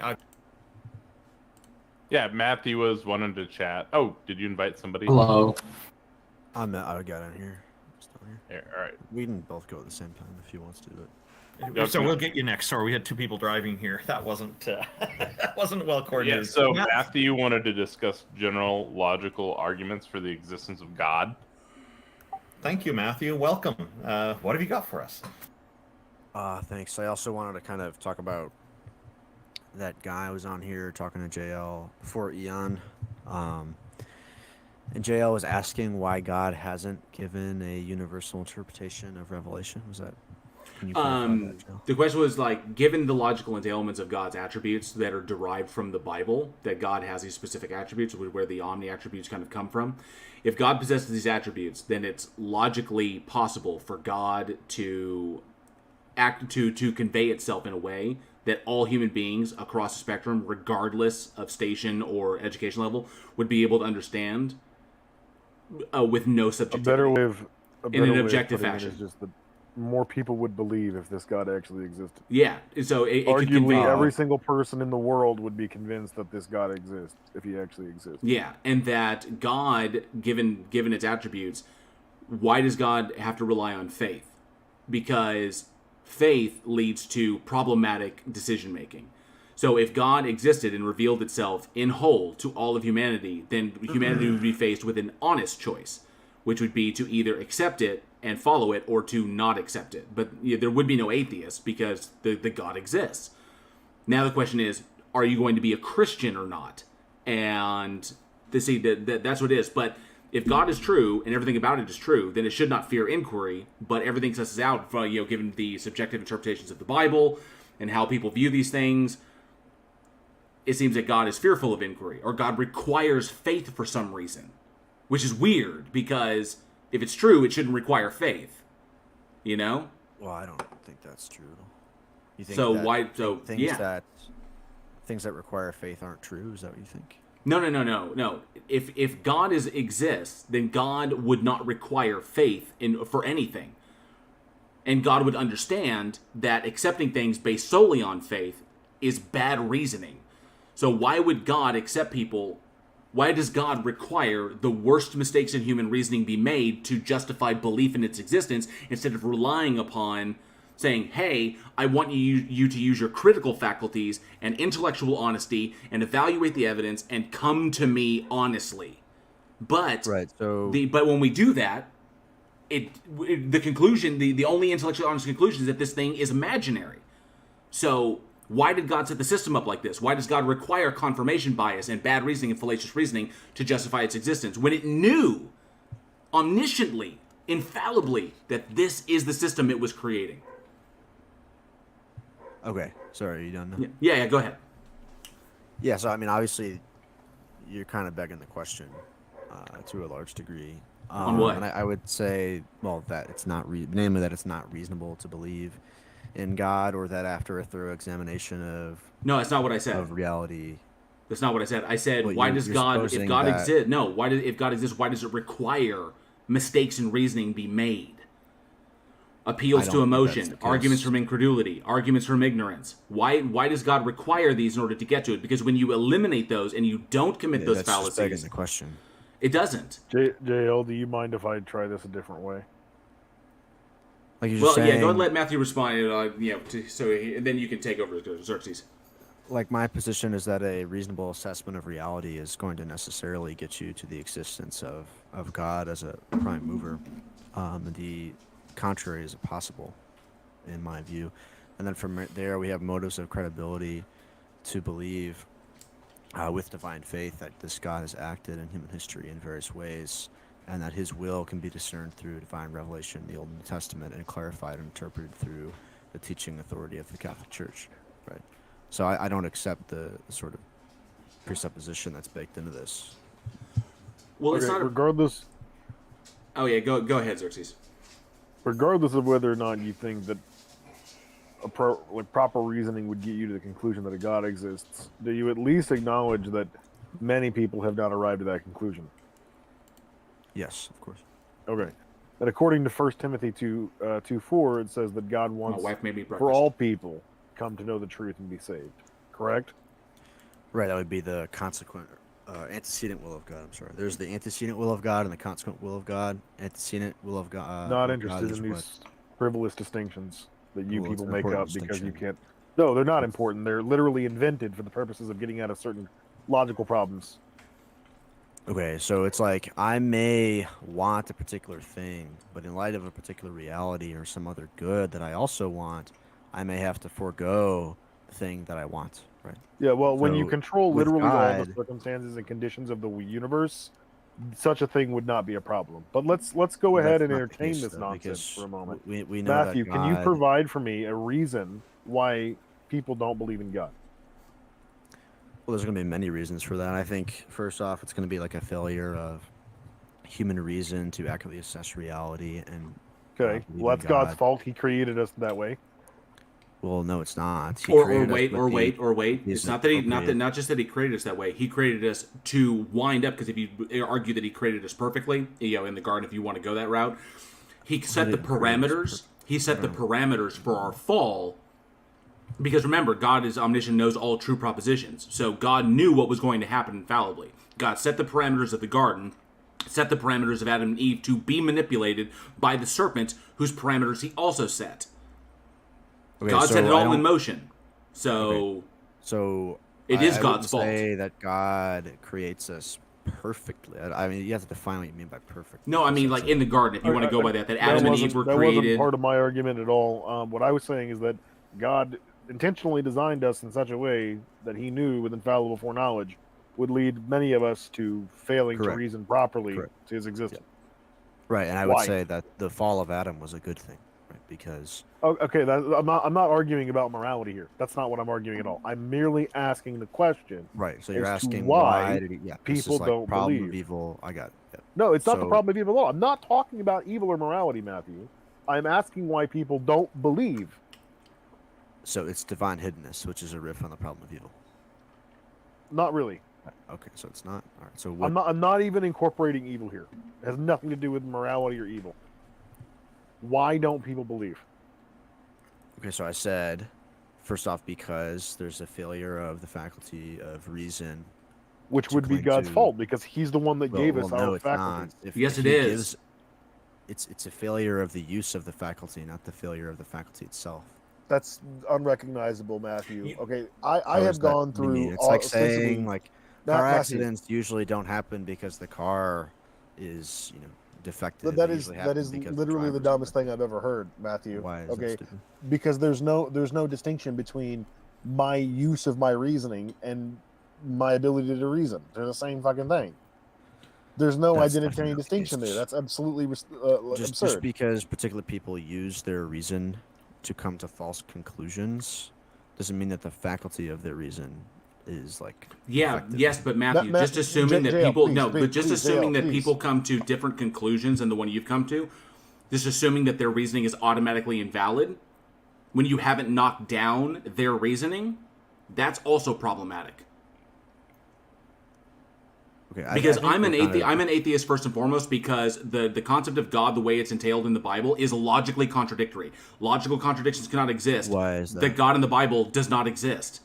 Why is it logically contradictory? Because God possesses attributes that are logically contradictory. God cannot be both omniscient and omnipotent simultaneously. These are logically contradictory Why attributes. not?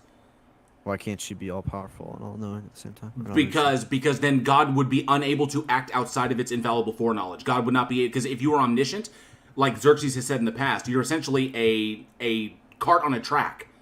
God cannot make decisions if God is omniscient. Everything is already set and is already How does that known. follow? God can't change his mind on anything. So yeah, I agree that God can't change his mind. Right. So, but changing your mind is a logical attribute of an entity that can do anything without logical contradiction. No, because if you're all knowing, then it's Then gonna you be can't logically change your mind. impossible. Correct. It's just going to be logically impossible. And omnipotence Right, so it's not is omnipotent. understood- Well, you just said it, and you guys said it earlier, that omnipotence is understood within the auspices of what is logically possible. Yes, and the entailment of omnipotence is it can do anything that is not logically. See, that's a problem. Is that the omniscience sets up something that the omnipotence can't do? It sets up a violation of omnipotence. Well, no, it doesn't, because it just shows something is logically impossible. Like, I don't understand. No, this. but This having was the something at least we attribute, could- having the attribute creates something that the omnipotent can't do. That's correct.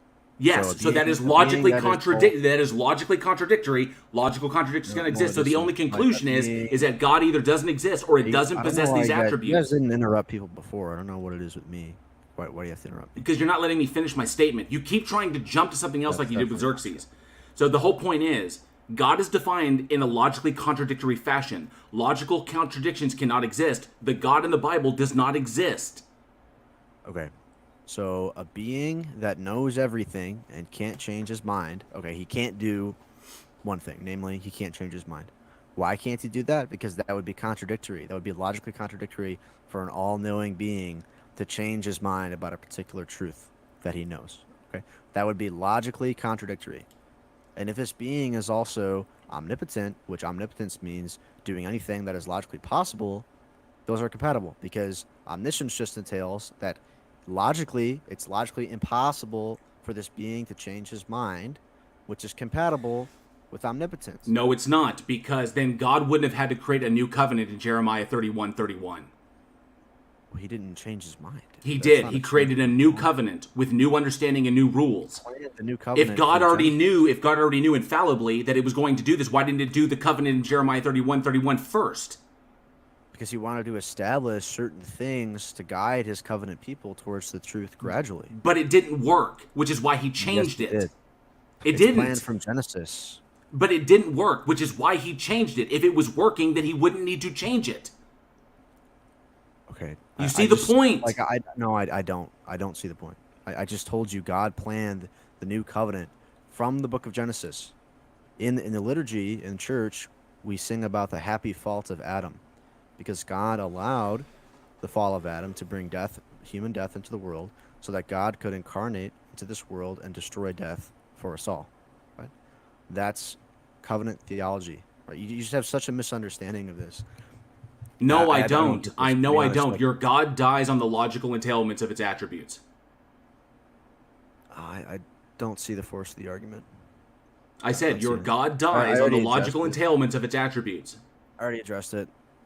Does anyone else want to present a point? Because I'm not seeing the argument here. Maybe I can go. I was going to give an argument, divine conceptualism. I haven't heard you give an argument for the existence of God. You just brought up something somebody said before and you disagreed with it. Like I don't care. Do you have any evidence for God? Yeah, sure.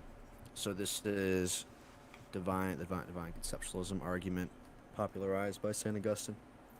These are kind of Platonic in nature a little bit. So premise 1, the laws of logic are necessarily true propositions. Premise 2, propositions are real entities, but not physical entities. Premise 3, propositions are mental entities. Premise 4, if the laws of logic are real entities. Nominalism. Premise 2 is false. Okay, debunked. Okay, so do you want to talk about nominalism? Well, sure. So if nominalism is even logically possible, then premise 2 can't be justified. Therefore, your argument is false. But I don't think nominalism is true, though. I think it's demonstrably It doesn't false. matter if it's true. If it's logically possible, then you can't say it's false in premise 2. So all I need to do show is it's logically That's not possible. true. That's not how if you're arguments saying, work. Like, if you said it's impossible, or if you said that it's the case I that put the argument in Heathen Hangout, by the way, for people to look at. I don't care. Let's just What address your this. premise 2 says it is the case that propositions exist and they're not physical objects. Right, If that is the nominalism is true, case. then that's false. But So just premise 2 because is it's false. logically possible for it not to be the case doesn't mean that the premise is false. Like, we could talk about the famous argument, premise 1. Yes, it is. Socrates so is a if the man. only thing you have is Premise you have to 2, all assume men that are your premise mortal. is true, Hold on, stop dude. talking over me. Why? So I was literally talking. You interrupted me. I didn't get to finish. So okay. your premise 2 is false if nominalism is true. Therefore, if there's no evidence for it being true and there's a logical possibility of it being false, that means you can't assert it as true. Okay. So that's not true at all. Let's take the most basic philosophical argument that people use, right? Premise 1, Socrates is a man. Premise 2, all men are mortal. Conclusion, therefore Socrates is mortal. Is it logically possible that all men are not in fact mortal? T-Jump, is that possible? Sure. Okay. So by your logic, that argument is invalid. It's unsound. If some truth is Nope, unsound. It says if it's possible that all men are not mortal, then the second premise would be false. It'd still be valid, it'd just be unsound. Yeah, and it is actually possible that there is some dude who's immortal. That's possible. And we have a good justification to believe men are mortal. There's lots of evidence to support that premise. It's not just making shit up. So yours is just making shit up. The argument that premise 1, Socrates is a man. Premise 2, all men are mortal. Yeah, I've already debunked this. There is no evidence to support your premise. You don't think There's that's lots a of good evidence to argument? support men are mortal. So look, if you don't think that argument I just gave can prove that Socrates was I've mortal, already debunked this. Get to your argument. So go back to your stupid argument. There's lots of evidence that men are mortal. We have lots of evidence men are mortal. So you don't need to supply and there's lots of evidence for that premise. that propositions exist and they're not physical entities. Yes, go. Evidence for that. Okay, so like when we invoke, I don't know, like snow or something, right? Or we're no, that's not a proposition. Sorry. Let's say Julius Caesar was killed on the Ides of March. We're invoking the same thing. That's a proposition, and it exists in some way. It has to exist for us to invoke it. Do you agree with that? No, it's an idea in our head, and so it exists in that way, but we don't invoke anything. It just means we say it. It's all Right. invoke It's means we say it. It exists in our minds. That's correct. I agree with that.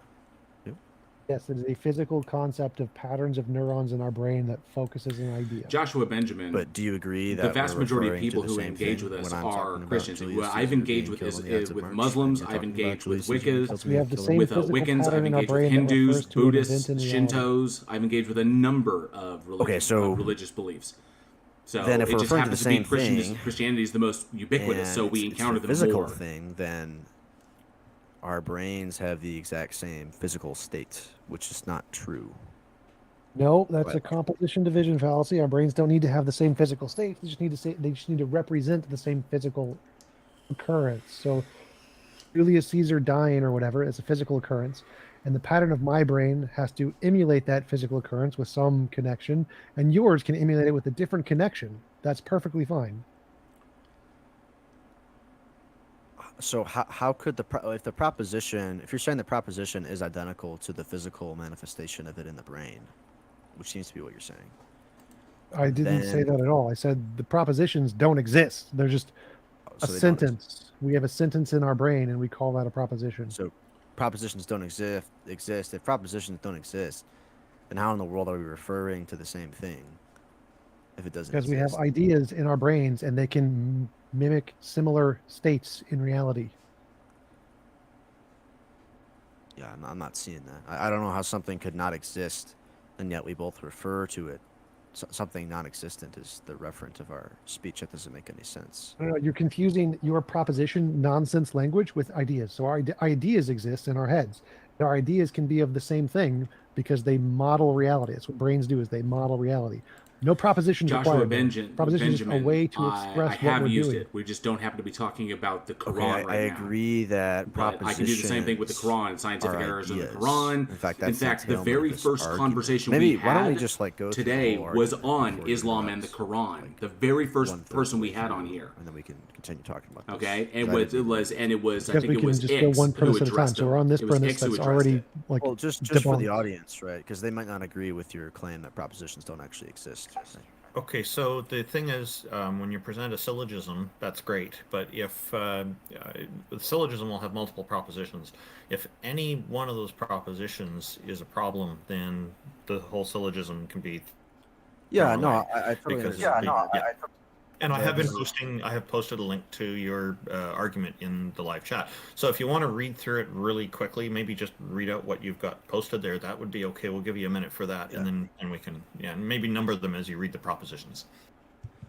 Right. So I understand what you said. It doesn't mean that you guys can just interrupt me if you object. We're giving you that opportunity right now to go and read through it real quickly if you'd like to do that. So premise 1, the laws of logic are necessarily true propositions. Premise 2, propositions are real entities, but are not physical entities. Premise 3, propositions are mental entities. Right? So I agree that they are ideas. Premise 4, if the laws of logic are real entities that are non-physical, then they are necessarily existent mental entities.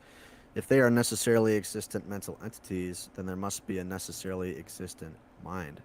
If there exists a necessarily existent mind, then this must simply imply a necessarily existent person. Therefore, if the laws of logic are necessarily existent and true mental propositions, then they are dependent on the mind of a necessarily existent being. Oh, so the last one is actually the conclusion, right? That's the conclusion, yep. Okay, yeah, we'd normally mark that with C just for future reference. Yeah, but I'm not sure why that was. That's all I'm doing is clarifying there. Okay. Yeah, So so there's there at we go. least like 10 errors in there. The first thing is if it's necessarily existing, it can't be contingent on mind. That's literally a contradiction in the argument. But again, don't care about any of that. Why would that be the case? Hold on. Because if it's necessary, that means it's not contingent on anything. That's literally what the words mean. But none of that matters. So let's like just pretend that there's a Steelman version of your argument. And that Steelman version is the ones I've talked about with the professors in the past. And their argument is that propositions exist and they can only exist in a mind, so there must be a mind. Okay, that's false. Why do you think that's true? Sorry, could you repeat that? You kind of cut out at the end there. Your last sentence, what you just said, the question. Propositions don't exist independent of minds, sure, but minds are all physical. There's no evidence of any non-physical minds. There's no evidence propositions can exist non-physically. I don't agree that there's no evidence for non-physical aspects of. You're supposed to not just disagree. You're supposed to give evidence. That's the point. Give evidence. Yeah, you're just asserting it as well, though, right? You're just saying, well, there's no evidence for. That's how you start the conversation. I say there's no evidence. You say yes, there is. Here it is. That's your goal. That's So why the you're evidence here. is that it doesn't make sense. Like if you're gonna say that we refer to the same thing when we say Julius Caesar was killed in the Ides of March, and you're gonna say that thing we refer to is solely reducible to a physical state, then we can empirically test when two people think about Julius Caesar and the Ides of March being killed, that they're going to have an identical physical brain state that we can measure. But that's not the case, though. That's not what happens. I already debunked that. So it doesn't. Brain states do not need to be identical because brains form in different ways. So just like languages can be different, brain states can be different, but still refer to the same thing. Because like a CD, like you can have a CD with different patterns of ones and zeros that both produce Windows 97. They don't need to be in the exact same pattern to produce the exact same effects. They can be in different patterns and still produce the exact same effect. Joshua Benjamin, that's because we ended it it only took that long. It was a very quick conversation, and it was broken down quite well. And which is why we haven't really been talking about the Bible. We've referred to the Bible when they've referred to the Bible. No, and then we counter by explaining how the Bible is incorrect. That create the same propositional idea. But we don't bring up the Bible like unless they bring it up. They're the ones bring it up, and then we come after it. But otherwise, it's all about logical entailments. It also means tree, and they can both mean tree, even though they're different words. So you can have different brain states that are like different words, and they can refer to the same idea, because the relation of the brain states can produce the same concept in the brain using different patterns because they developed differently, different orders essentially. So I agree with that, but the problem is that you're reducing the proposition itself to the brain state, right? So it would be like saying that, the Japanese word for tree is identical to the concept of a tree. But that's not the case at all. The Japanese word for a tree is just the expression of the concept of a tree. The concept. So when we think of Caesar dying at the Rubicon, that is a concept in our brain and nothing but a concept in our brain. Then there's a fact of the matter in reality of whether or not it occurred. That thing is also physical. So the concept in our brain is what we share. We don't share a proposition. We share a concept in our brain, and that's it. A concept is a proposition. Propositions are concepts. I don't understand. It's great. Yeah, they're nothing but things in our brain. That's it. Nothing but things in our brain. And there's a thing in reality of whether or not it's true. Those are two separate things. Yeah, so again, I agree that ideas are things within our mind, that propositions are within the mind. That's the whole conclusion of the argument, right? The point is that there's a necessarily existent proposition, namely the law of logic. And if the law of logic... You're not following. So from a materialist standpoint, we have brains, and in those brains are ideas, including propositions, and they're nothing but ideas in our physical brains, and that's it. We can share them, like we can have the same idea of a tree, and that same idea can be produced by different physical states just fine. Well, then the law of logic isn't necessarily true. Because if you're saying that... If you're conceding premise one, namely that the laws of logic are necessarily true propositions, and you're saying that these propositions are identical to human brain states, and humanity has not always existed, then there was a time when logic was not, and therefore logic is not necessarily true. Well, I already debunked this like an hour ago. Logic is a language made up by humans. Literally, first sentence, classical logic, Stanford Encyclopedia of Philosophy, logic is a formal language. So logic is a language made up by humans to describe the way reality is. Reality has a nature to it. It's not logic. Logic is just what we describe the nature with. And the fact that we come up with ideas like language in our brains, different physical ways, and come up with the same ideas and describe those reality of the way reality is. None of that follows to whatever you just said about some kind of violations of the laws of logic. Well, I think the issue is that the laws of logic refer to something, right? We are referring to the same thing, you're going to say. Physical reality, yes. But so you're just saying that the laws of logic are identical to physical brain states? Yes. So laws of logic are language, they're physical brain states, and they describe the nature of reality. So the essence of the laws of logic is the nature of reality, which is physical, purely physical. Okay, so the laws of logic are purely reducible to physical brain states. Yes. I don't. No. The laws of logic are our language, which describes physical reality. So physical reality, the laws of logic reduce to physical, the essence of the physical nature of reality. That's it. That doesn't make sense to me. I think maybe if we expand this to, maybe we use like triangles, right? Like the idea of triangularity.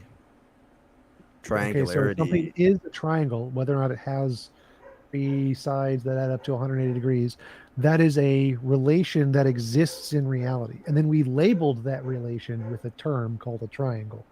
And so the fact of something having these properties, that angles add up to 180 degrees, that is something that is a result of the nature of reality. It has nothing to do with any laws, no propositions, no language of any kind. It is a fact of physical nature that causes that to be the case. And then we make up these laws of logic, laws of language, laws of mathematics to describe those facts of the matter of reality. So none of the propositions exist, none of the logic exists, none of the math exists. All of that stuff humans made up to describe the actual properties of physical reality that do exist. So you're not a mathematical realist then? You think that math is Nominalism. I'm a nominalist. Literally the opposite of that. Sorry, could you repeat that? You're a nominalist? Nominalists, yes, that's what nominalists are. They don't think there's any abstract objects. Well, okay. So if you're a nominalist, then why are you saying that we were referring to the same thing when I talk about Julius Caesar being killed on the Ides of March? As we are. We were referring to a physical state of reality. That's the same thing we're referring to. Well, sameness is a universal, so you can't be a nominalist and No, hold it's not. It doesn't need to be universal, so it's irrelevant. Yes, it is, dude. No, it's not. So, like, How is if me sameness and not a you, wait, stop. So, if me and you think about Caesar dying or whatever, that's not a universal. That's not everyone thinking of this thing. This is me and you. It's two particulars thinking of a thing. Okay, yeah, two particulars thinking of a thing that is universal. Sameness is a universal. That's literally Universal stupid. If you're saying there is a universal that reality is the way reality is, sure, that's not a universal in the context of like actual conceptual universals don't exist there. It's just reality is reality. Like, okay. I don't understand how you can be a nominalist and accept that our speech Like, it has seems like you're identical saying that properties. nominalists don't think there's a fact of the matter Right. that reality is reality. Like, that's like the dumbest argument I've ever heard. Nominalists don't think that universals exist at all. Yes, universals as an abstract concepts. Abstract concepts don't exist Right. universally. They think reality is reality just fine. Okay, I don't understand how that tautology is There are relevant. points in time where physical things happened, and that's a fact of reality, a universal fact. It's not a conceptual universal like what you're talking about. Those are separate things. Universal facts that are true about reality, perfectly fine. It's a physical fact. Conceptual universals are what nominalists are rejecting.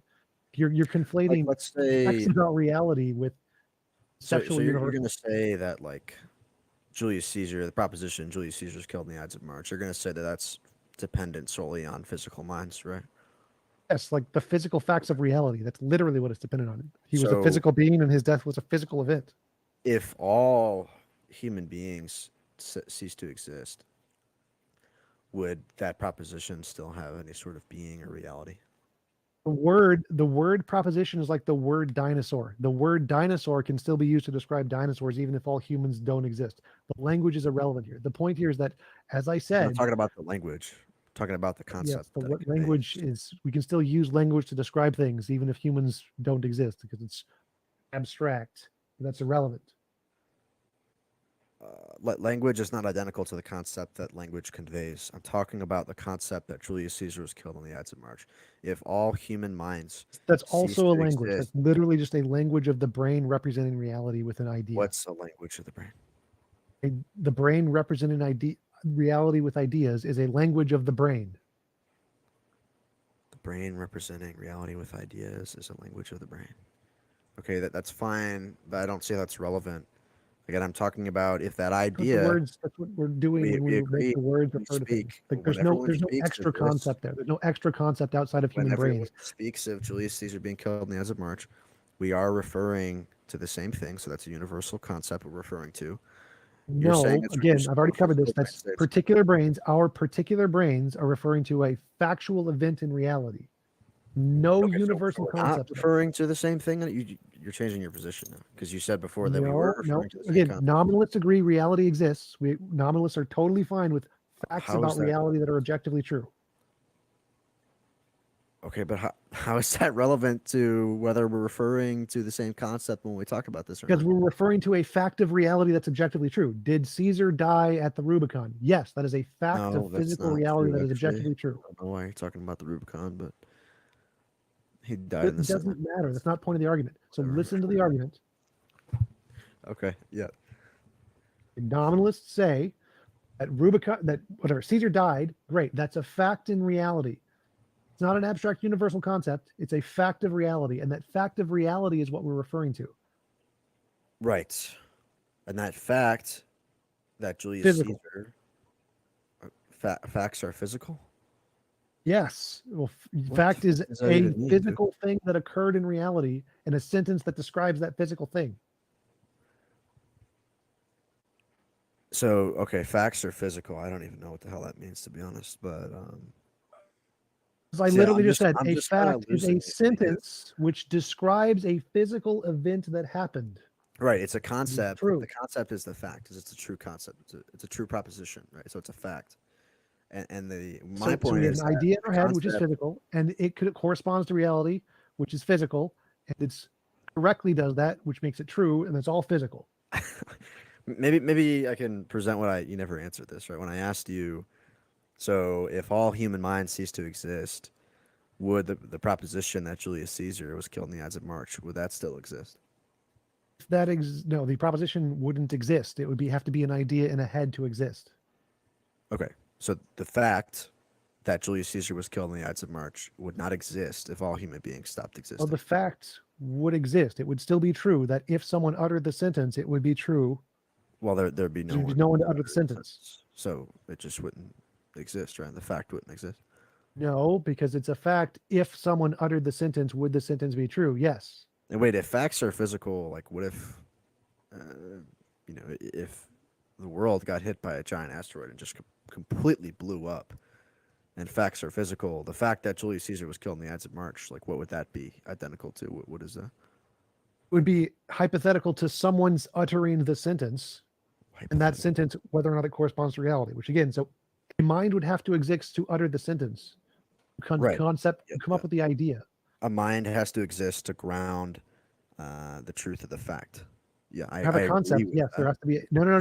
The truth is irrelevant. Truth is completely irrelevant here. It's true in reality that Jesus died, or that Caesar died. That's a fact of reality. The sentence describes reality. There's no proposition garbage. There's no concept garbage. That's all just us making up language to describe the fact of reality. Like the word dinosaur describes things that existed before the word dinosaur existed. The same thing applies here. So when you said that facts are physical, so the fact that Julius Caesar was killed in the Ides of March, that's a physical thing. That idea. Yes, that's us coming up with an idea. What is Julius that idea? Caesar Where dying, is it, though? and that idea is a physical occurrence in reality. And the fact of the matter is that our idea corresponds to reality. Okay, the fact is physical. Can you show me it? Where's the fact at? I want to destroy the fact right now. So again, if we could go back in time, I could show it to you. This event occurring is the fact. So the event. Okay, what is the event identical to? Caesar dying.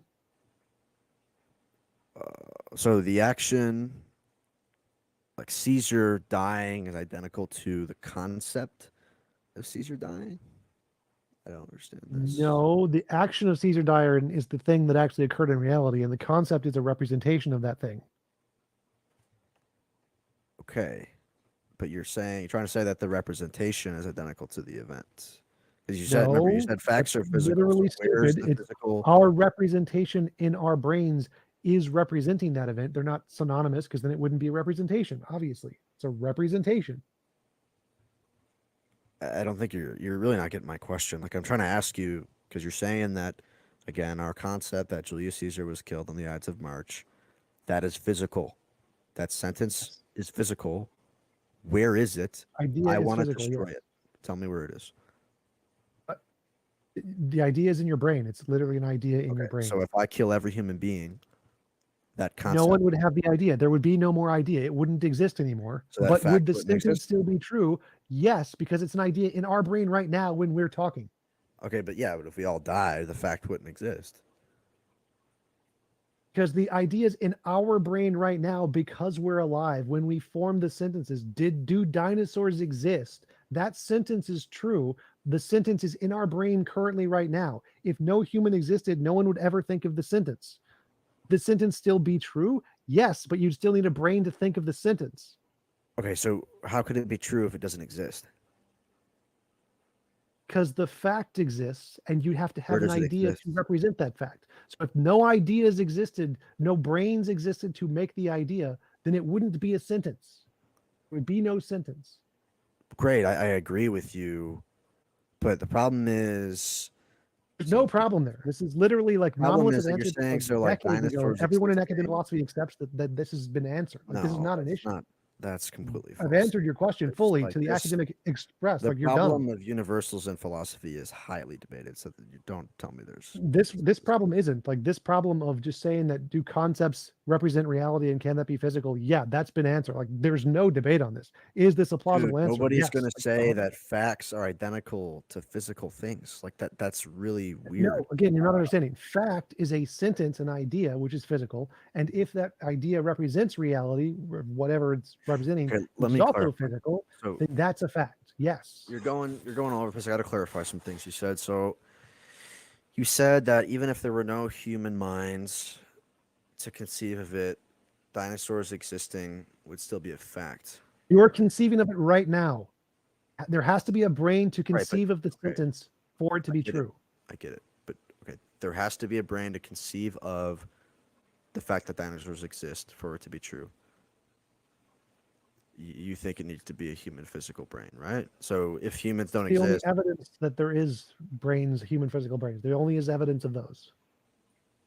well, that's not true. But That is true. That is the consensus in every field of brain science. okay. Well, the argument proves that there's a necessarily existing omniscient immaterial mind, right? He's just digging into absurdity to try and get around the conclusion. So, okay, let's back up for a minute. Facts. It's valid answer. But hold on, I want to keep talking. I'm trying to talk to T-Jump. Hold on, dude.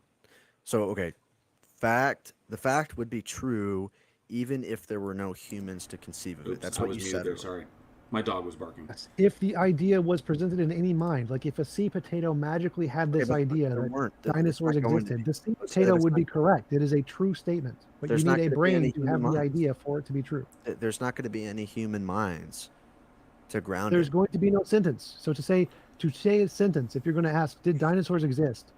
That sentence must exist in Absolutely a mind which nothing, exists. Elizabeth if that Sylvester, sentence doesn't nothing exist, at you can't ask the question.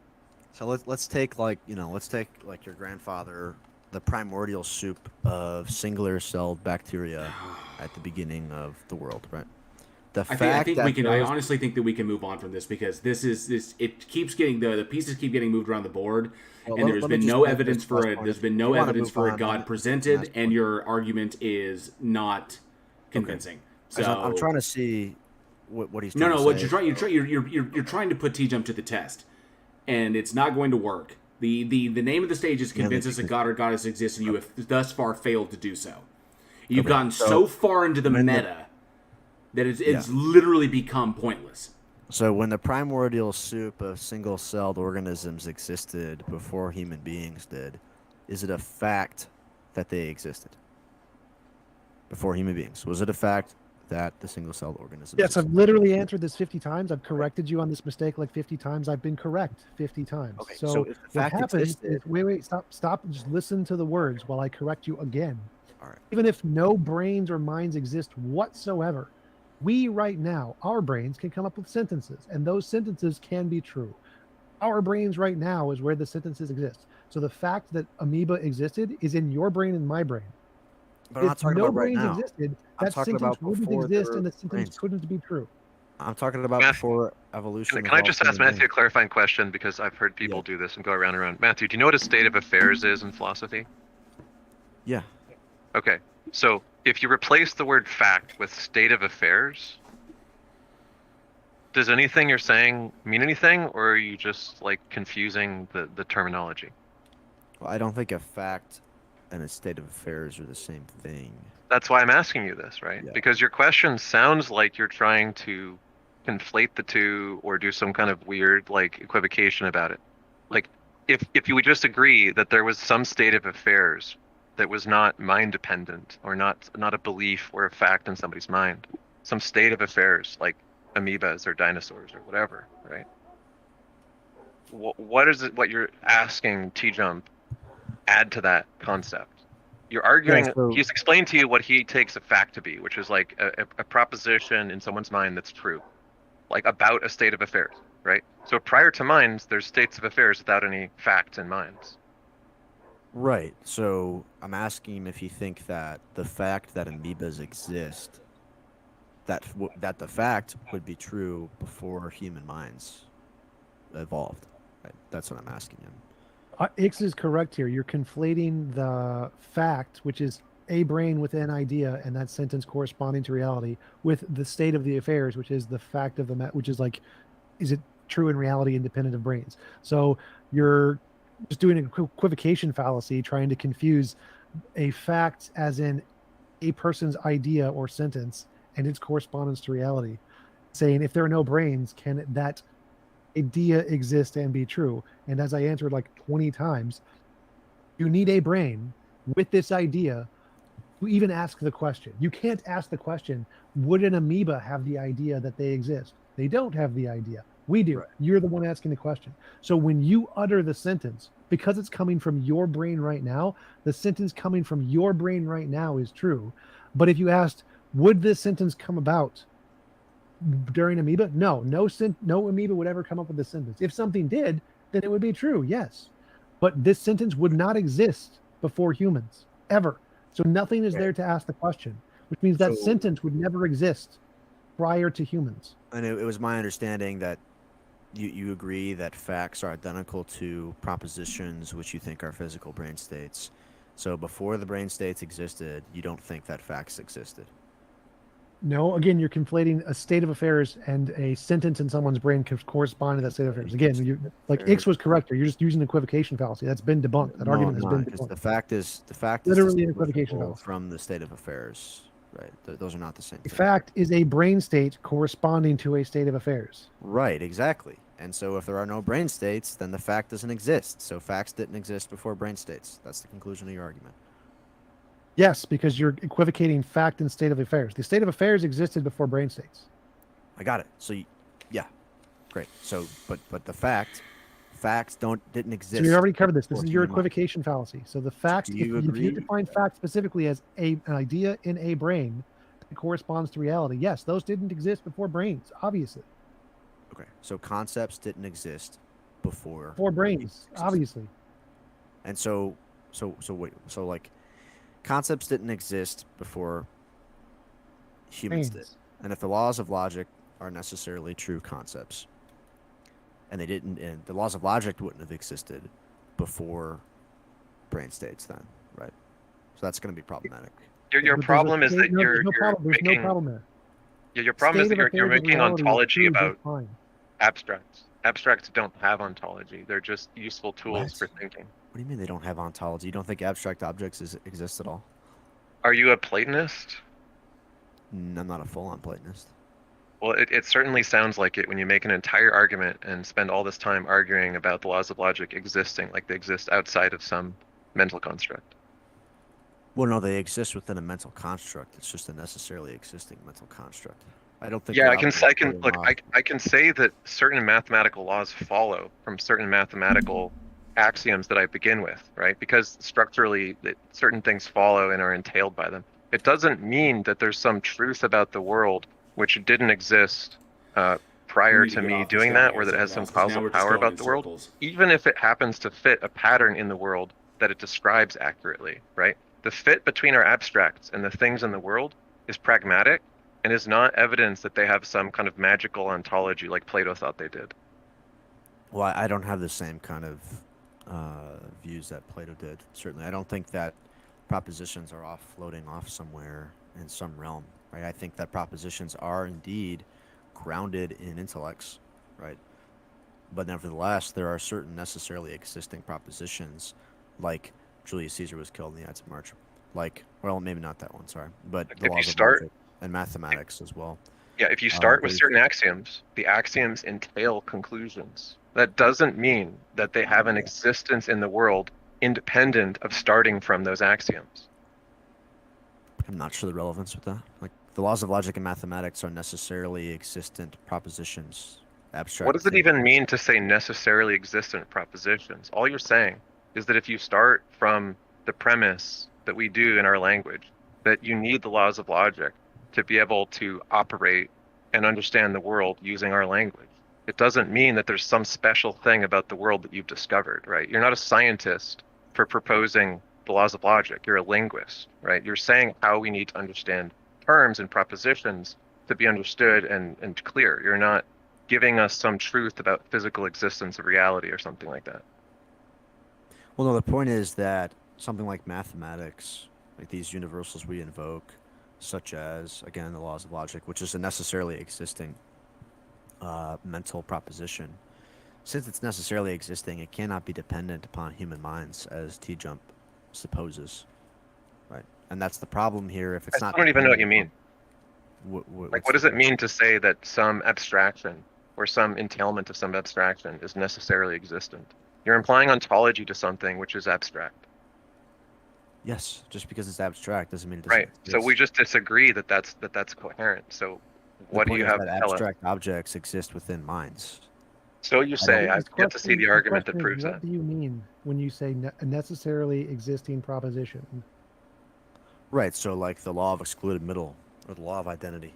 No, he's not asking for examples. He's asking what does it mean for a thing to be a necessarily existing proposition? For an abstract thing to be necessarily existent. Right. So it means that it couldn't possibly not be true.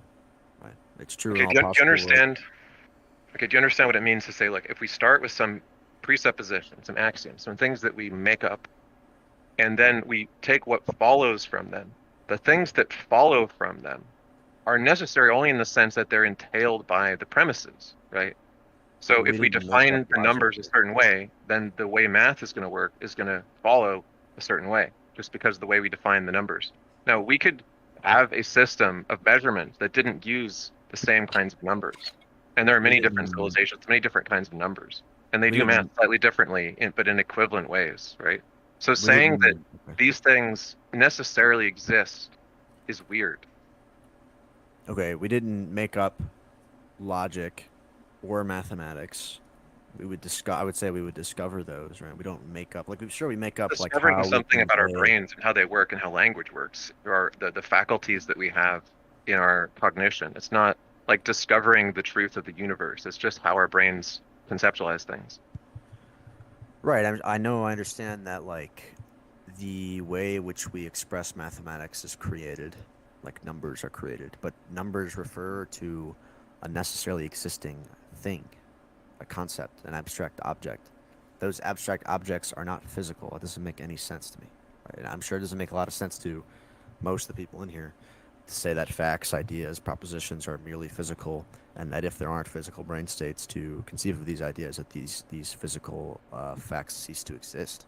Right? It literally makes states of affairs would still be the case. Facts, you know, like facts don't care about your feelings. Well, I would say that facts don't care about your brain states. They exist regardless of human brain states. Like just imagine an alien, and imagine that this alien exists in like quantum fields or some other totally different kind of way than us, but it has a mind that does equivalent things to us thinking, right? So it's going to have some different cognition, and it's probably going to conceptualize a lot of things very differently, right? Now, it may have some weird like multivariable logic or multi-valued logic or something like that, which we think is really bad and like not recommended for human thinking. But it might be the only way that it can think, and it might think that our laws of logic are really piss poor because they don't fit with its logic. Doesn't mean that we're not just conceptualizing about the same states of affairs in slightly different but functionally, pragmatically equivalent ways that are functional given the ways our brains work. That's all we're saying when we say that the laws of logic seem to be necessary to our way of thinking. It doesn't mean that there's something about the universe which you have discovered. Yeah, I don't think that the laws of logic are like, when I say they're necessary, I don't mean that they're necessary like to humans and that's it. I just mean that they're necessarily true in all possible worlds. They always apply. They never don't apply. Right. I got a clarifying question here. So let's say there's a universe with nothing but a potato. No God, no abstract objects, just a potato. Well, you're saying that's impossible unless some abstract number exists to describe the potato? Sorry, could you repeat the question? I'm sorry. So let's say hypothetically there is a universe with nothing but a potato or a single particle. There's one particle or two particles. You're saying it's impossible for there to be a universe with two particles unless some abstract proposition of 2, like the number 2, abstract numbers, have to exist for there to be a universe with 2 particles? And if these abstract things didn't exist, what would happen? So I don't know about, it's kind of a loaded question. I mean, first off, I wouldn't say that it's possible for there to be a world with only a potato, because the reality, yeah. That's not the point. So the point is just imagine hypothetically there's a universe with 2 particles and that's it, and some space-time. Space-time, 2 particles, and that's it. Right? So you're saying that you need to have these abstract principles that also exist. Why can't the universe just exist with 2 particles with no abstract principles? Because even in that universe, it's still going to be a fact that the potato exists. Like, there is a potato. It's still going to be a fact that there's particles in that universe too, but that doesn't mean that English exists. And so in that world, it is true. There is a potato is true. There are particles is true. Those are true propositions. There needs to be something that grounds those propositions. What do you mean grounds those propositions? Because to me, it just seems like we are making up sentences to describe this universe. That universe doesn't contain any propositions. I would disagree with that. Where in that universe do the propositions exist? In the mind of God. That's where all propositions exist. Circular That's the question point. digging. It's a at its no, not best. really. It's the conclusion of the argument, because again, it's a fact in that universe that a potato exists. And to say that it's not a fact that potato exists is just going to be so weird, right? That's so completely unintuitive, and it doesn't even. I can't even like. We already conceive it. It established doesn't even make any sense to me, right? that you can state that there's a state of affairs that some particles exist in a universe with no minds and no propositions and no concepts, right? I wouldn't say no minds. Say no human Okay, mind. what do you think existed in the universe? Oh my before god, this life is and so minds? going in a circle. Can we please get off of this? I do want to like. Well, I'll just Ix- summarize and then move on or whatever. I just want to say, Ix brought up a really great point that I made, that was talking about before, the difference between state of affairs and facts. So if you define a fact as an idea in a head, which corresponds to reality, you would be right that the fact a potato exists would not exist in this universe. There would be no fact in this universe because a fact would require a mind, an idea, and that idea would have to correspond. But Ix is correct. It would still have the state of affairs, which would be true.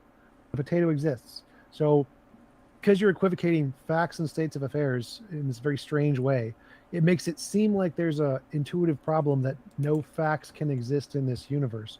Really, it's not a problem at all. States of affairs can exist and they can be true just fine. But because you're defining a fact as a statement in a brain that must correspond to reality, that really silly definition leads to this very silly conclusion that facts can't exist in reality.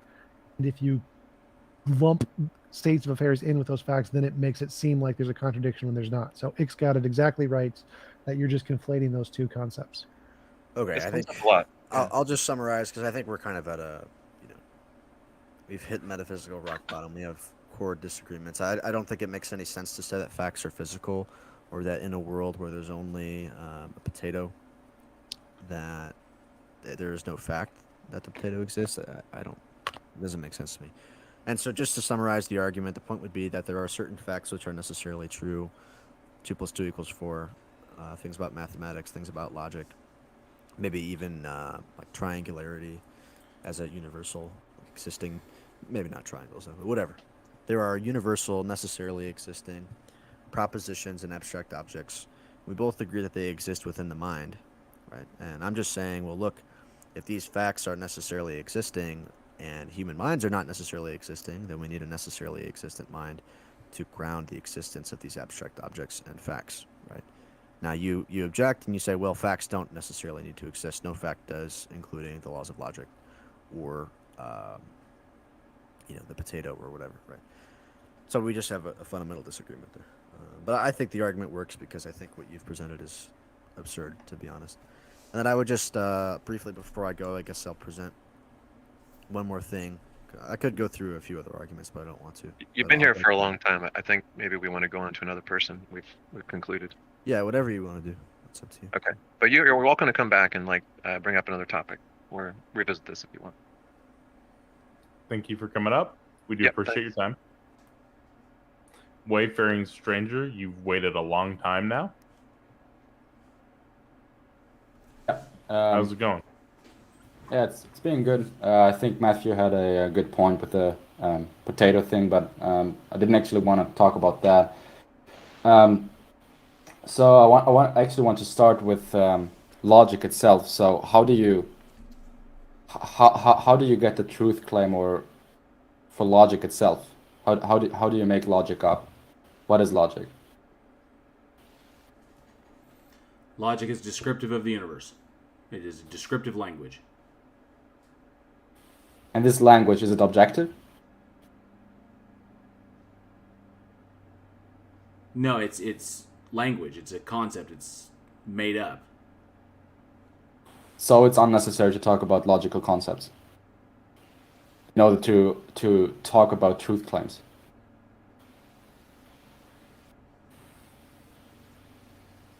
I'm What's your question? I'm not following. I think So, you're confusing the idea that something is made up with the idea that it's it's dispensable, right? Because No, because look, if something is look, if I make up like one of several different ways of solving a problem, right, and all the different people who solve that problem agree that something that solves that problem is indispensable, right? Doesn't mean that two slightly different ways of solving the same problem are any less dispensable than the other. And since they're all maybe solutions to an indispensable problem that cognitive systems have, which is a way to like represent and symbolize and manipulate those symbols abstractly. But that's not evidence that the concept is not constructed from the brain.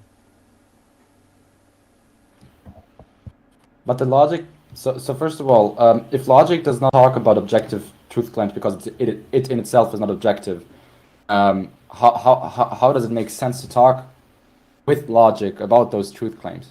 Because it seems to me that if you don't believe in any objective truth at all, then why do you say, oh well, I guess there is no God?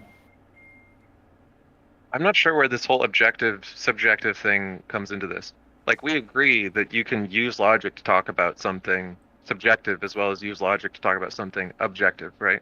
The concept objective subjective exists within the realm of logic and is discussed using logic. So what does it mean How to do say you- that the laws of logic are objective or subjective? But how do you do that? So my point is that you just presuppose logic, right? And the question is how you do that. Because pragmatically it's useful and seems necessary. It doesn't make the fact that we can't seem to do without it evidence that it exists outside of the brain. Are you just trying to repeat the last caller's topic? No, can you actually presuppose logic without logic? So I'm not sure what your point is. Like, are you trying to say there's a performative contradiction? So I've seen examples of people using less than all of the laws of logic to construe one or more of the others or to argue against them. Like, it's not like it's just of a piece. Like, because we make an argument for the laws of logic using logic, right? But how? We Isn't make an that argument isn't for slightly different ones. Like, have you ever heard someone claim that the principle of sufficient reason is a law of logic? Obviously, people disagree. It's debated. And yeah, okay, so you can take so if you use logic in order to argue for logic, you haven't actually proven logic yet, right? You just take logic and you say that okay, we'll just take it as a given, correct? Yeah, you're familiar with the history of pragmatism, right? Okay, so if pragmatism does not talk about 100% verified axioms or just axioms at all, then I think it's unnecessary to talk about it. Unnecessary to talk about it because it doesn't suit your aesthetics? I don't quite get what you're getting. No, Just make your argument. If you if have an logic, argument, make it. The argument is that you cannot extract logic from anywhere else but faith. Say that again. Oh wait, what? You cannot extract logic from anywhere else but faith. You must presuppose logic. Logic is useful in making predictions. Predictions work. Therefore, you value logic for its pragmatic value in solving real problems. Now, What how does do it you mean do that you that? need How do you faith? Why say would you need something faith works? to do something that just like makes accurate predictions and solves useful How problems? do you say that it solves stuff? Or that it works? But by which standard? By the standard that you can make a prediction that using these rules is going to do something useful, and Where do you those get predictions come true. where do you get this axiom from? What do you The mean? standard. Like Where do you so get the I think standard before from I that you am, can I make exist. predictions and the predictions are true and stuff? Wait. So like, I think before I am, I exist, and in my existence, I see things, and my brain categorizes them, and I'm making up words to describe the way it categorizes them. So my brain already does logic. I don't presuppose anything. It does it on its own, and I Yes. make up labels for the way it does it. That's logic. Okay, so if your brain does it make it correct? Does it make it logically sound in an axiom? The fact that my brain does it, no. The fact that my brain does it doesn't make them correct. The fact that it describes the things I'm describing makes it correct. Okay, how do you know it describes a thing? By which standard how do you set the standard? Because that's why I'm using it. So if I say I exist, and by I mean my direct experience, then it's accurately describing it. So in the end, you have no justification for it. How do you know you can trust your My experience too? justification is that I'm using it to do the thing I'm saying I'm using it to do. Literally doing it right now. It's occurring. It's not an axiom in itself. Not an axiom. It's not justifiable. It's literally justifiable. Like I'm literally doing it. That's the justification. If it's literally Okay, can you occurring, give me that's- justification for that? For your I'm experience? literally doing it. Okay, that's not justification. That's your faith in it. You have faith in logic. You have faith in those literally axioms doing that you it set. can't be faith. Like I literally have sense experience. I have a sense experience, and so that is a thing that is literally occurring in reality. There's no faith there. Okay, so let's try it another way. So presuppose that not presuppose. I think. Do you agree that in every worldview, in every ideology, whatever, you have axioms, right? You just have them and they build upon each other, right? No, but what? Go ahead anyway. Why do you disagree with that? My worldview just starts with cogito ergo sum. Like I have a direct experience, and then from that I Okay. build up- So how do you know that? How do you know that you can justify this experience? Like, can you actually justify it in any way, shape, or form? I don't know what you mean by justify it. Like it exists. Justify it logically. Justify it metaphysically. I don't know what you My mean point by is- justify. It's literally So an existing when I say object. God, okay. Stop, So when I say God, stop. Okay, sorry. Stop. It's like asking me to justify a rock. Rocks exist. I don't justify their existence. It's a fact that they exist. So my No. qualia experience is an existing object. It's a thing that literally exists. You don't justify existing things. Okay, so if you're talking about why does God exist, right? If you're talking about, so for example, I say God exists, and that's rests upon axioms. The mere talk we have right now rests on those axioms, right? If I say God exists, I cannot just say, well, God exists. I mean, I could say that, but you would say, well, that's not justified, right? Right. Yeah. So my point is that you say you start with experience. The problem is how can you justify this? And with justify, this is even the. So if there's a thing that literally exists, like your experience literally. What is exists, existence? How you presuppose What existence? is existence? You presuppose that. What, Upon which axiom? I'm not presupposing anything. I literally am experiencing. It's literally occurring. I don't presuppose. What is anything. experience?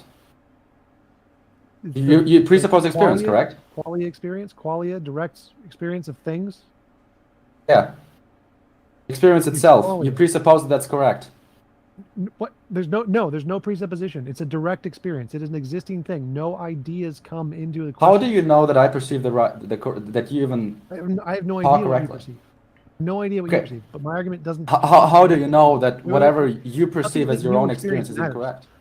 My worldview starts with I exist. It doesn't say anything about you. So Perfect. I exist. My qualia experience exists. There's Perfect. So no you start somewhere, presupposition right? there. It's You literally you the start description of somewhere. an existing thing. Okay, so you start somewhere, right? You just said your worldview starts with you existing, correct? Yes. Yes. Okay, so my point is that if you just said that you started there, then my question is, how do you justify the starting point? Because Do you do that or not? This isn't an epistemic starting point. It's not like I. Okay, thought of so you have no epistemic starting point, right? Stop. My experience is literally an existing thing that literally exists. No. It's like a rock. You It's cannot a thing justify that's that. there. You can No, lay there's that no as an thought, axiom. there's no You can say presuppositions, that, there's no but you cannot axioms, it's a justify it to literal me thing. or to anything else. So metaphysically, and just as a truth claim, you can say that, but it's a ground-laying axiom, and you can't justify it because There's no look, axiom. There's no if statement. I It's not a justify that statement. God Wait, exists, if you keep confusing the sentence that describes the state of the affairs with the state of the affairs. There is a state of affairs. My existence is there. My qualia is there. It is a thing that is there in reality. The sentences are irrelevant to that. None of the sentences matter. okay, no, you still didn't get the point because you just said that you exist, right? This is your starting That's a point. sentence to You describe have a no state look. of affairs. I thought the title of this whole thing was Convince Us God Exists, and I think this rests upon axioms, right? If I tell you God exists because A, Y, and Z, right? Then for that, I need to make some ground laying. I need to say, well, let's just assume logic exists. Let's just assume That's 'cause logic is God real. isn't your direct experience. So like God isn't a thing that literally exists because you're experiencing it. It's Okay, an external empiricism. thing that you need other evidence for. You presuppose empiricism. No. Yes. No, I didn't say anything about empiricism. You presuppose your experience to be correct and truth. I don't presuppose and ground laying. experience. Experience is a literally existing thing. There are no presuppositions. It literally, physically is a thing Dude. that actually exists. Existence in itself, the concept of existence. How do you know that exists? How do you know that you exist? Again, I don't need to know anything. I can just be like a sea potato that has zero ideas, or an ant or something. An ant that has zero ideas has an existing consciousness. It has a quality What that exists. is existence? And how do you It's a know stupid it question. exists? No, it's not. Yes, it is. You cannot give me the reason for why you It's exist. a fluctuation of quantum fields. That's what existence is, but it doesn't matter to the question. You presuppose a lot of things for my that. qualia exists. The ant's qualia exists. It knows nothing. It thinks nothing. It just has a qualia, and it's a thing that literally exists. Okay, you just said that fact. Has Look, zero axioms. Has zero of anything. It still exists. So the starting point for an ant is an existing qualia. It has no presuppositions. no. You have no presuppositions. You must start somewhere. The problem is that you said they exist. The problem is, how do you know? How can you? No, and we're talking about epistemology here. We say, how do you know? Stop. I don't care about epistemology. If an ant exists, then it has qualia. So it has qualia. That's its starting point. Has no presuppositions, has no axioms. It has qualia. The qualia exists. That's its starting point. Didn't you just tell Matthew that existence and fact only exists in one's mind? Yes. Okay, so how do you know that they exist? You don't need Basically to know. outside. Again, I've covered this. The ant knows nothing. The ant has zero ideas. It's not about the It ant, has it's about qualia, you. So it knows nothing. What makes you different But from it starts with different its from the qualia. ant? Stop What makes you interrupting me. different from the Listen to the ant? statement. Ant's qualia exists. It has zero facts. It has zero Oh, you ideas. It has presuppose zero that. knowledge. Has no presuppositions. Has no axioms. It has qualia, which literally is an object that exists, and that's its starting point. Where do you get qualia from? Reality. It's a thing. It's a literal thing in reality. How do you know that? Where do you Because how do I'm you literally having it right now. having it right now? So that's your justification. You're having it, right? Yes, I literally have qualia experience Okay, right now. so you in presuppose reality. that That's whatever how you I'm noticing experience. reality. So you presuppose that whatever you experience is true, right? There's no presupposition. Wayfaring is asking this long string of questions. We're not convinced by any argument that you put forward. If you want to get back to trying to make an argument, the point is, that God exists, your instead of arguments. just trying to repeat the stuff that Matthew already talked about. Okay.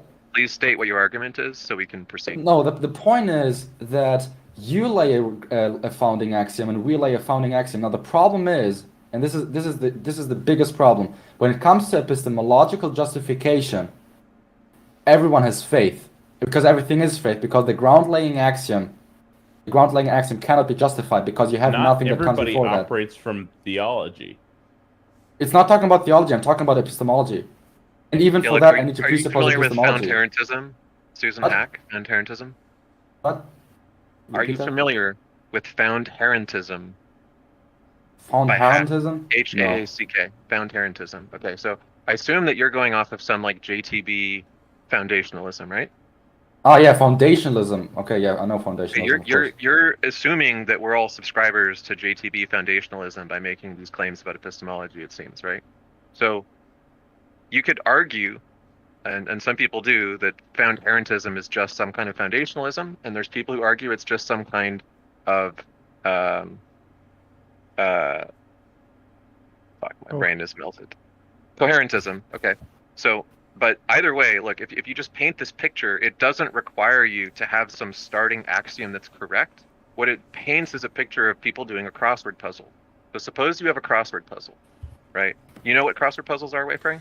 No, I'm just sick and tired of this meta Okay, just making shit sure, because this might be a that cultural is thing. I don't know if everybody obnoxious has as that. hell, and we So, need to get off of it. I you're don't doing know a why we crossword keep puzzle. entertaining it. Now, you might start out with a bunch of words that you think are right?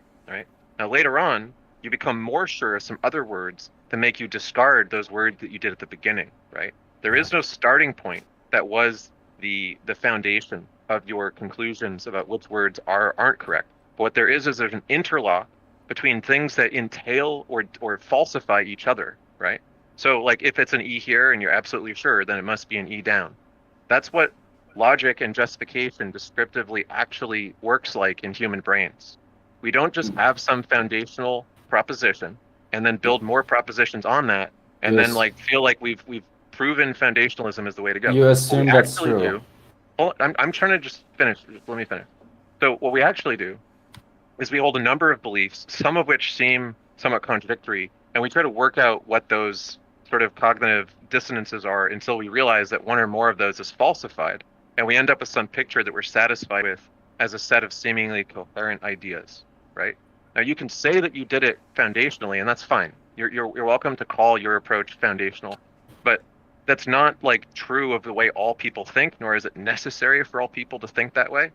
And it's entirely coherent to just say, look, you formed your beliefs by eliminating the ones that seem contradicted and choosing the ones that seemed the most coherent and doing so over time until you were confident in your beliefs. Where is the presupposition at the base of all of that? That is the one thing that explains everything else that you can't justify.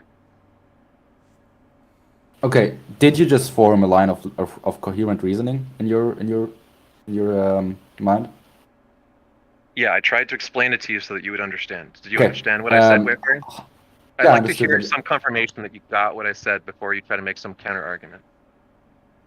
Like, can you steel Am I man to my position repeat or what you make it said? clear that you You understood said it that properly? foundationalism is not necessary. The thing is, I don't think that there's foundationalist approach and then there is a different approach than this and this and that. Yeah, I got your argument. Now the problem is that it's inescapable because okay, look, you mentioned so much stuff in what you just said, right? Logic, truth, this and this and that. Crossword puzzles. How do you know that they even exist, right? Because I guess they just exist in your mind, therefore they exist. Okay. What if you don't exist in another person's mind? Do you not Apparently, exist? your skeptical line of evasion is not giving any evidence that you're seriously No, engaging with what I no, said, or that you're willing to, because or that you you have understood it. faith. You have Look, faith in I can what you say, look, believe. how do you know I have faith? Does that answer your question? No, it's just a skeptical evasion. I could say, how do you do this? How do you do that? You use this concept, you use that concept. Show me that you understood the concept of found-herentism enough to show that you actually can rebut it with some counter-argument. You have to Okay, look, demonstrate I that you don't got what I need. said Okay. before you make up some random stuff to evade to.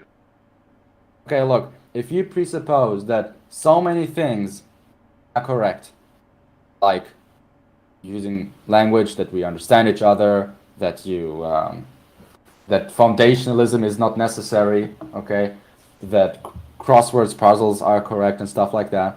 If you presuppose all of that stuff, right?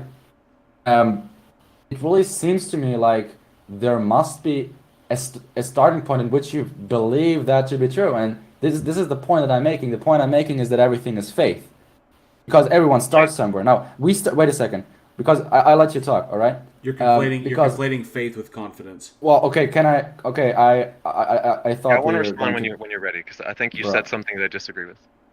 Okay. Now, my point is everything is faith. Now, you start with something else. I think T-Jump, even if he may admit it or not, probably he doesn't because it doesn't agree with his argumentation. But he starts with I exist and what I perceive or whatever might be true or is true. And we start with the word of God is true and everything we need to understand it. Now, then we talk about what faith is just superior. It's all about that. It's not about because look, the problem is we have just too many different axioms. This is the point that Matthew was also making. If there is a world with only one potato, but you think it doesn't exist, even though for this line of reasoning we presuppose that it exists.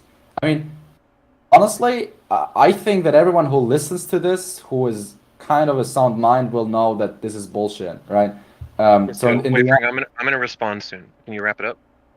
Because now you're just Yeah. like you're The just point is, basically tell me shit. how your worldview is not based upon an axiom, upon a ground-laying axiom that requires faith. Okay.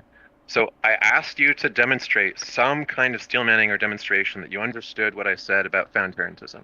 I didn't hear anything in what you said. Did he disappear? Did he disconnect? I'm tired of the dishonesty. Okay. Well, You can continue. I tried to explain, but just to sum it up, look, when people make this charge of like, oh, well, your axioms must be inferior to our axioms, whatever, they're assuming that either side has agreed to be a foundationalist and a JTB, epistemologist, and like have a bake-off about who has the best axioms or something, right? You could start with just being like high on drugs and literally not knowing what the fuck is going on, and then slowly, as you sober up, making some conjectures which eventually cohere into something like a picture of reality. Did you have any starting point that was foundational to any of your later beliefs? Maybe. Did you conclude after you got sober that it was wrong and you had the wrong ideas to begin with, and you end up with totally different ideas than the ones you start out with? Sure. That's kind of what life is like. So it's entirely possible to have a worldview that's like a crossword puzzle, where you don't have one axiom and then build everything up on top of it. You might conclude that you do, like you might agree with Descartes or something retroactively, where you say, oh, I think that's a pretty good way to start. But what you're trying to do is like reformulizing mathematics, where we already did math, but we concluded we should reformalize it to have like better set theory and so on. So we did that, but it doesn't mean that we couldn't do math prior to reformalizing it from some different axioms. We're entirely capable of forming our beliefs in an ad hoc basis that has no single foundational starting point, and just eliminating the ideas that don't work and coming to the conclusion that the ideas that do work together must be the right ones. So that's why this whole like argument and this charge is painful. I wanted to say a few things there. Like, to steelman his position, most of the arguments they make are based off of any axioms at all. And in coherentism, you start with a bunch of axioms, but they're all contingent. None of them are foundational. There's just lots of them. Like all the different crossword words that you have at any given time is your set of axioms. So most people would argue that you would have to, if you start with any set of axioms, those axioms are presupposed, and then it makes the tu quoque fallacy of, you're presupposing stuff too. That's why I go with the qualia, because he said everything is contingent on faith. Is my qualia contingent on faith? And the answer is obviously no. Like clearly my existence and the existence of ants doesn't require faith for the qualia to exist first. In what sense does it require faith if it's just all of your experience shows that it's the case, right? Like, just because you can't justify it by like proving it doesn't mean that you aren't reasonable to conclude that it's true. I think by faith he means any presupposition. He seems like the presuppositional kind of argument, whereas if you have any presupposition or any axiom that doesn't have justification, that's quote unquote faith. And so that kind of the presup argument applies to all of the different foundationalism, coherentism, infinitism, or whatever it is, the foundationism, whatever. It does to found parentism. Because like I said, if you're forming a crossword, you don't have a single starting point. Right, but the argument isn't you have a single starting point. The argument is you have any set of starting axioms, which would in coherentism apply to the set of the crossword. So right, but found parentism means that you could discard those entirely and come up with new ones for reasons that are deductive. It doesn't matter what the axioms are. So in found parentism, you still start with a set of axioms. They're just random, essentially random things that you came about from your life or whatever. But the point of the argument is that any starting epistemology of any of the Agrippa's trilemma things has a set of axioms, whether or not they're foundational axioms or coherentism axioms doesn't really make a difference. The point is that you have some set of axioms. and those axioms are unjustified to some degree, and that's the only thing that matters. And so the only way to get out of that is to start with qualia, because you literally exist. It has no foundation. It's just an existing thing. No, I get that that's an attempt to justify them, and that, like, I think therefore I am and so on is like an attempt to provide a starting point. I just think that we're trying to backfill something that we take for granted for pragmatic reasons, and the attempt to foundationalize stuff that we have all arrived at pragmatically isn't well summarized by the term faith, right? Faith has the connotation of something that's held for, like, I forget the right term, but for like spiritual apprehensive reasons, and using faith as equivalent to like, if he meant presuppositions, he should have said so instead of constantly using the word faith. That's what I was objecting to. It's very silly to say we all just take things on faith when we just arrive at them pragmatically. Right, I totally agree, and that's definitely the way he should have said it to be more clear. He definitely was talking not as clearly as he should be, and that's why the only way to start without presuppositions is just qualia, because that doesn't have any. Your presuppositions aren't required for qualia to exist. Yeah, I kind of think one of the things that happens is that before we develop language, like when we're toddlers and so on, a lot of our behavioral stuff holds true. A lot of our psychological stuff and behavioral stuff holds true. We're doing something like various kinds of logic in our like our responses to situations, and something like reasoning in our thinking about situations and how we respond to them that you can prove. And like, you can teach babies sign language quite a bit earlier than they can verbalize, for instance. So even pre-propositionally, we're doing a kind of thinking. And I just don't think that that kind of thinking involves some like axiomatic basis. It is basically just like qualia thoughts, like you're describing. It's just feelings. Hello, Order. Hey guys, how we doing? Great. How's it going? What you got for us? I had a question more for Tom. Tom,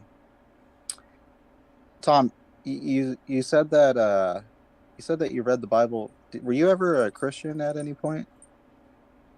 Yes. Oh, okay. How long were you a Christian? 18 years ish. Wow. Okay. I actually just want to know, like, what convinced you? Because at this point, I don't think I can convince you guys that a God exists. You guys have really good reasons, and then as I've seen, some of my Christian brothers are coming up here and trying to point like flaws within your thing, which I noticed, Tom, you weren't biting into it, and I also want to thank you for being respectful and not, or at least I only heard you cuss like once, but.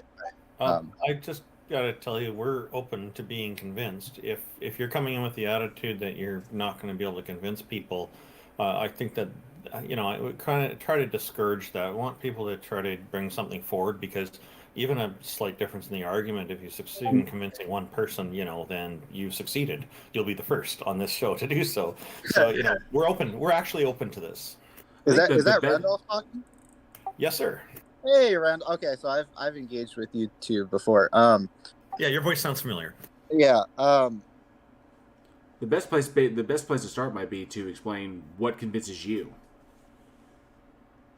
Oh, well, the thing that convinced me is more of a personal testimony thing. So, miracle.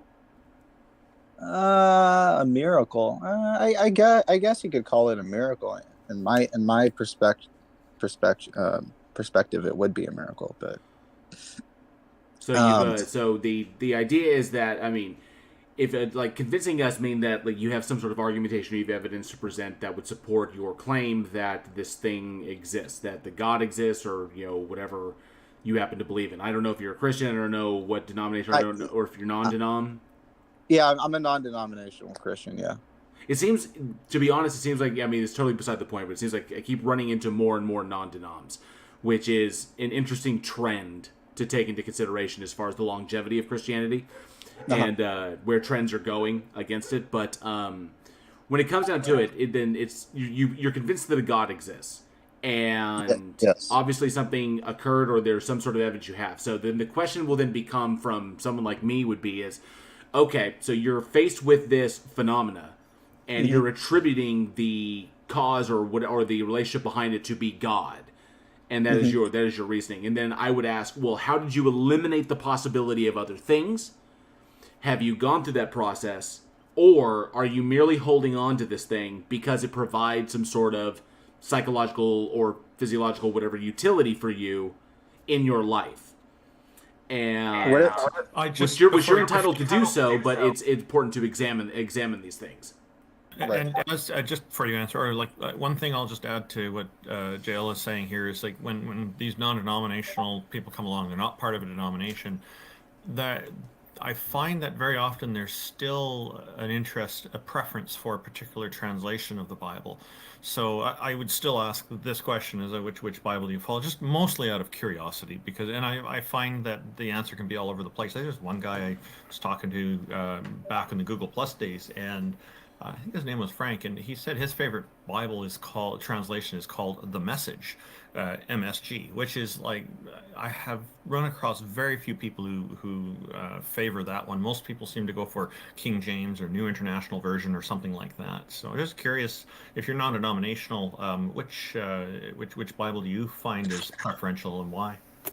well, there's three Bibles right now that I go back and forth. So I'll use the KJV, and then I'll use the CSB, which is the Christian Standard Bible, or sometimes it's referred to as the Christian Study Bible.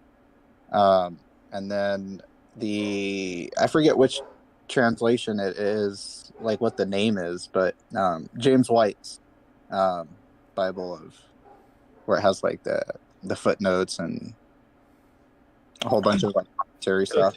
Oh, that's interesting. I guess that can be helpful with interpretation then. And the fellow I'm thinking of from the Google Plus days, that was his primary one, was The Message.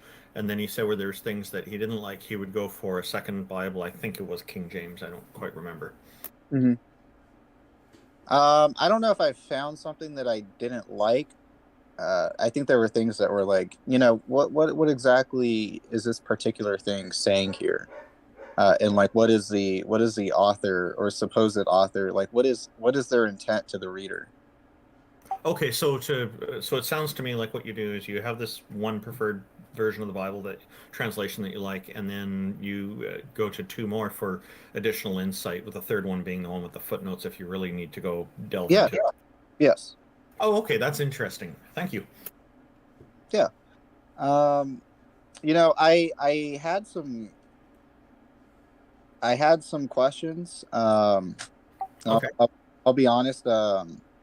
It's kind of fallen through just because, well, I don't like how they try to trap Tom earlier. That the two last Christians. The last one was saying, "Oh, so you presuppose," and Tom made it very clear that he's not presupposing anything. It's just simple as he's living, and so therefore, like for instance, if he's living, and Tom, you can interject and correct me if I'm wrong. Like when it checks out that in life, right, that 1 + 1 = 2, you don't presuppose that that's always been the case. That just is the case, right? Presuppose that, right? Second, where's my? So my argument was more general than that. It was, it's the cogito. So, conscious experience doesn't presuppose anything for its qualia to exist. The answer is no. There are no presuppositions are required for qualia to exist. It's a thing that exists before all presuppositions. So my starting point is literally my direct experience, and I don't do anything, like all of my experiences could be wrong, but my starting point is my direct experience, and that direct experience exists prior to any presuppositions. It exists without any axioms. It exists without any ideas or concepts at all. Like if there's an ant that had 0 ideas, its qualia would still be an existing object. So my worldview starts with no presuppositions because it starts with an existing object, my qualia, which presuppositions and axioms and things come after that. Right. Okay. I have 3 things. I'll make it quick. I think it's interesting. I'm not sure who the Christian was, but he was saying, I don't know if it was you, Tom. He was saying, "Oh, so you believe in an immortal man?" I just thought that was funny that he was, as a Christian, that he's questioning you on that. That, is it possible that an immortal man lives, while we ourselves believe that there is an immortal man named Jesus Christ? So I don't know why he was trying to get you on that, when that seemed to be like a double-edged sword. That was the argument that all men are mortal. Socrates is a man, therefore Right, Socrates is yeah. mortal. That was just a argument about validity versus soundness. So it wasn't really gotcha that would go against Christianity. It was just debating whether or not an argument can be sound or considered to be sound without evidence. Okay. And then, who was the gentleman who was saying that morality is subjective? It's up to the individual. That was probably me. Oh, okay. I also say this too. Yeah. Okay. Whoa! He's coming. Okay. Did you happen to be the same person who said that, that God is a monster? Were you saying that, like, from your guys' collective personal opinion that he is, or are you saying that, like, this is demonstrably so, or No, did you from guys the logical entailments of God's attributes and God's actions result in there's only three intellectually honest conclusions you can draw from it. If you take everything that we know about God as I would say, as taken from the Bible in and of itself. You look at the Bible, you look at the rules that God puts down, you look at the attributes that God says about itself, because if you take it like the Bible is essentially like the breathed word of God. So essentially it's God talking to human beings through the Bible. So it's kind of like he's describing himself through the Bible. So if we take everything that God says about itself through the Bible, and then, because that's all we have as far as a reference point goes, is everything out of the Bible. So that's all we have to go off of. We take those attributes, and then we look at the logical entailments of those attributes. And then we see contradictions in those things, which means so it comes down to, once you examine all of these things and you lay them out, you come down to three possible conclusions. One, deism, that the whole Christian thing is all made up, but there's a sufficiently powerful agent out there that doesn't really interact with us, and we just made up religion to kind of like fill in the gaps in our understanding of our relationship between our existence and this thing that's out there.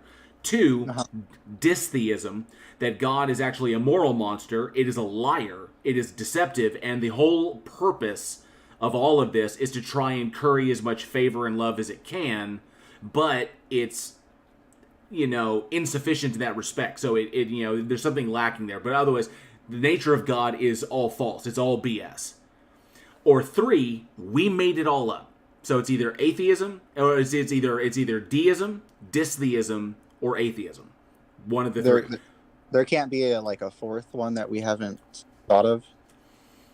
Like a fourth sure, option? Sure. As far as it goes, I mean, I'll never say that we have absolute knowledge on anything. The only absolute knowledge that I have is that I don't possess all knowledge. So, right. I would say that maybe there could be. I don't see one of the other, given what we have to work with, because we can only work with the tools that we have.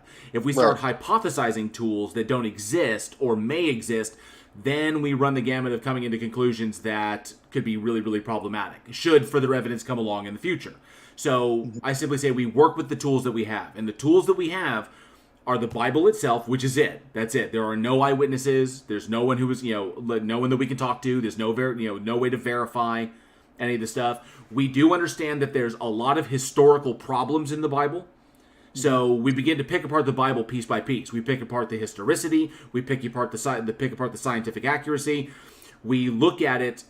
We juxtapose it against the viewpoints of the people who lived at the time versus the viewpoints of the people that live now. And we begin to understand that we have given the evidence, we have a book that has been compiled over many years, over generations, that is deeply ignorant of the world. We're talking about a people who had no concept that there was even an other half of the world, like a whole Western hemisphere. Right. So we look at the ignorance of these people, and we look at how they draw their conclusions, and how they try to explain things like, why things happen. Why do bad things happen to good people? Why do bad people get away with things? And we try to assuage our fears and our frustrations with these things. We try to make sense of them. And these are the explanations that we come out with. Now, that would lead essentially towards the atheism bit. But because we're trying to be intellectually honest, we can't completely rule out deism. Mm-hmm. We just can't do it. And it is entirely possible that if God exists, it is a moral monster, which is why it says things like, I tell you don't kill, I say don't kill, but when I command you to kill, it's good. But when I say don't kill because murder, I say thou shalt not kill because killing is bad, but when I tell you to kill or command you to kill, it's good then. So there are moral contradictions here. God's whims change on a dime. And then God changes its mind, like with the new covenant in Jeremiah 31:31, and it changes its mind on the rules of slavery, and it has specific things intended for the Israelites and specific things intended for others, then it violates free will in some sections. You know, it's ridiculous. So all we can do is we can come to some, honest conclusions on this. Right. Okay, and then the last point, translation that I brought up, and it was like... You're roboting quite a bit. Oh, sorry. Hold on. Give me one second. J Mike said he's in my chat. He says, sorry, I haven't been able to come up. Schedule issues recently. I gotta head out. But please let him good know. show. Please let him know he's welcome anytime. Jack Burton, thank you. Yeah, take care, guys. I'm going to head out too. Thanks, guys. I'll talk to you later. Peace out. This was fun. Take it easy, Thanks Jack. for coming, Tito. Okay. So, but going back to it, I think I got a little off topic of that. But yeah, morality is subjective. It's subjective to what we've seen. First and foremost, objective morality is not a thing that can exist.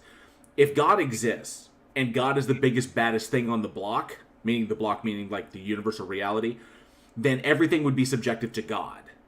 If there was an objective moral standard out there, then God would merely be appealing to that, because an agent with desires and wants and loves and whatever, an agent with these things cannot be objective about things because everything will be concerning itself. But if there's an objective standard, then God would simply appeal to that, and we could appeal to that thing. We wouldn't need God. But the Euthyphro dilemma. But if God doesn't exist, then morality is arbitrary to us. It's completely and totally subjective. If God exists, it's arbitrary to God. It's whatever God deems. But because God cannot be demonstrated to actually exist, then we have to fall back on ourselves. We are the arbiters for what is moral, and it is completely and totally subjective. My individual morality changes depending upon the context that I'm in. Alone and by myself, my moral standards are different than when I'm within a group, when I'm within a society, in the nation, in the world in and of itself. So, and then the difficulty is trying to find a middle ground of that for everybody that everyone can agree on. Mm-hmm. Yeah. My last thing, because I don't want to take up any more time. The translations thing was brought as an issue, and I think Randolph brought that up. Which translation do I look to? Why is different interpretations? That's what it is. Why are I brought it up. Yes. Yeah. Why are different interpretations wrong? If, for instance, we're all, because I don't see that as an issue. Would it be okay if I said why? Oh, you don't see the problem with hermeneutics as being a problem? Well, I don't know that terminology. What is that? It means interpretation. Interpretation of the Bible. Different denominations interpret the Bible differently. So biblical literalists will interpret the Bible differently from biblical metaphorical. Oh, so fundamentalists, they take every word literally, right? Exactly. This is how you get stuff like the Branch Davidians and the Heaven's Gate cult and stuff like that. Right. Okay, so when it comes to things like that, I would just point out to fellow Christians that okay, well, if that's how you want to take it, then Jesus outright refutes you, because he speaks in parables, and parables are stories, or they're to be drawn in similes or things like that are connected to the real world, but he's giving it in the form of a story. So I don't know how they could do that, but my thing is if there are different interpretations and translations the reason why I don't see that as an issue is because we're all unique, different individual humans. So, like, say you and I read Romans 1 and 2 or something like that, and say, like, I'm just, that's just an example. Let's just say that you, Randolph, like, you take it in a psychological perspective, right? Like, you understand it more psychologically, but I understand it more of like a metaphorical. Can I ask you a question? Yeah, I think that's a fair assessment. I'll carry on. Okay, so does it matter what's true or not? No, it does. It does matter what's true. So then, in your opinion, Mm-hmm. do you view Christianity as just like a way of like receiving a bunch of like wise teachings, whether or not certain things in it are true or not? Or does it matter to you if, for instance, like the major events of the Torah didn't happen, like the Exodus, the conquest, etc.? Because it would undermine the credibility of the authors of the book if they made up major events that are critical to the story, right? Yeah, that would be an issue.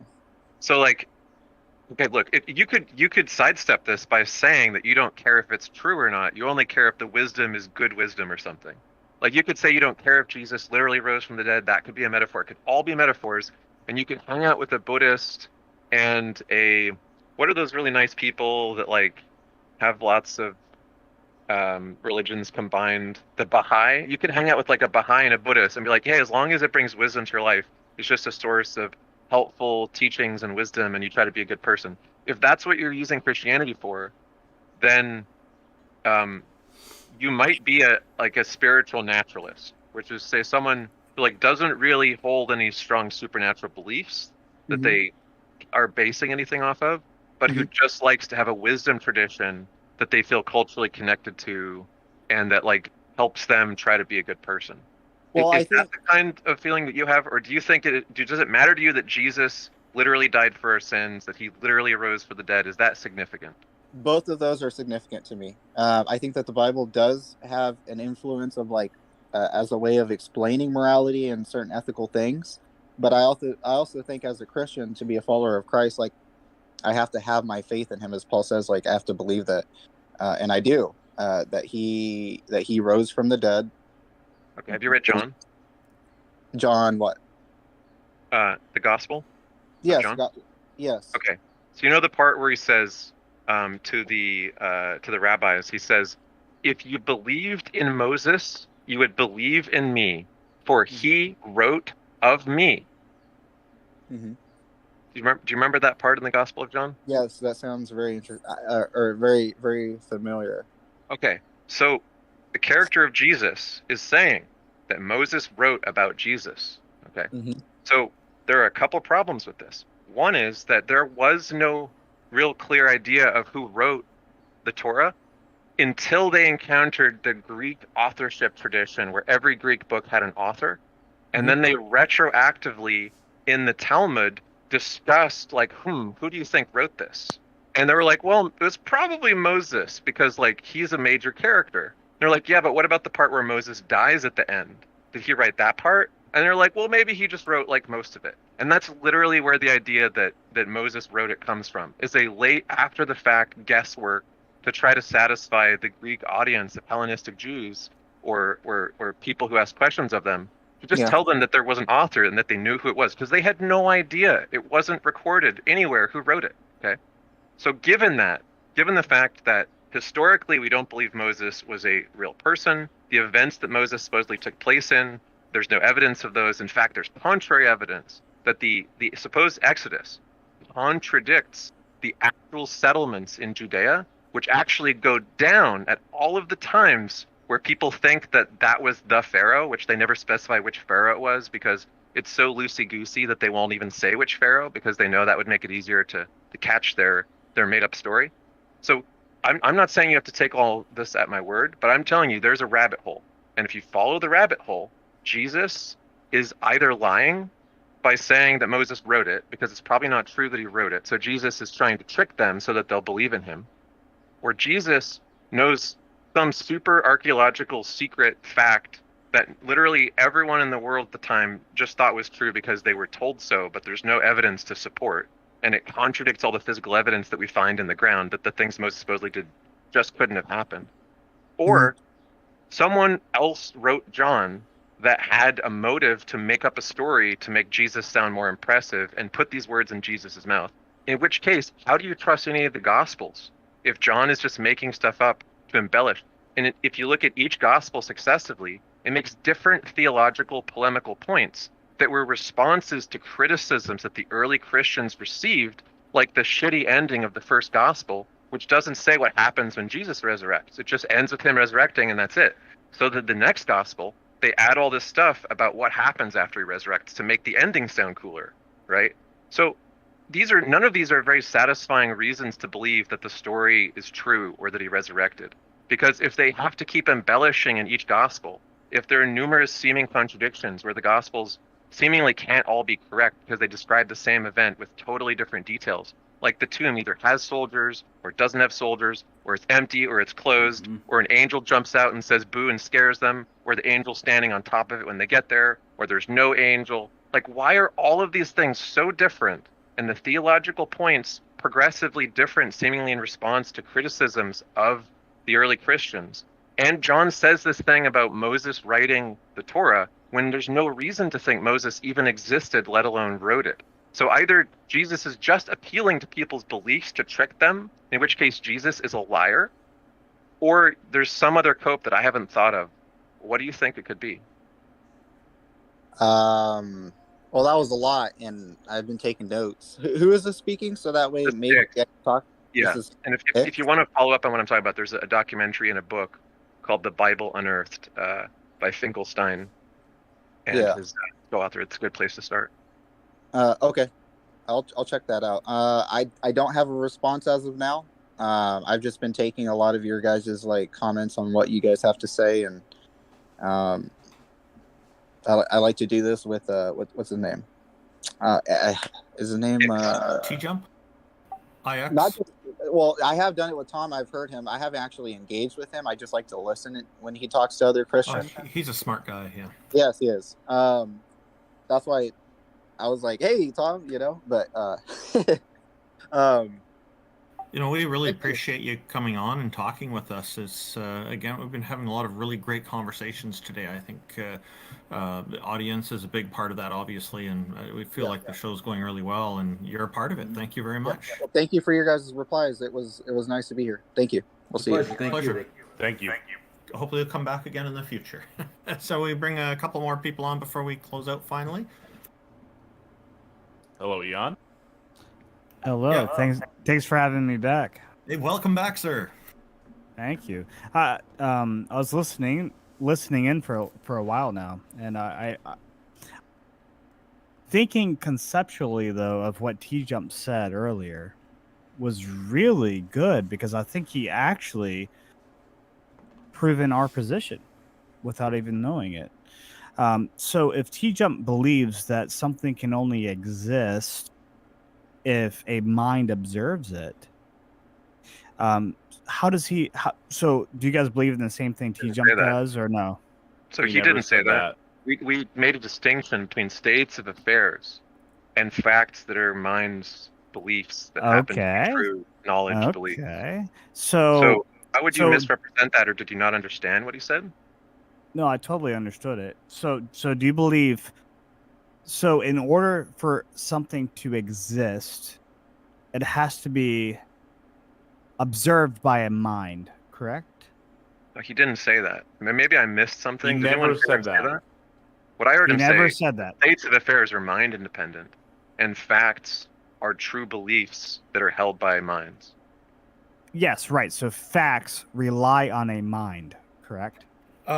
Before we go on, we're talking a lot about T-Jump's arguments, and T-Jump has left. I think we can maybe touch on it just generally, but yeah, I just want to make a point. I think what would be better is if you were to come back on another day when he's here, and we can delve into it better, because then he can answer these things directly. Yeah, that's fine. I'll just say my conclusion to that, then I'll move on to my actual topic. The conclusion is, if facts rely on a mind, Well, that actually argues for our position as the God of, the mind of God, because how can the first existing thing even exist without being observed or being inside a mind? There has to be a source You're mind. equivocating. This is stupid. And yeah, why are also, you repeating this when it was clarified that that's not what he meant okay, nor what we mean? okay, well, isn't that the same thing as presupposing Exists. pragmatism? Exists as to states of affairs. What is Okay. physically the case, regardless of whether minds perceive it, right? Yeah. That's what we mean when we talk about reality or exists or states of affairs. It's not just the mind-dependent part, right? So when Okay, we so- say so- that so- it's a fact that T-jump exists, what we mean is that the proposition T-jump exists is true. That's a true proposition, so we call it a fact, which means it pertains to a How do state you of know it's affairs true? that reflects the proposition's truth. Right, but how do you know it's true? Are you presupposing pragmatism? Did you hear what I just said? Yeah, I did. But how do you know what you think is true? Is that all you want to do is go down like a solipsist rabbit hole again? If so, like Is what's all your you point? want to do is run away from conversations? It's Like, not- I don't, I Well, don't, I don't I'm get not. it. I'm not very impressed by solipsism, right? I'm It seems sorry. Well, I'm like not very impressed in actually contradicting yourself. Yeah, he's being intellectually dishonest. We can skip on from that. There's no point. All right, thank you, Eon, for coming back on. We can try again another day. I think there's a few people waiting. I noticed Pax, the name starts with Pax, has been here for a long time. What do you think about that, Taco? I did invite Concrete Plus back up real fast. He Oh, may not okay. be there though. awesome. Concrete, are you there? Concrete Plus is still in the audience. Let's move on to Pax.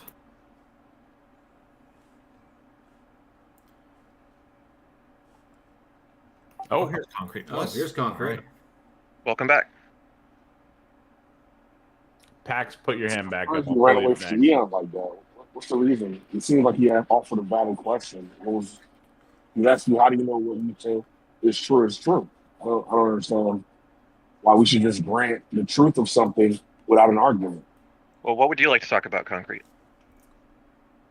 I actually want to follow up with that.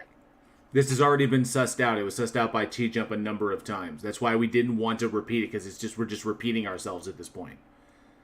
If you didn't listen, you can go back to You can go back to Randolph's recording, you can go back to mine, and you can listen to it all again. This is retread territory. We don't need to go over it again. So when Ix made a claim about something being true, and then Eon asked, how do you know it's true? He just appealed to Eon, I guess employing some sort of dirty debate tactics, extreme skepticism. But I don't think that was the case, because I think if somebody is going to offer us a position on something, there should at least be an argument for it if we were to take it into consideration, right? This isn't very convincing. So I can make a case for something being true by presenting evidence for it that increases the probability of the proposition being true, right? So I can present inferences or deductions that either guarantee or increase the likelihood of the statement being true. And if we agree on that thing, we say that's true because we think that the evidence is sufficient to justify the truth of the claim.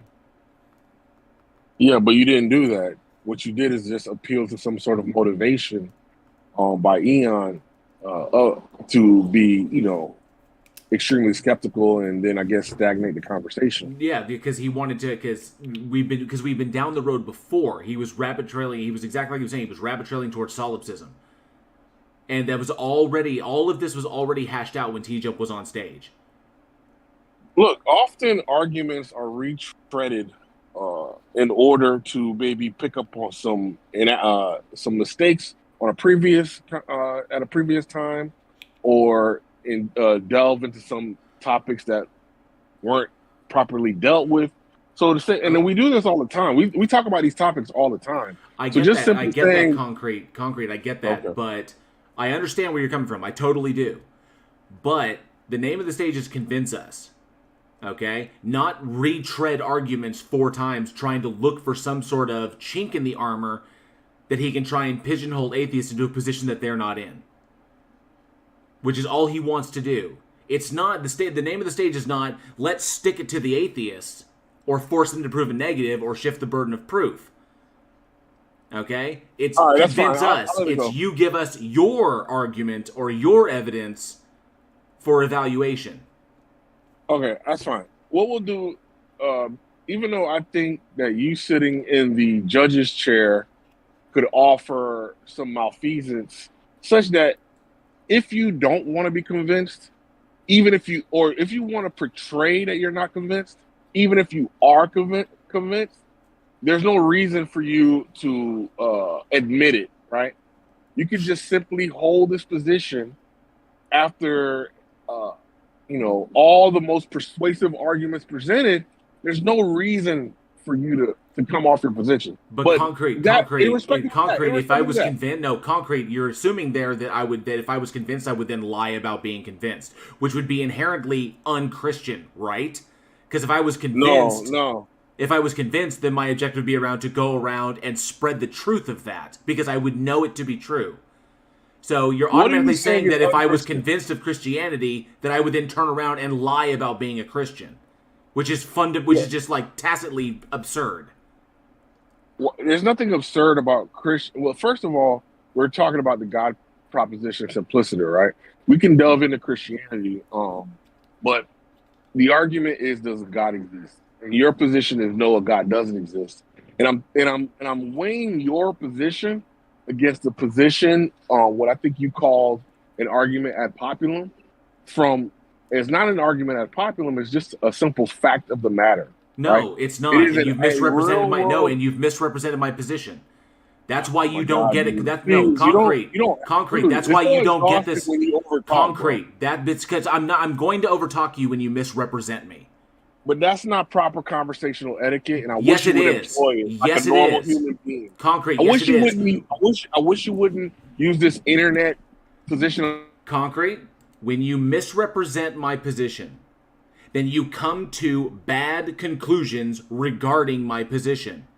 I'm telling you flat out, you're misrepresenting me so that we can stay on the same page. That is what is good. That's how you communicate and make sure that you're not talking past one another. Don't misrepresent me. I said that the argumentation and evidence thus far been presented for a God is insufficient to warrant belief. I do not believe that a God exists. Okay, if you want to talk about like a God, if you want to talk about the Christian God, I know for a fact the Christian God does not exist. Okay, but as far as like your deist God, your just standard deism, I don't believe in that because I don't accept supernatural explanations for things. Okay, so represent my position correctly before you then attempt to assault my character based upon a false assumption about what I believe and what I don't believe. Try again.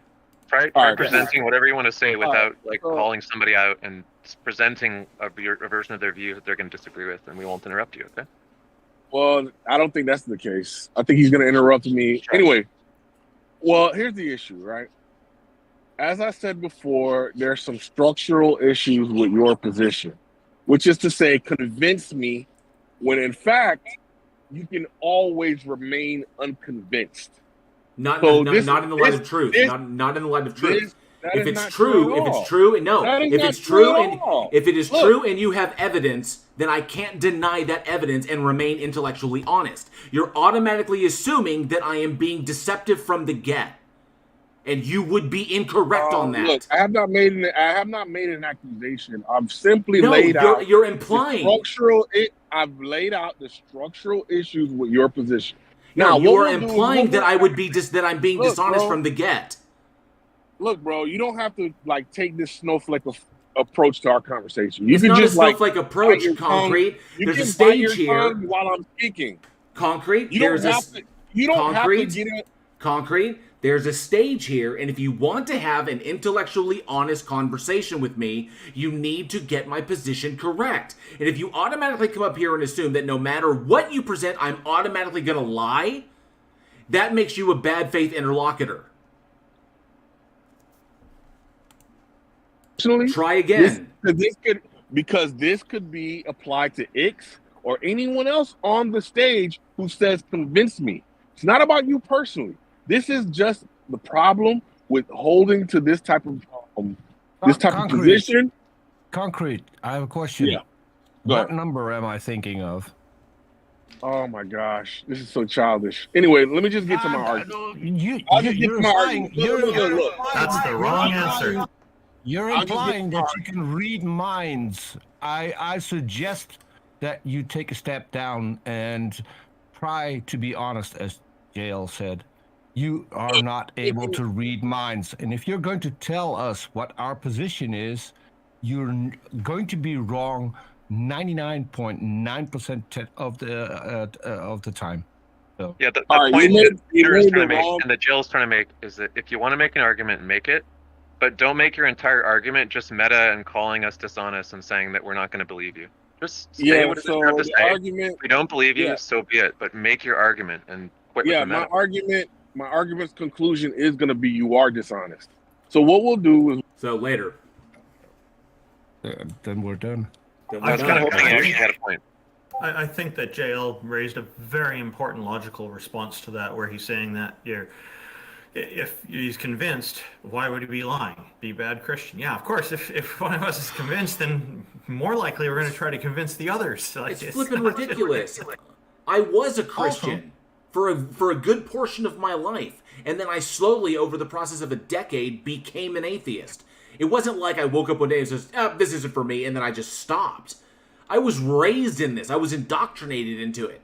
It was a slow and grueling process that I found very little support within the religious community of helping me get out of, because every time I asked questions or came up with this or came up with something or learned something new and applied what I had to my religious ideology, no one wanted to back that up on the religious side. They all said, no, you're taking this out of context. It was all shifting and waffling and saying, no, you're looking at it wrong. Is like, no. And then eventually I became an atheist. It's the conclusion that's warranted. Assuming that I'm going to be dishonest because if I'm convinced that there's a God, I'd be a Christian. If I was convinced that Christianity is truth, I couldn't deny it. So we have samurai up. Ugh, samurai. Well, I spent the past 4 hours reading the Bible and the Book of Mormon, so I'm a confused Christian now. Samurai, we got a city to burn. How's it going? I will say this. At least the Mormons' idea of paradise plus one, paradise plus two, at least that's a little bit better world building than Christianity. And you get your own planet, not just heaven. Exactly. An entire planet. You get paradise. Well, in Orthodoxy, you would get entire heavens. So right. What is better? Heaven, but it's like three different levels. Planet? It's like three different levels of paradise. You get paradise plus one, or paradise plus two, and so that's better world building than Christianity. That's because religion keeps trying to improve itself to make it more palatable to the masses. Let's let Samurai do some world building. Samurai, can you hear us? Well, yeah, I can. I would say the issue here is the battle of the paradigms. For example, you guys argue for your paradigm of atheism and assuming your understanding of how you view the world, and literally the whole solution to this problem is which paradigm is more likely to be true. Like, is atheism more likely to be true, or, for example, Christian Orthodox paradigm? So what do you mean by atheist is more likely to be true? Because atheism is not a proposition. It just means we don't believe in deities. It's a conclusion. But if you're talking about, if you want to put it in probabilistic standards or like probability standards, then you're talking about like Pascal's wager. Then given all of the gods that are out there and all of the versions of hell that are out there and what it would cost you to believe or not believe in all of them, then atheism and leading a moral life would be your best option, because then you risk offending the fewest amount of gods, and you still live a moral life. And if there's benefits for any of those, then you get those benefits. So probabilistically, God, I can't speak this morning. The probability function comes out that that your odds are better to be an atheist. I heard Samurai saying something more like a theory selection question, right? Like, why would we choose to believe one worldview or the other based on what the evidence suggests and what the theories explain and so on, right? Because we care about what's true. Let's collect all historical evidences for something, or friend and say this is the most probable explanation of it. I mean, the truth is supposed to be both like loving and hating, because not everyone would accept the truth. In a way, like there are flat earthers, even though the Earth is not flat, right? So Okay, the so truth people doesn't necessarily mean. You get it, right? Okay, so people have done these kinds of debates in that type of a format, and I agree that's actually a really good premise or kind of format for people to present lots of evidence and present sort of a cumulative case for both sides. So in that sense, I would agree with you. If we were trying to have a debate, we could do that. Was there a particular way you'd like to approach it right now, or are you just suggesting that would be a good format? No, I would think that this would be a great like thing to debate on, but not right now because I'm not so prepared, right? Yeah, that's fair. Like you could always come back, and if you want, I've actually seen some like very regular debaters do a really nice thing where they exchange notes beforehand. So they're trying to make sure, rather than trying to catch the other person in a gotcha with some like really obscure argument or something, they're actually trying to make sure that both sides present the best possible case, so that people understand the strongest form of both sides of the arguments against the strongest opposing arguments, rather than only seeing like a white belt versus white belt version of each debate topic, right? Yeah. So yeah, you can try to make the discussion as rigorous as possible and in as good a faith as possible by doing all kinds of things to do a higher quality discussion. I agree. I came here more to ask like certain questions. Like, for example, have you guys heard about occasionalism? Say again, occasionalism? Yeah. I've heard of it. Is that an Eastern Orthodox thing? In a way, it is. It's kind of like God is behind every single event, every single scientific fact. Like He made those things, and they happen because of God. So God is the God of thunder. God is the God of rain, the God of everything. How did you come to that?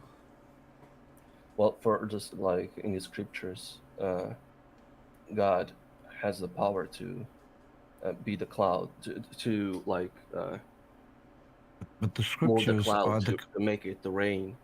The scriptures are the claim. My question is, if the scriptures claim that, how did he come to believe it? Because the scriptures say so? Well, I'm more convinced of the scriptures because of the historicity of the existence of Christ. But this is a different discussion, right? We can go there if you like. Did you overhear any of what I said to the previous caller about the ahistorical problems with the Old Testament, and that Jesus cites Mosaic authorship of the Old Testament, mentioning him as the reason for rabbis to believe that he had authority? Yeah, and I think you missed one more like reason to that reason would be that he really thought that Moses wrote this and that he existed. Right, but then he's just misinformed, right? Misinformed of what? Like, do you think that Jesus had like cognitive limits placed on him by God, so he just like didn't know things like the truth of historical facts that were wrong about the Old Testament? Well, I do believe that he grew in knowledge because he was supposed to be incarnated as a human being, which he was. So he knew this. What? I didn't mean to interrupt. Go ahead. Well, I was gonna say he knew these things because it was taught by to him through the tradition. So does that mean that he was only authoritative on like a few subjects where God told him something and the rest was just him guessing? Well, here's the deal. He never said anything on his own authority. He always said whatever God told him to say. But did God tell him to say that? Because then God's a liar. How is God a liar? Because if God tells you to tell people that Moses wrote the Pentateuch, but Moses didn't write the Pentateuch, then God is a deceiver, which isn't consistent with most versions of Christianity. But you didn't give a good argument of why he didn't wrote the Pentateuch. I mean, maybe he didn't wrote the last book because in the last book, I think it said that he died, right? Yeah, he died, right? The one who finished is, I believe it is by tradition, his son. So the Okay. son finished his last book.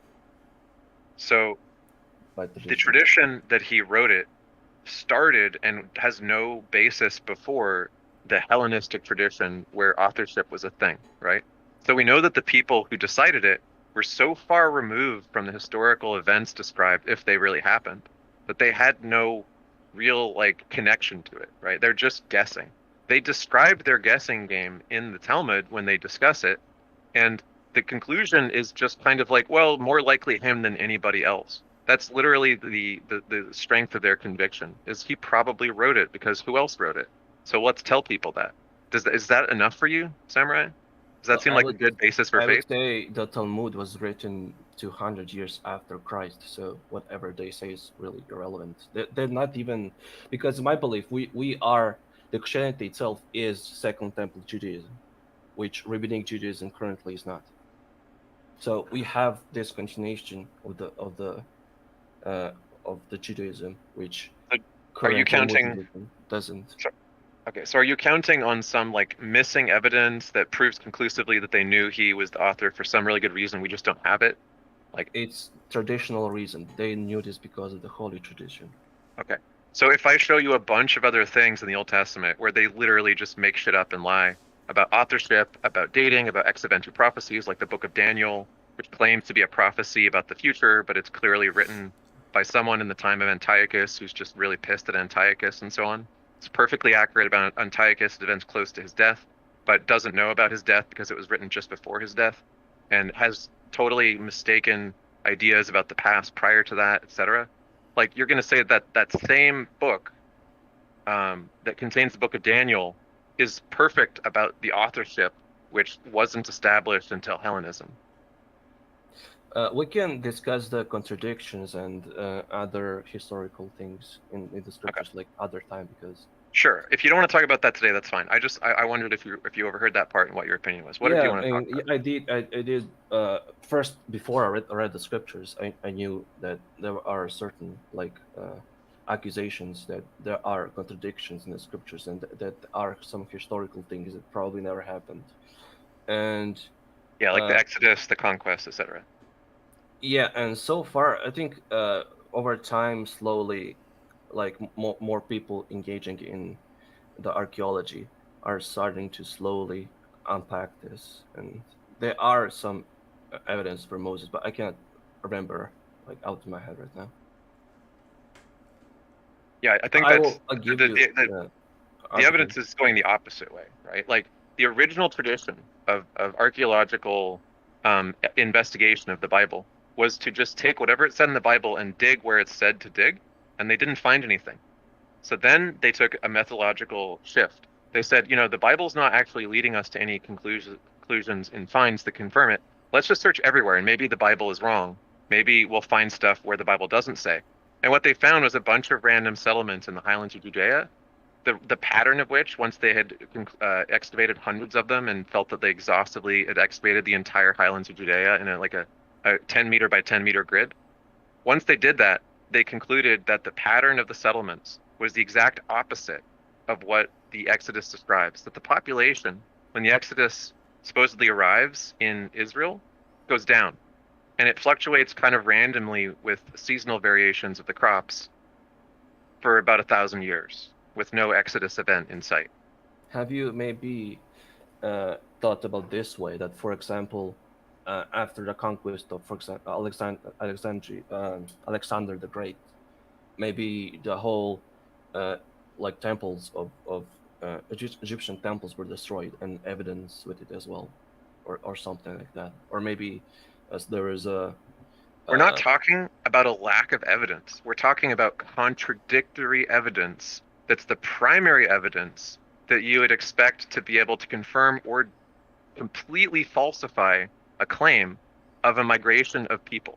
So if there's a story that says 500,000 people or 100,000 people or 50,000 people showed up from Egypt in this time period, and they provide 3 different time periods, because it just says Pharaoh, it doesn't say which Pharaoh or when the Pharaoh was. If all 3 of those time periods that they're guessing, none of them go up in population by 50 or 100 or 500,000, they literally all go down by tens or hundreds of thousands because they had to migrate away from the area due to a lack of food.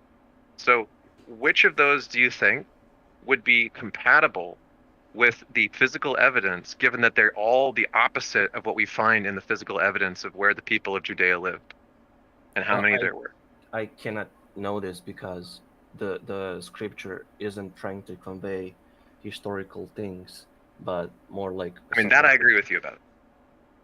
Because if it was concerned with historical things, then they would give more details. Yeah, they'd say which pharaoh it was, and they would say things that you'd be able to check, right?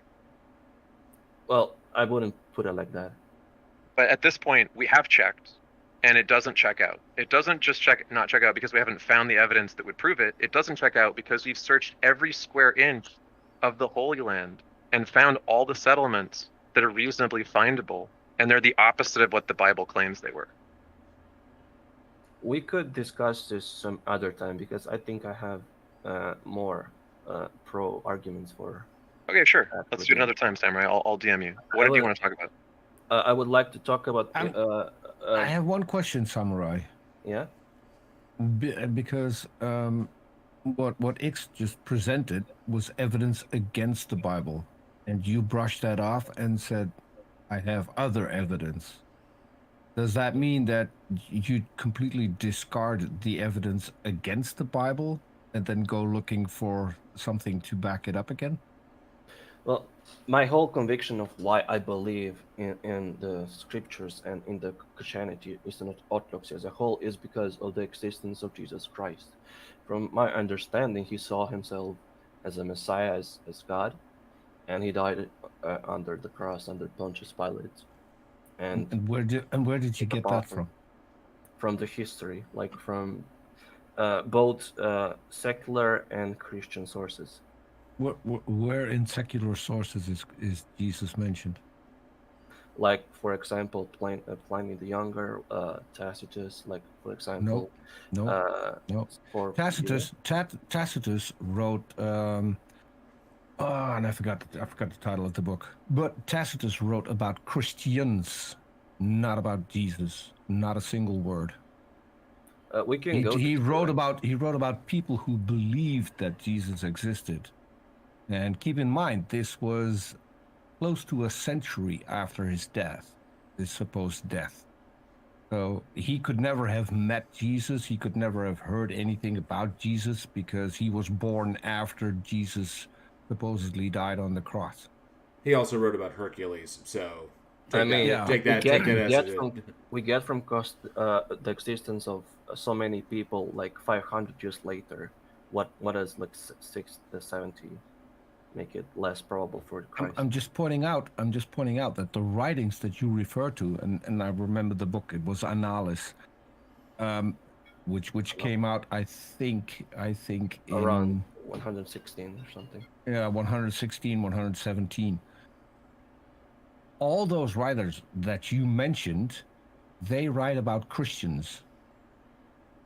Why do you think did no one write about Jesus while he was alive and performing miracles? Why do you think that no historian, no contemporary historian wrote about him? Well, maybe because he thought that it's not so important, because in that time there were many people who claimed to be wonder workers. But don't you think that if Jesus actually performed miracles, that no one would notice?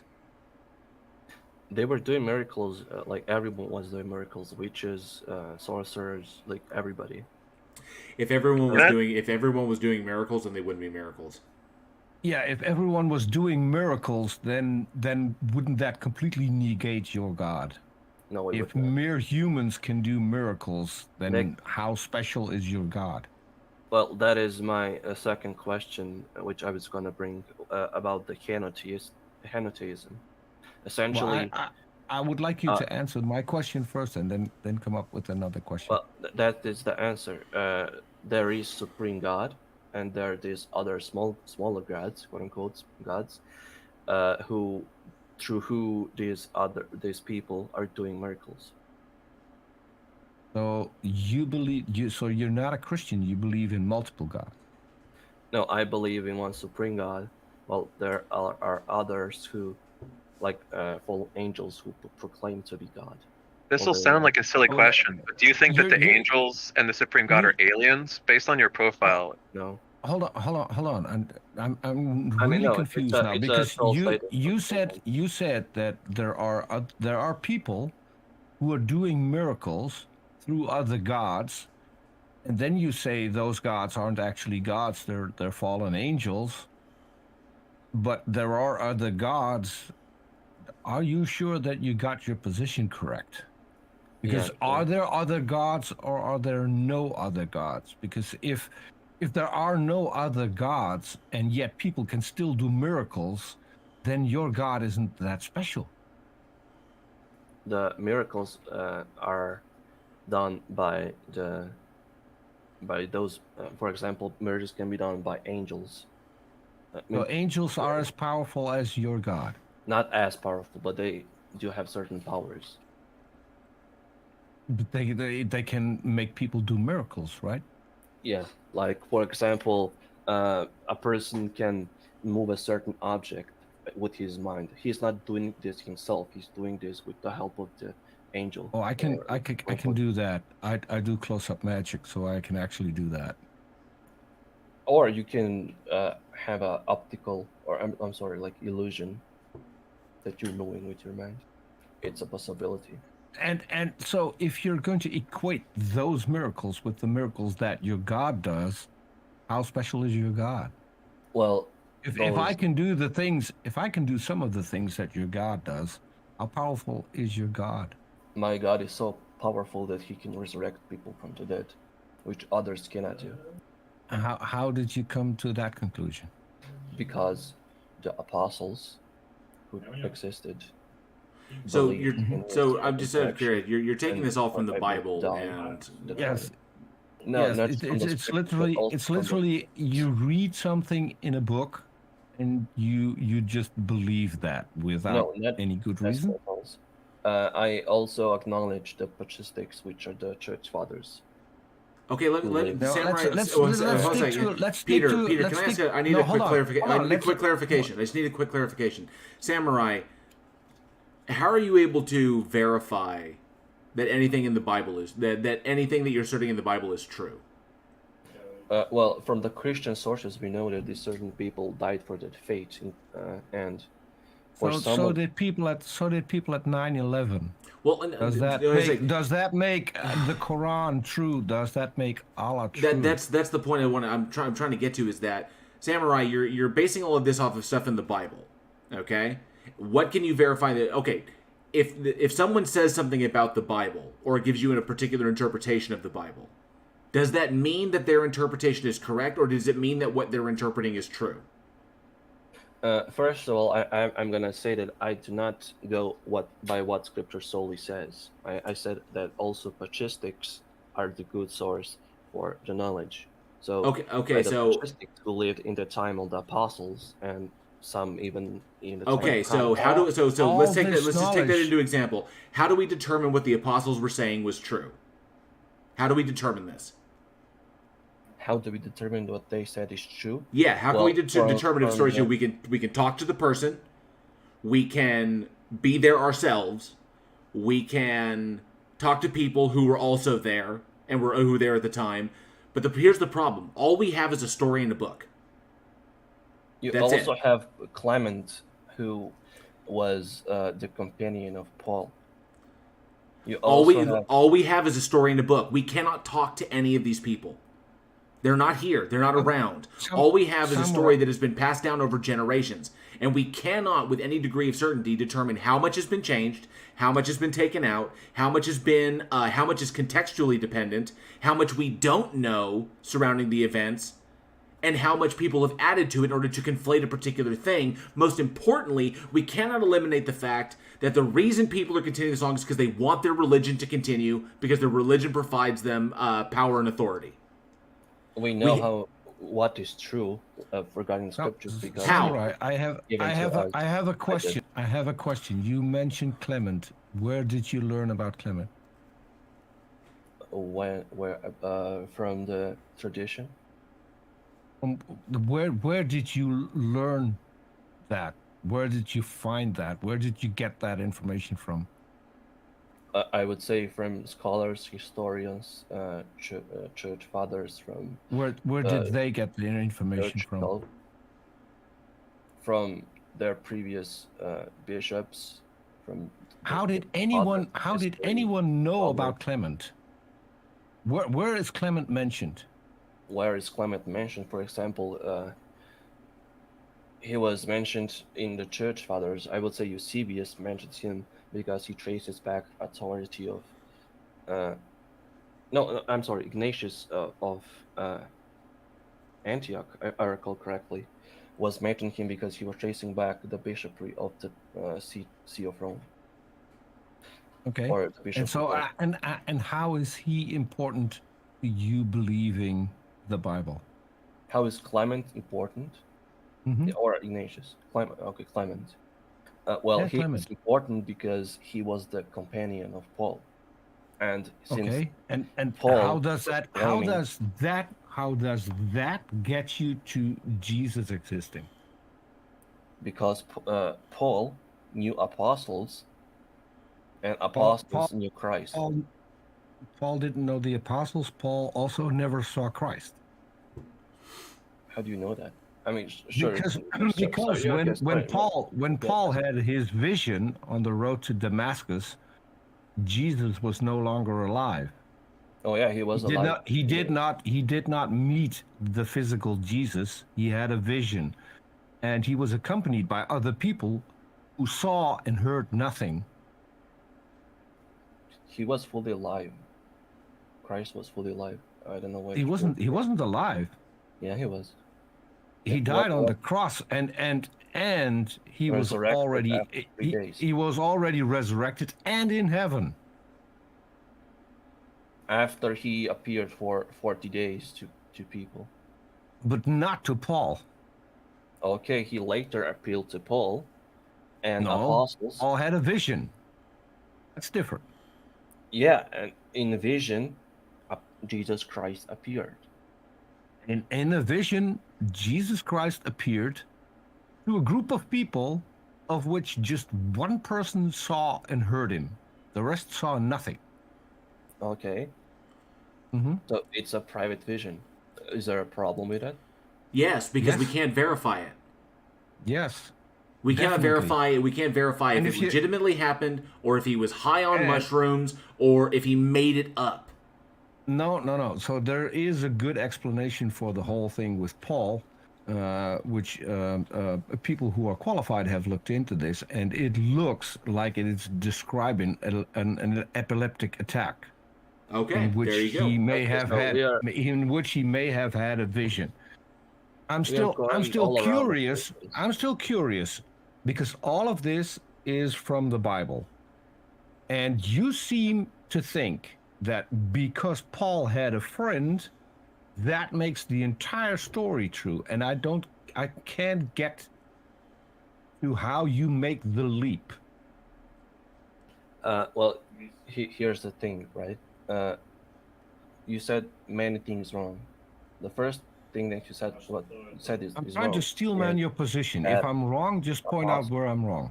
That Saint Apostle Paul never met apostles themselves, which is false. He did meet them, and they did allow him to preach the gospel. And he was even there in Acts 15 when the first consul was. Even if that were the case, how is this relevant? Because he knew the apostles, and these same apostles from all these historical sources like acknowledge them. Let me give you an example. Let me give you an example to point it out. Let's say that I claim that I can fly. Right? Would you believe me? This is a different circumstance because here I'm just bear with me. If I claim that I can fly, would you believe me? No. Now let's say that I would introduce you to a friend of mine who would confirm that I can fly. Would you believe me now? I would question a little bit, but still not. If I could introduce you to a group of friends of mine who all say that I can fly, would you believe me? In that moment, I would start to kind of believe, but not in like supernatural flying. Maybe like flying. Would you need a demonstration? That is where you're wrong. That is where you're wrong, because you have zero evidence. All you have is hearsay, and you should never believe hearsay. If I claim that I can fly, what you should do is say, okay, demonstrate it to me that you can fly. And that is the only point where you're justified in believing if I can actually fly or not. I'll probably fail. Even if I bring you an entire group of people who will tell you that I can fly, I will still fail at flying. Well, I would agree with you that I haven't presented my argument because I've never given enough time to do so, right? I'm also not attacking your argument. What I'm saying is you have a poor standard of evidence. If the fact that people are mentioning a friend of Paul to you is more evidence that Apparently, the Bible Concrete's is been blowing me the up in word the of heathen God chat, and and is we'll to be double check believed, it. then you're doing it wrong. I'm doing epistemologically, like proving that apostles existed and that they believed in What if the apostles existed? resurrection. What if the apostles I'm existed? sorry, And what I'm if not, they? And what if they were wrong?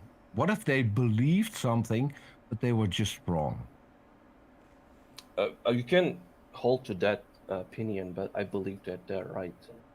You don't think it is kind of strange that it took Jesus 40 days to convince people that he was Jesus after he resurrected?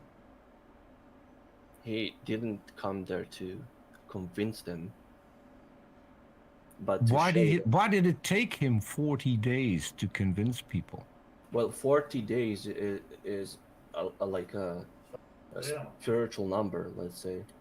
It's like if he was Jesus, and if they had known him before he was crucified, how would it take them less than just a few seconds to recognize him after he was resurrected? Why would it Are you even saying take that- 1 day, let alone 40? So are you saying that he cannot stay as much as he likes on Earth after his resurrection? I'm just asking you a question.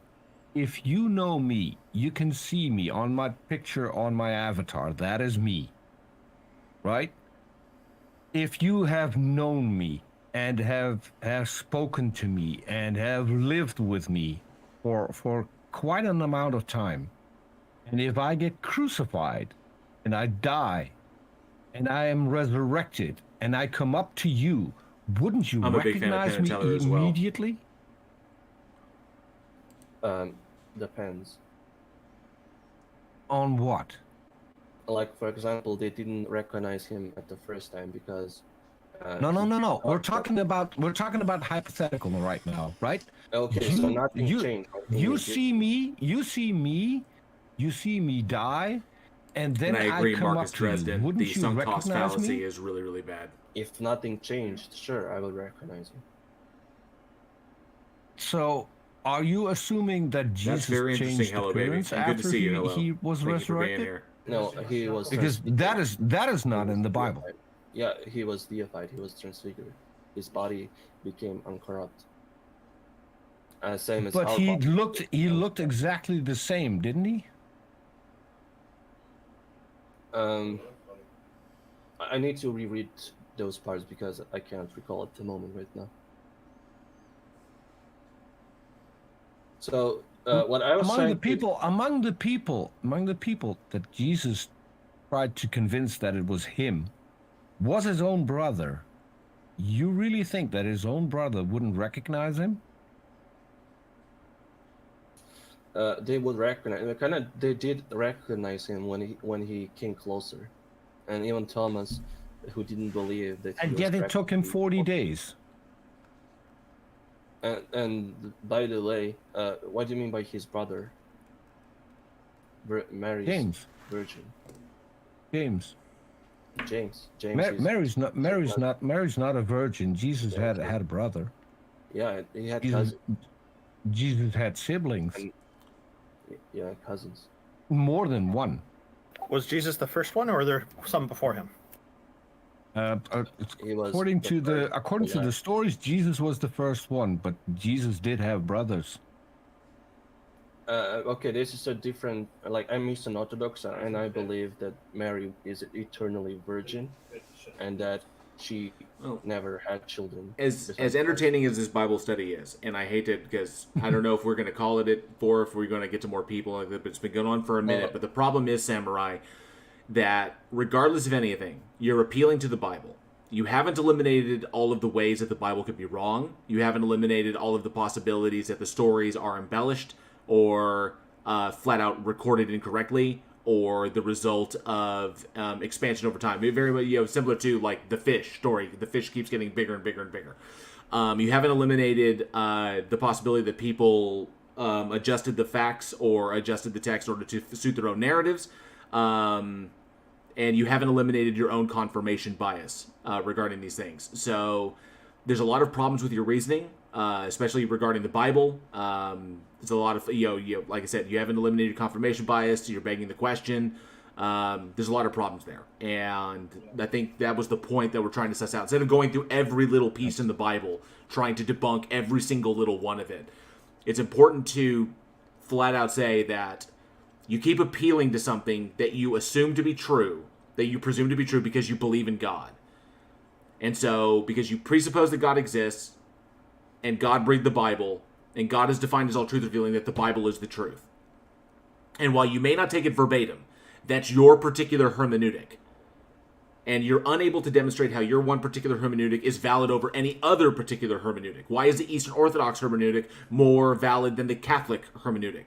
More valuable, more valid than the Protestant hermeneutic? There's so many different ones. There's a lot of things that you have to, there's a lot of problems in reasoning that you have to eliminate. There's a lot of possibilities you have to eliminate before you can say that you have the truth regarding a particular thing. And you haven't gone through this process.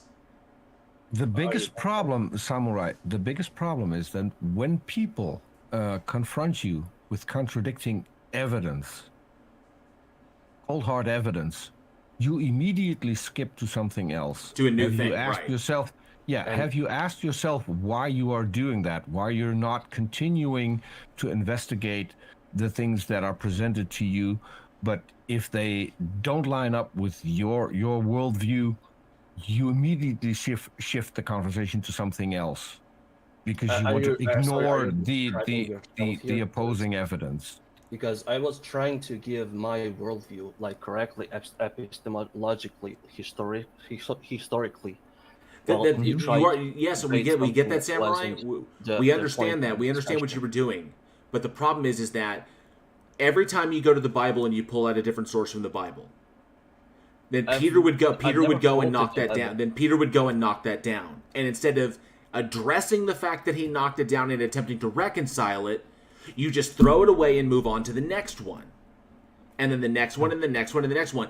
And we don't have the time. We don't have the time or the energy to sit here, or the patience to sit here and knock down every single little thing in the Bible. I never brought up the scriptures. Like, you guys brought up the scriptures to say that there are... No. You brought up the scriptures. You brought up the scriptures. When we asked you where you got your knowledge from, the first thing you said was the scriptures. Take it easy, hello, baby. This is recorded. I agree that I said that I base my knowledge from the scriptures, from the patristics, from the history, and from scholars, and from many other people, and from the church as well. I have one last question. If you had never read the scriptures, where would you get your idea of God from? From the church, from the history, from the philosophy. From what church? From the people around him is what people around him is essentially what he's saying. And Samurai, there's another big problem is that you say that you constantly in the church would read from the Bible. Is Samurai, you're the people constantly in the church get their information from there. And Samurai, you're constantly appealing to the history. You're constantly appealing to history. The problem is that Peter and myself have both countered how that history doesn't suss out. Okay? And X did the same, even All right? more so. The problem is that you have not eliminated the possibility that your faith has interpreted the history in their favor. I've never given enough time to do so. I was constantly interrupted by you guys, like Peter constantly brought up verses. It's not about constantly interrupting you. It's about knocking down every single one of your points. Like right now. Okay, so it's a holy day, so let's not... it's not a holy day. It's just a day. It's a holy day. It's Sunday. To paraphrase M. Bison in Street Fighter, for you, this is the most holy day of the week. For me, it's a Sunday. It's a Sunday. Okay. So it's a Sunday, and it's a Sunday. In actuality, the name is actually, I believe, Norse in origin. So it's a holy day because Christ resurrected on this day. And just to yeah, we understand it's a holy day for Christians, many Christians. It's to add to what J.L. Warren was saying about having to prove dispute every little thing in the Bible. That would be very much like taking a syllogism and being expected to refute every single proposition in that syllogism before rejecting it. And that's not how it works. So I see the Bible as somewhat like a syllogism. It's got a whole series of propositions in there. And if any one of the propositions is problematic, then I can just stop there and that's the end of it.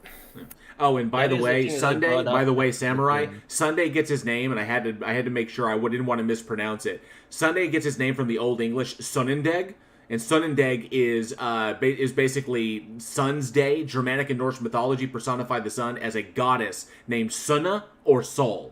So Sunna's Day, Sunday, just like Monday, Tuesday is Tyr's Day, Thursday is Thor's Day, Wednesday is Woden's Day. Okay, so no. Monday is Moon Day. Yeah. Friday is Freya's Day. It's Freya's Day. Yeah. Let him go. I'm gonna say that at the end, this is a paradigmical or paradigm discussion, because which paradigm is more likely to be true, as I said at the beginning.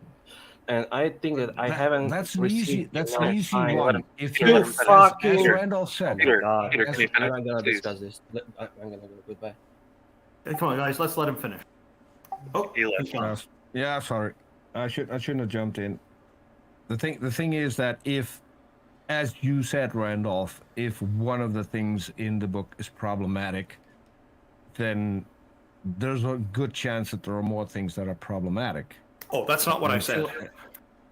Well, it is what you then need to suss out. If you can't confirm that particular one thing, and No, I was drawing from the way syllogisms work. So you have a syllogism that is basically, let's say we've got one for an example that has 3 propositions in it, and one of those 3 propositions is incorrect, and it can be invalidated.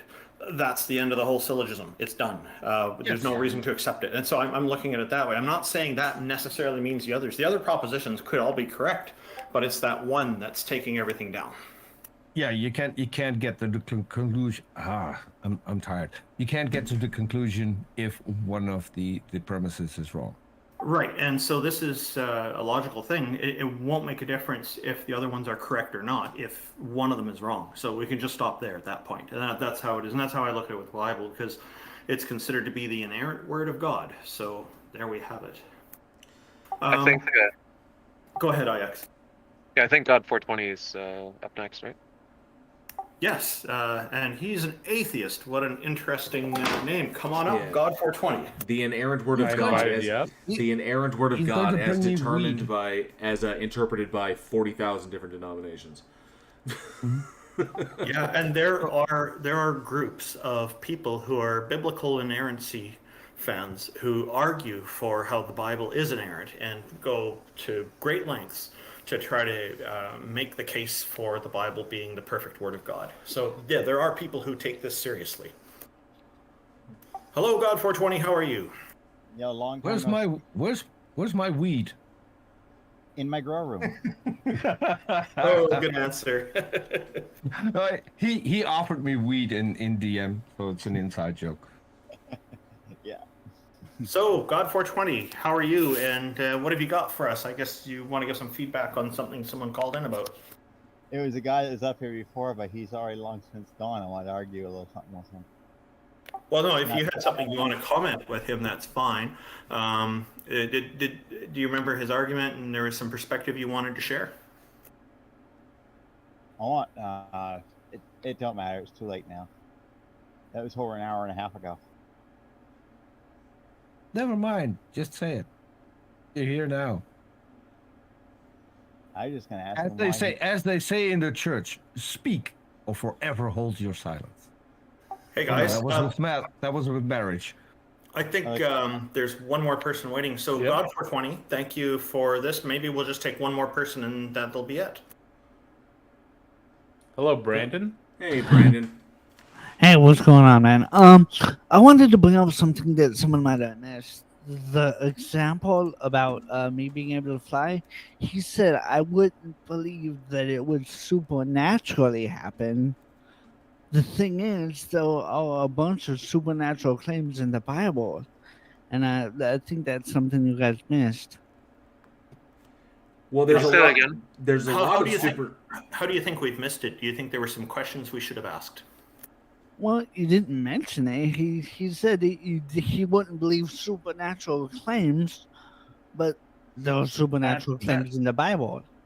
That's not what I said. I was trying to make an analogy in Oh, that- how he came to believing the Bible, and I was just making up. I was just making up something that is impossible, which is me being able to fly, whether it be supernatural or natural. I was just pointing out that no matter how many friends I bring that actually believe me that I can fly, that doesn't mean that I can actually fly. So that was the thing that I was bringing up. It had nothing to do with supernatural. Brandon's talking about what the other person said to you. I think I remember what he's talking about. Aren't you, Brandon? You're talking about when Peter gave the example, the person Peter was talking to said that he wouldn't believe that you were supernaturally flying, which implies that he might mean that you have like a jetpack or you were shot out of the hole of a whale or hang gliding or doing some other like magic trick stage trickery type flying. Is that what you thought he meant, Brandon? No, I thought he meant that he wouldn't believe supernatural claims. I was stuck on that because there are supernatural claims in the Bible, and if he wouldn't believe supernatural claims, why does he believe the stuff that's in the Bible happened? No, he actually said that if I had enough friends, then he would start to doubt whether or not my claim was actually correct. That is where I pointed out that he has a poor standard of evidence because he shouldn't believe other people just claiming the same thing I do. The reason he said that doesn't mean anything. The reason he said that is because he's being careful to try to stay consistent with another belief that he has. So we heard him say a couple of things that are consistent with what people call like the minimal facts arguments. So the minimal facts arguments to try to claim that Jesus died and was resurrected, he mentioned one of them. I don't know if you guys picked up on it, and I wanted to try to get us to focus on it because I thought it was a clue to his way of belief. But he mentioned, well, people wouldn't have died for their belief that Christ was risen if they hadn't really seen him risen. And a couple people pointed out that there are examples of people who, believe things that aren't true. And the ones I would have pointed to would be like Heaven's Gate, Branch Davidians, the ones in South America. Even Christians, if you go back to the Middle Ages, the Crusades, there were a lot of people who died for their conviction.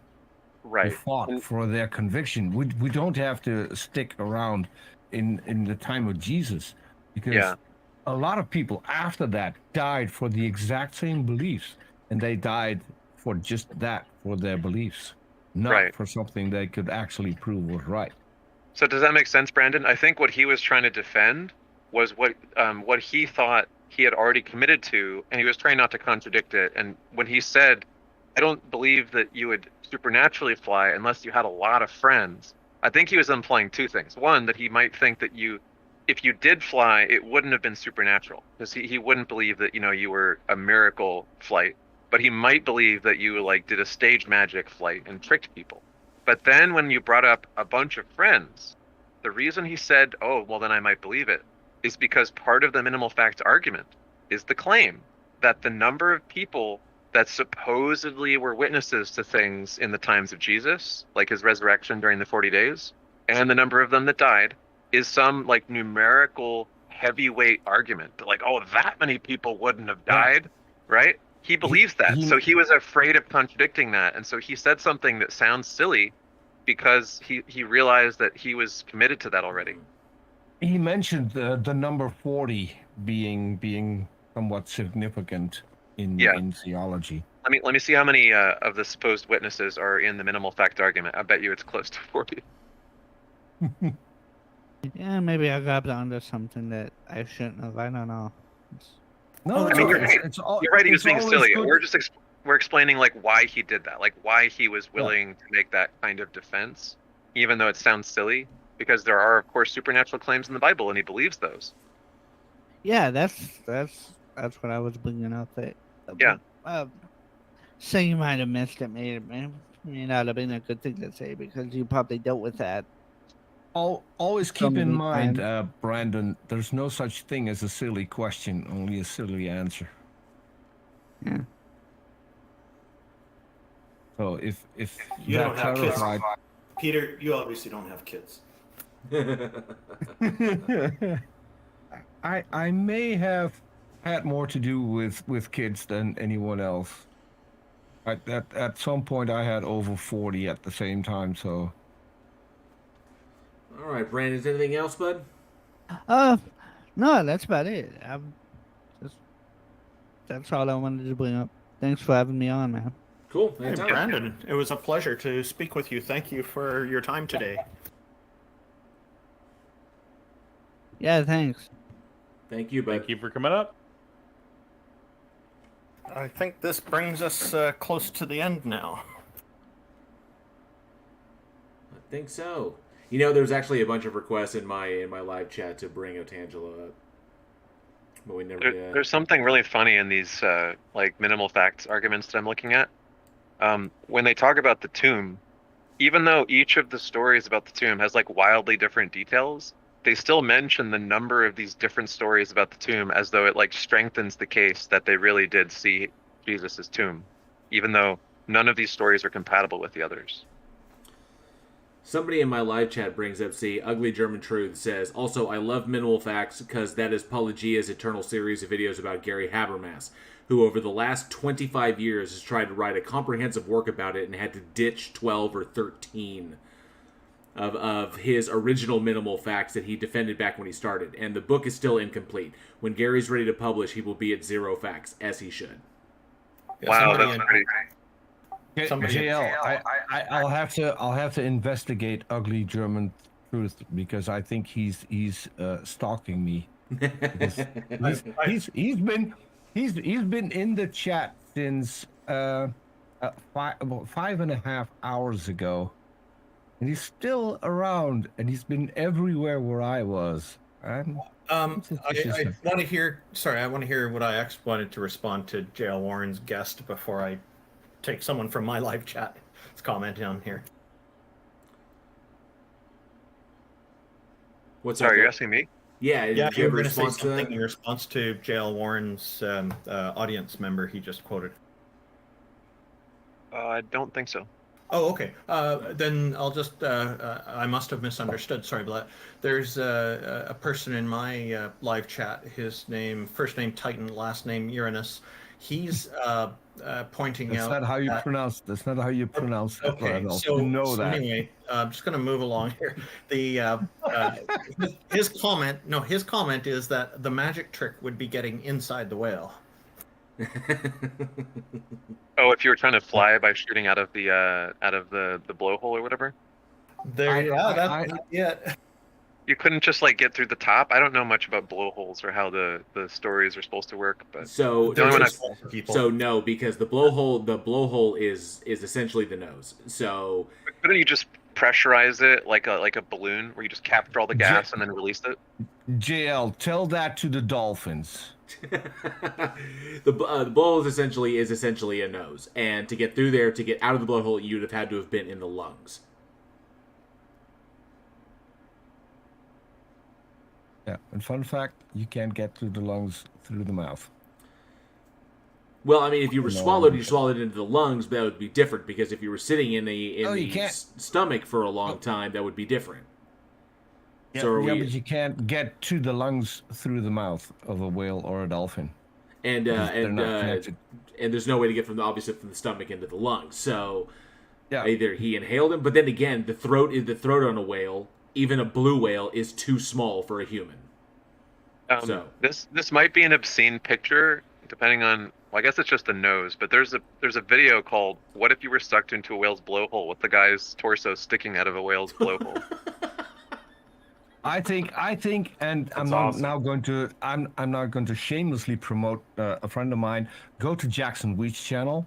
Another YouTuber named Paulogia got drunk and asked him to make a video about whale sex, and that is on Jackson Wheat's channel. So go check that out. That's hilarious. It's a cool video, actually.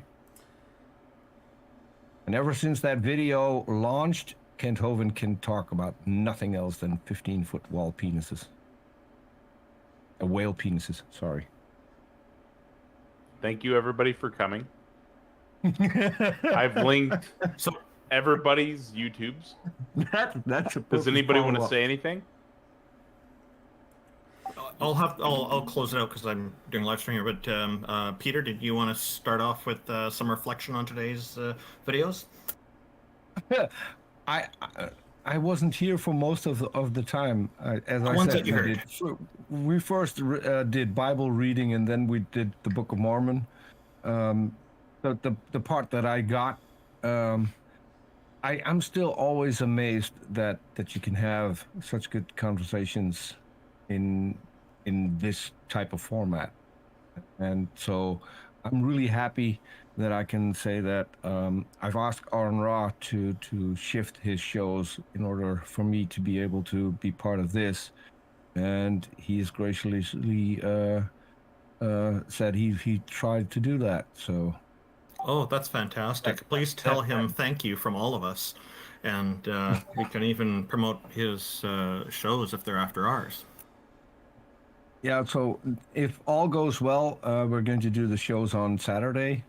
So, Okay, what is it also would mean no, Aaron Ra's YouTube channel is just ARAN. Oh, sorry, ARONRA. All is one word, right? Yeah. And the shows are Blasphemers Bible and the Book of Mormon. And there are several people who make up the panel. I'm only there to produce the show. I'm not participating. I just produce the show, and I am the moderator in the live chat. But he's got a great group of people. Today we had King Xerxes join for the first time. So. Oh, this isn't the first time, but it was probably the first time No, you've no, seen no, him here. No, the first time he joined on Aaron Ra's channel. Oh, excellent. And so he'll be able to join every single show because we're moving it to a Saturday, which is better for him. Cool. Well, I do. But we also had Mr. Deity, Jimmy Snow, my own co-host Lilith, and there might be a few scholars hopping on every once in a while as well. So That's great. I urge people to go check it out. Thank you, Peter. IX, did you have some final thoughts, perspectives you'd like to share with everybody on today's conversations? Yeah, I'm just going to recommend the Discords that I usually do that are good places to do your learning and investigation. If anybody wants to know more about like historicity and like textual analysis of the various scriptures, including the Old Testament and to a lesser degree the Quran, there's a Discord server called Academic Biblical Criticism, which is kind of a specialized server with lots of research and stuff. I've contributed a little tiny bit of research papers and things that I've come across. And it's a good place if you're a Christian or whatever. Start the rabbit hole. If you come out still believing, maybe you didn't go deep enough in the rabbit hole, but at least you tried. And the others discords I recommend would be the science discord. So discord.gg/math, discord.gg/physics, etc. There's AI, life sciences, etc. If you think that evolution is false, see what accredited biologists think of your views, and if they can answer your questions, because you're probably going to get more interesting and better educational answers than talking to random people on a politics discord about science or biblical criticism. And then you can bring what you learned there back to here and be very knowledgeable and impress people. Yeah. Thank you very much, IX, and feel free to post those into the Heathen Hangout so I can copy paste them over to the YouTube side. JL Warren, I just posted your video link in my YouTube channel for your live recording as well. Thank you for doing that. And what are your final thoughts for today? So this was an interesting one this week. I thought we had some excellent conversations. There were some good people up. I think the people who we got some that wanted to come up just to try and philosophitroll and challenge T-Jump, but for the most part, I thought we had some good conversations and heard some decent arguments, and I think it was productive overall. So this was a good one, and of course not a lot of trolls because we've had some bad ones like that, but I hope that we have more like this. I want to express my gratitude to everybody who came out, everybody in the audience who was listening. Apologize for the people we didn't get who had their hands up. We didn't get to you. Bullduster, I saw you. I will try and get to you the next time we do this. But thank you all for coming out and listening. I see Andricus down in there and Chromalphine as well. Miss you guys. I haven't seen y'all in forever. Hope y'all are well. And but this has been a blast. So if anybody in the audience or anybody who hears this later enjoys this kind of stuff, please feel free. Come over. Check out my channel. I do stuff like this pretty often. I try to debate people when I can. When the theists want to show up, I'd like to debate them. And I produce content. I produce content as often as I can on that channel about answering theist questions or examining theist claims. Basically, taking a look at irrational beliefs and the irrational behaviors that follow, and how we can bridge the societal divides they create with education, rationality, and reason. So if you dig that kind of content or want to hear the kind of stuff that I talk about, feel free to pop on over and give it a look. And if you like it, hit that subscribe button, because it really, really helps me out. But other than that, you catch us here every other week, bi-weekly. So I hope to see everybody next time. This has been fun. Can I just say, Jill, I immensely enjoyed the Wild Bill video. Yes. Taco, do you thank you, JL. It's been great. This whole panel is I'm very happy with being teamed up with all of you, including those who've already left or weren't even part of it today. Taco, what are your final thoughts? And then I will say some closing remarks after you're done. I'm still not convinced. Yeah, that sums it up for me as well. Being on the politics and religion Discord has been very helpful.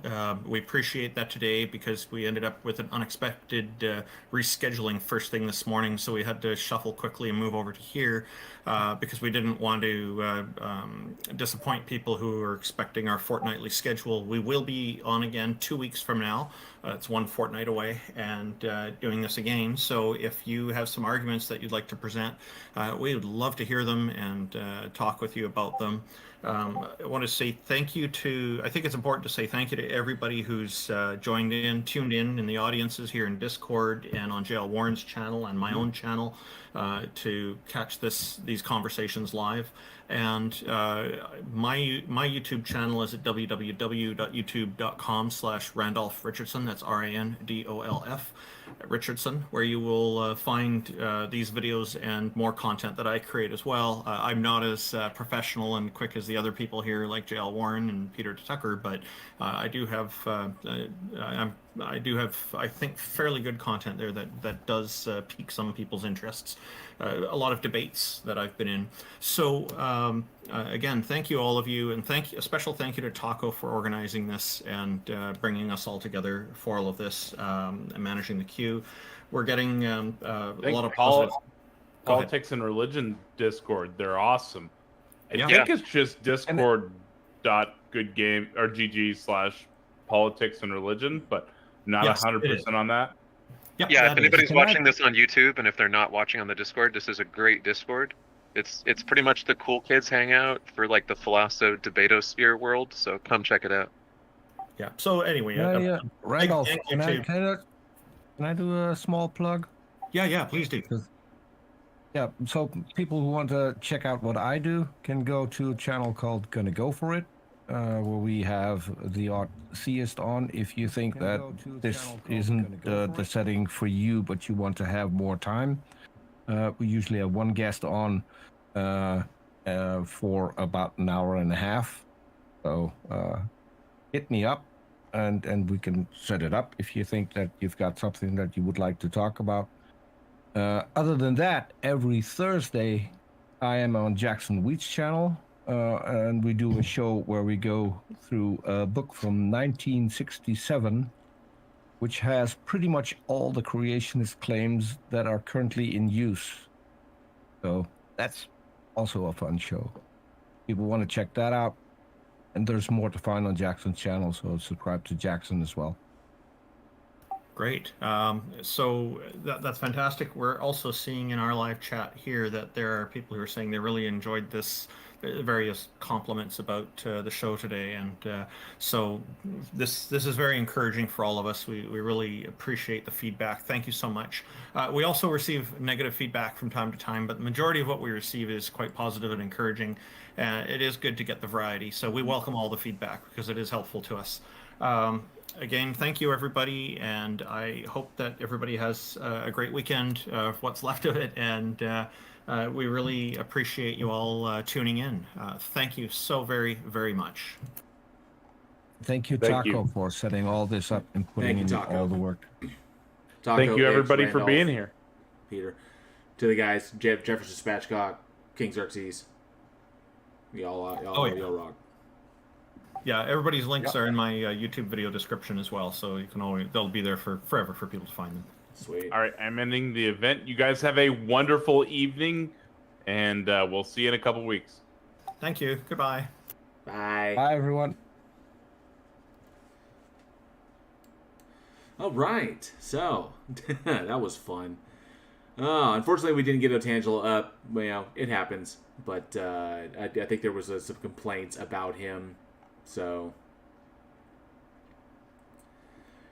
so what are you going to do? But that was a lot of fun. I enjoyed that. And what do you guys think? Did you guys get anything out of it? Or I know that, what was it he said? Let me stop that. There we go. And I see Ugly German Jew said, I like the show, but I'm despairing about how little most actually try to convince you of God, only telling you what convinced them. Yeah, it's, it comes down to it. That's the way it kind of susses out, And we end up doing this for a long time because these stages can run kind of long, but you never know what you're going to run into because it's a lot of fun, hearing what people have to say, hearing people's arguments and breaking them down. I know it kind of sometimes turns into the T-Jump show because T-Jump's a really big personality, and like we got two people up there that specifically wanted to target him and try to put him to the test and knock him down.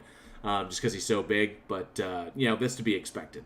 But otherwise, I thought it was decent. There was some good conversations there. The initial one with Nikita was probably my favorite because it was so concise and simple, and she understood it, and we moved on.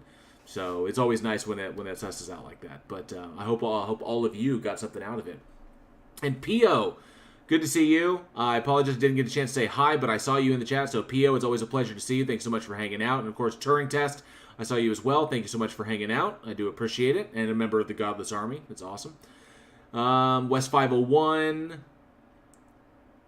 And I probably missed several people that had come through here that popped in that I didn't get a chance to say hi because I was involved in there.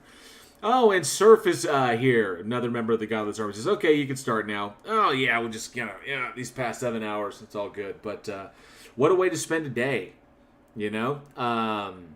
But this is what I love. You guys hanging out with you guys. Joshua Lee as well, member of the Godless Army. Thank you so much. Appreciate it. Says just lurking. It's all good. But thank you for being here. Thank you for interacting. you doing these for you, hosting these little live streams for y'all. So y'all seem to enjoy this quite a bit, and it goes over a little bit better than my usual live streams where I just talk about various things. And it's getting honestly, it's getting harder and harder to get believers to come on and talk. I don't know why that is, but hopefully I'll find others. Apparently, I make a lot of them mad, but what are you going to do? But otherwise, I think these are a lot of fun. And Cindy Johnson says, my mind is hurting. No doubt. There were a couple in there that just aggravated the piss out of me. And it's just the same thing over and over and over and over and over again with no epistemic justification for the claims that they're making. Just appeals to ignorance, appeals to incredulity, or arguments from incredulity, arguments from ignorance, and appeals to emotion. Is pretty much what it boils down to.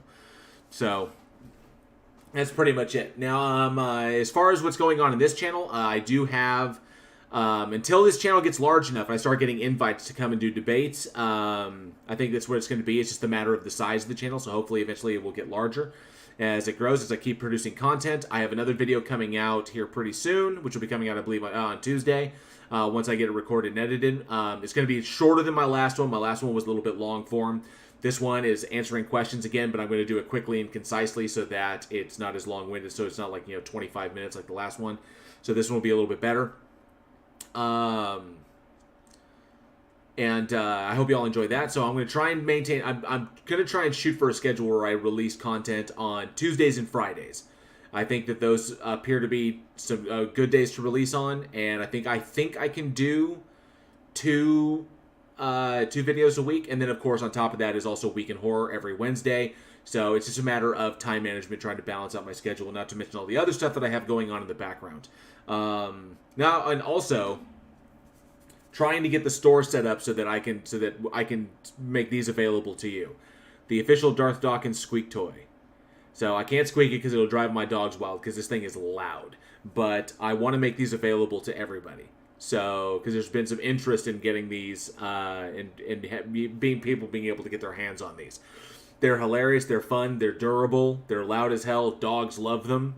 But yeah, so the official Darth Dawkins squeak toy. I will make these available. I'm going to basically, I'm going to create a, yes, it's a squeaky toy, Surf.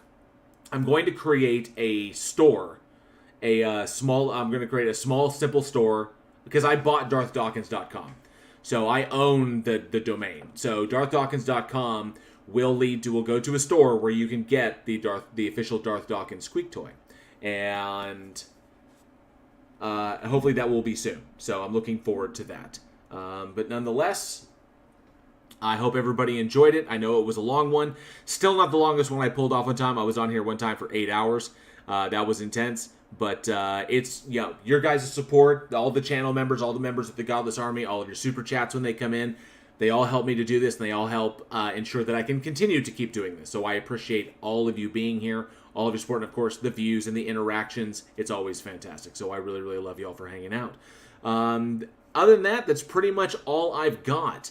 So we do this every 2 weeks. I do like the Discord stream. And hey, Tesla Bitten, good to see you. Thanks so much for being here. And so feel free, you can go back and check out the old argument, and check out the stuff that we went through if you want to go back and listen to it during the week. But that's pretty much it. So I got nothing else here, and nobody popping over. So I guess that it does not turn into a long stream until you do a Riley live on mic. This is true, which I've never had to do.